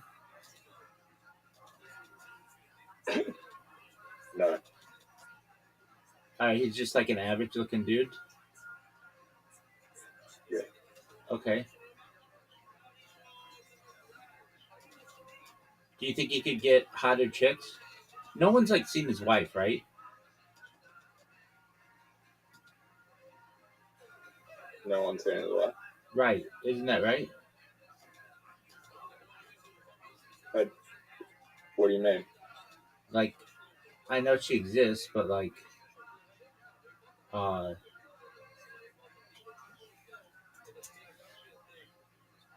does she, like, she's always just taking care of the kids, right?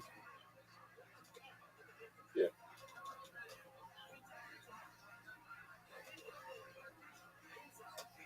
Do you think that he is potentially the funniest person in the world? No. Do you think potentially you're the funniest person in the world? No. All right, well you're moving up, dog. I mean, a couple months ago, I was the most depressed person in the world. I know, That and wasn't funny. no, it wasn't, and now we've got you in a better spot, right?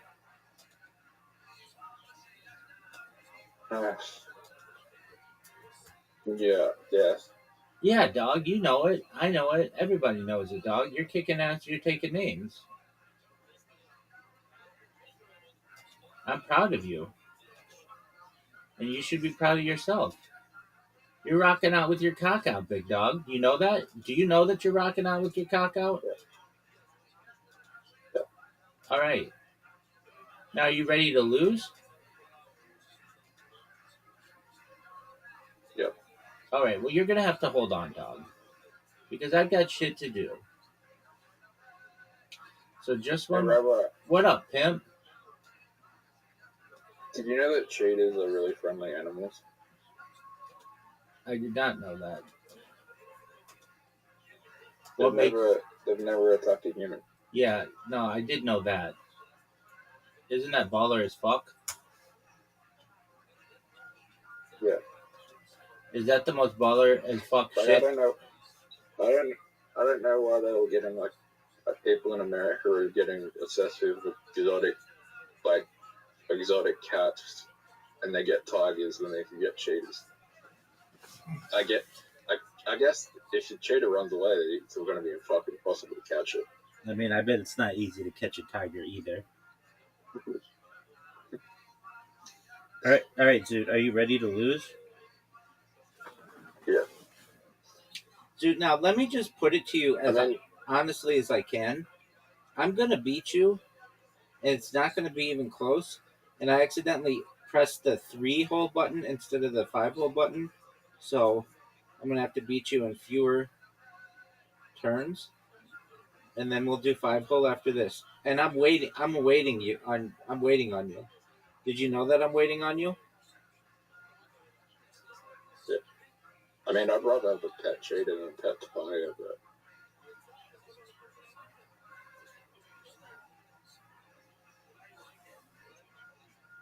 Dude, I'm not good at this hole. You're fine. Could have been better. Your shot's dog shit.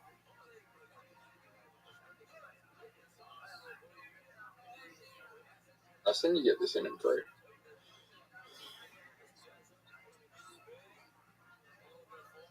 It's difficult. This third shot is very difficult. Dude, your ball is way far behind, dude.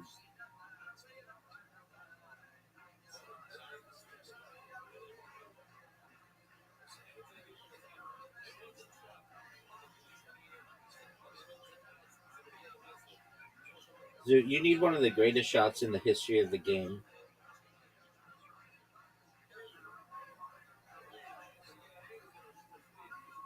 Zoot, if you hit this shot, it would be the greatest shot in the history of the game. No doubt. No doubt, Zoot. You're done. Zoot, you're already down 1 hole to none. That was an easy win, son.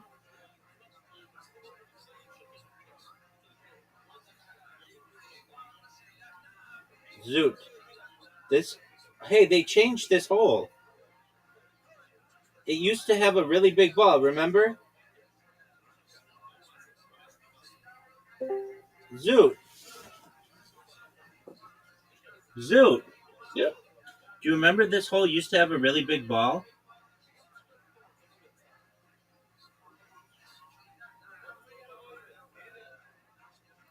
Zoot. Zoot, there's no way you're making this shot. I don't even know why you tried. Dude, they changed that hole. Dude, they changed the app. It's like got darker shading now.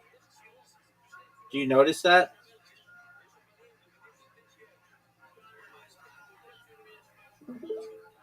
Dude, do you notice that the app has darker shading? Yep.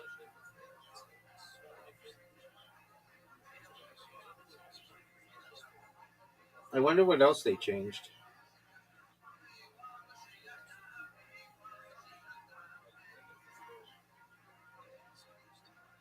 Dude, are you proud of your shot?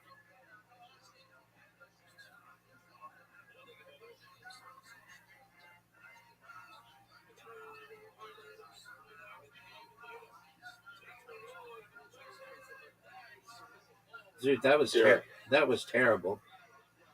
Oh, Zoot, I just slipped that bitch in. I hate bombs. What do you hate? That was really cool. Oh, wait. We did 3 holes? Yeah, I said that I accidentally pressed the 3 holes. Now we're doing 5. Zoot, you have an invitation and everybody's awaiting you. The shading is much darker.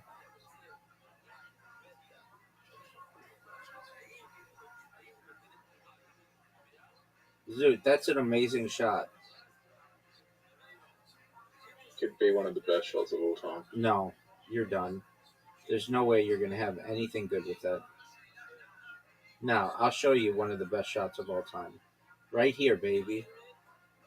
Right stinking here. Give it to me. Garbage. Zoot, you gonna make it through that little area? I don't know. Way too hard. Way too hard, dog. But it still turns out to be a really good shot. Yes. Okay. If I was you, I'd not do that.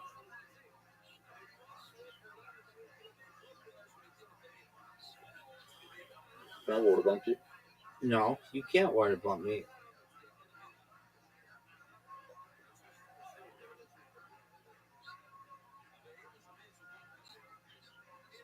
Turned out perfect. The risk was worth the reward. That's a cool story. That's a cool story, Zoot. The risk was worth not receiving the best reward I could get.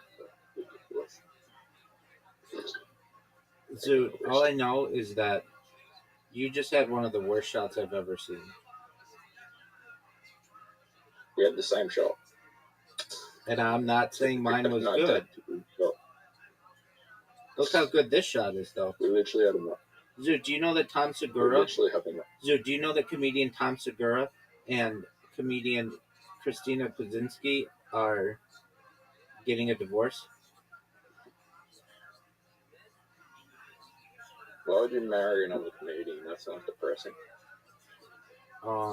Because they started Your Mom's House. Don't you know what Your Mom's House is? What's that? It's a huge podcast. Do you know who Bert Kreischer is? No. You don't know anything about the Roganverse, Zoot. That's the first question that James McCann's going to ask you. And if I were you, the question that I would ask him is, what are your thoughts on Christina Pazynski and Tom Segura's divorce? I had to teach him who David was. Did you? No. Well, because he's not fucking obsessed with creepy shit.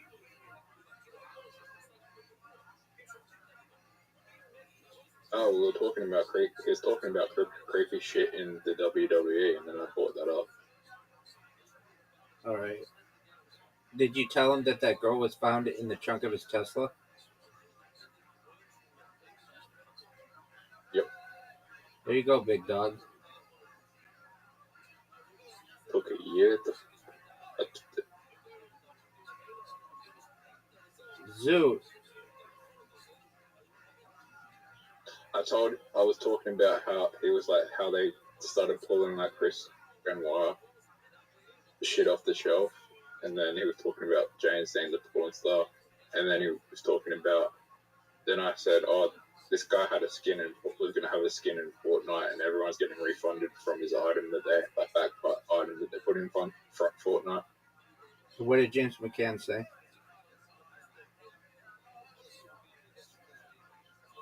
He asked how old was the singer, and he was just like, it's like he was like 20. He was just like, how was she? Like 14. And he was like, oh, that's bad, but it could be worse.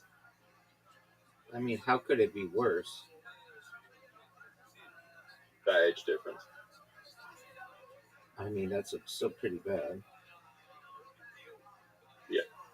Zoot, you're down by one hole. What are you going to do?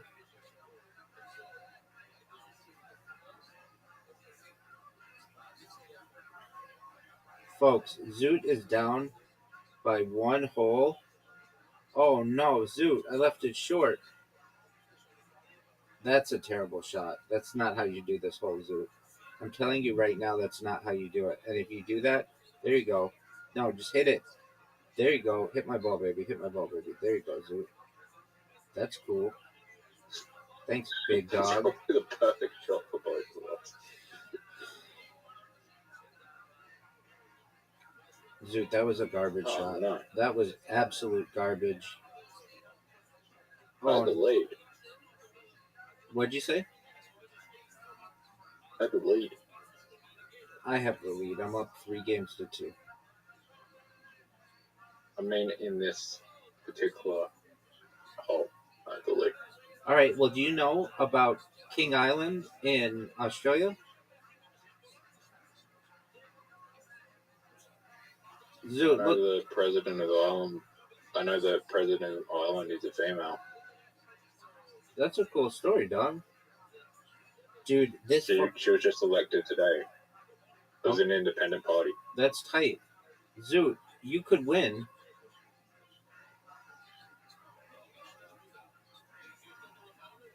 You need the best shot here. Zoot, you need the best shot here. It's an easy shot. It's one of the easiest shots ever. You left it short. You left it short. Too short?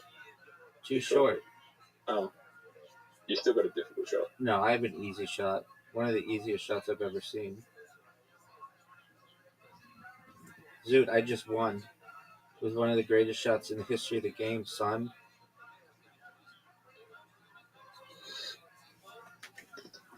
Zoot, what are your thoughts on my making that shot?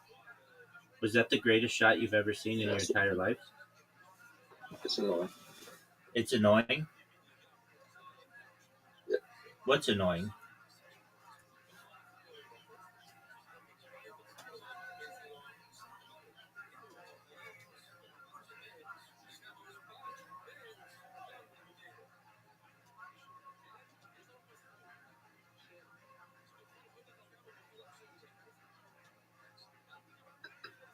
All right, so are we done? Not yet. What do you want to play next, big man?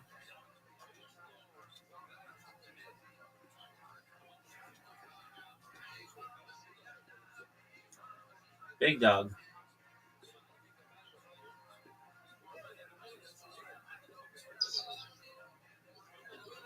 Big dog. Bullshit. Okay.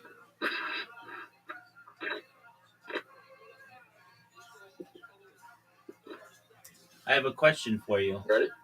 No. Yep. Did you ask this girl to have dinner beforehand?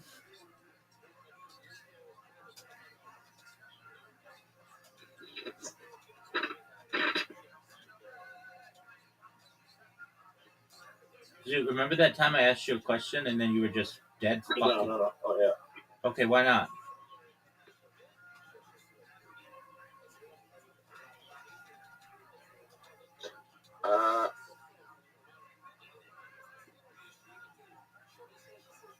Because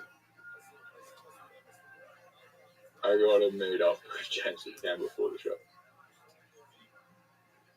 Why do you say that? Like, what makes you think that you're going to open for him?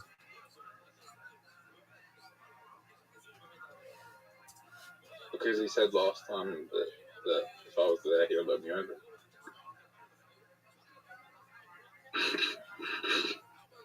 Does he know that you're dog shit? That you're dog shit? Yeah, so. Alright. So he knows that you're still new and you're not really good yet? Oh, yeah. Okay. All right, so just because I love you, we'll play bullshit.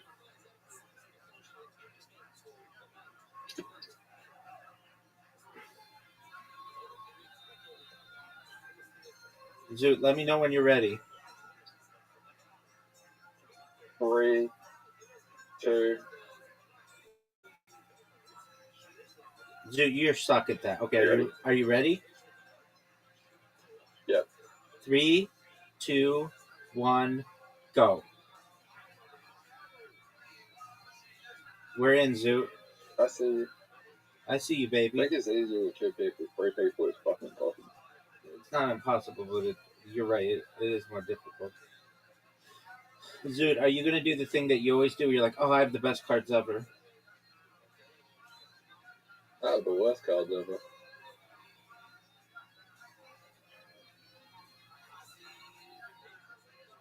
No, I actually might have a good start though.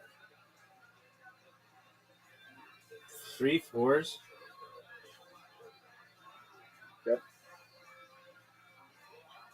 I think she was telling the truth. Oh, is she hot? She's You hot think as that's a real photo? she's hot as fuck. You think that's a real photo? Maybe. Isn't it amazing how horny guys are? Where like just a picture like that will just draw all kinds of attention, like incredible amounts.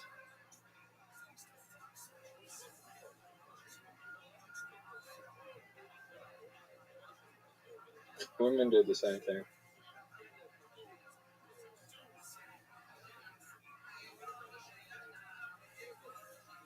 I don't. Oh yeah, perhaps. Dude, this bitch is calling out. She's calling out everybody. How did she know that? This bitch needs her box munched. Call me out. Somebody call me out. Somebody call me out.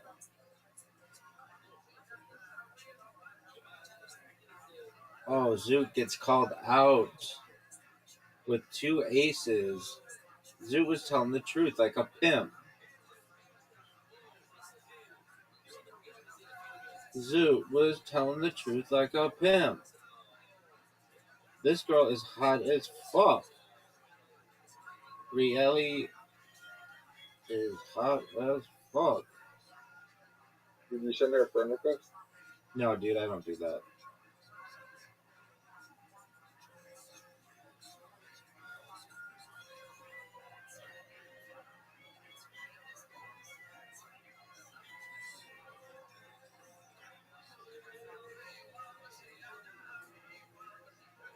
You gonna play? Maybe.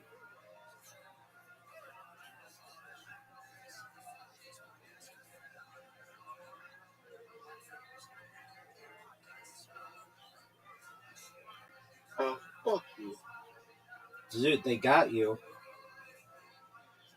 Oh, you weren't lying about the 7. Why did you think I was? You took so long.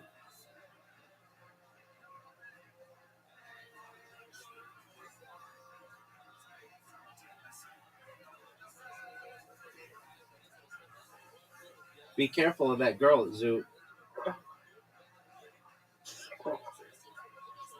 Zoot, be careful. She could put some down and win.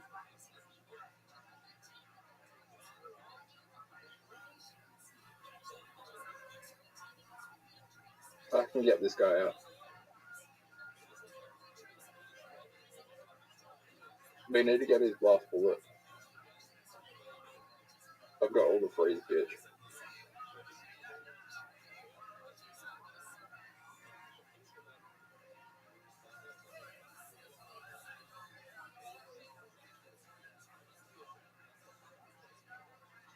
Zoot has all the 3s, baby.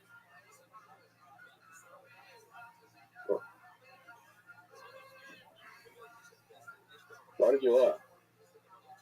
Why not?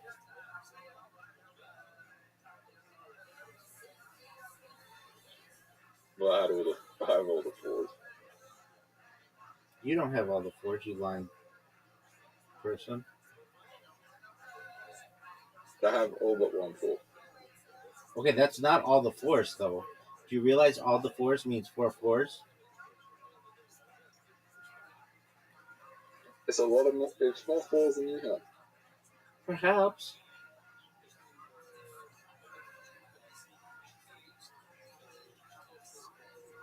He's lying, by the way.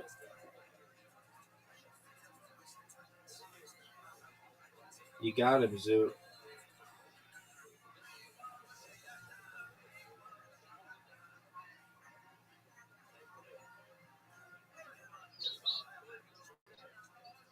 Dude, Zoot, that girl could win.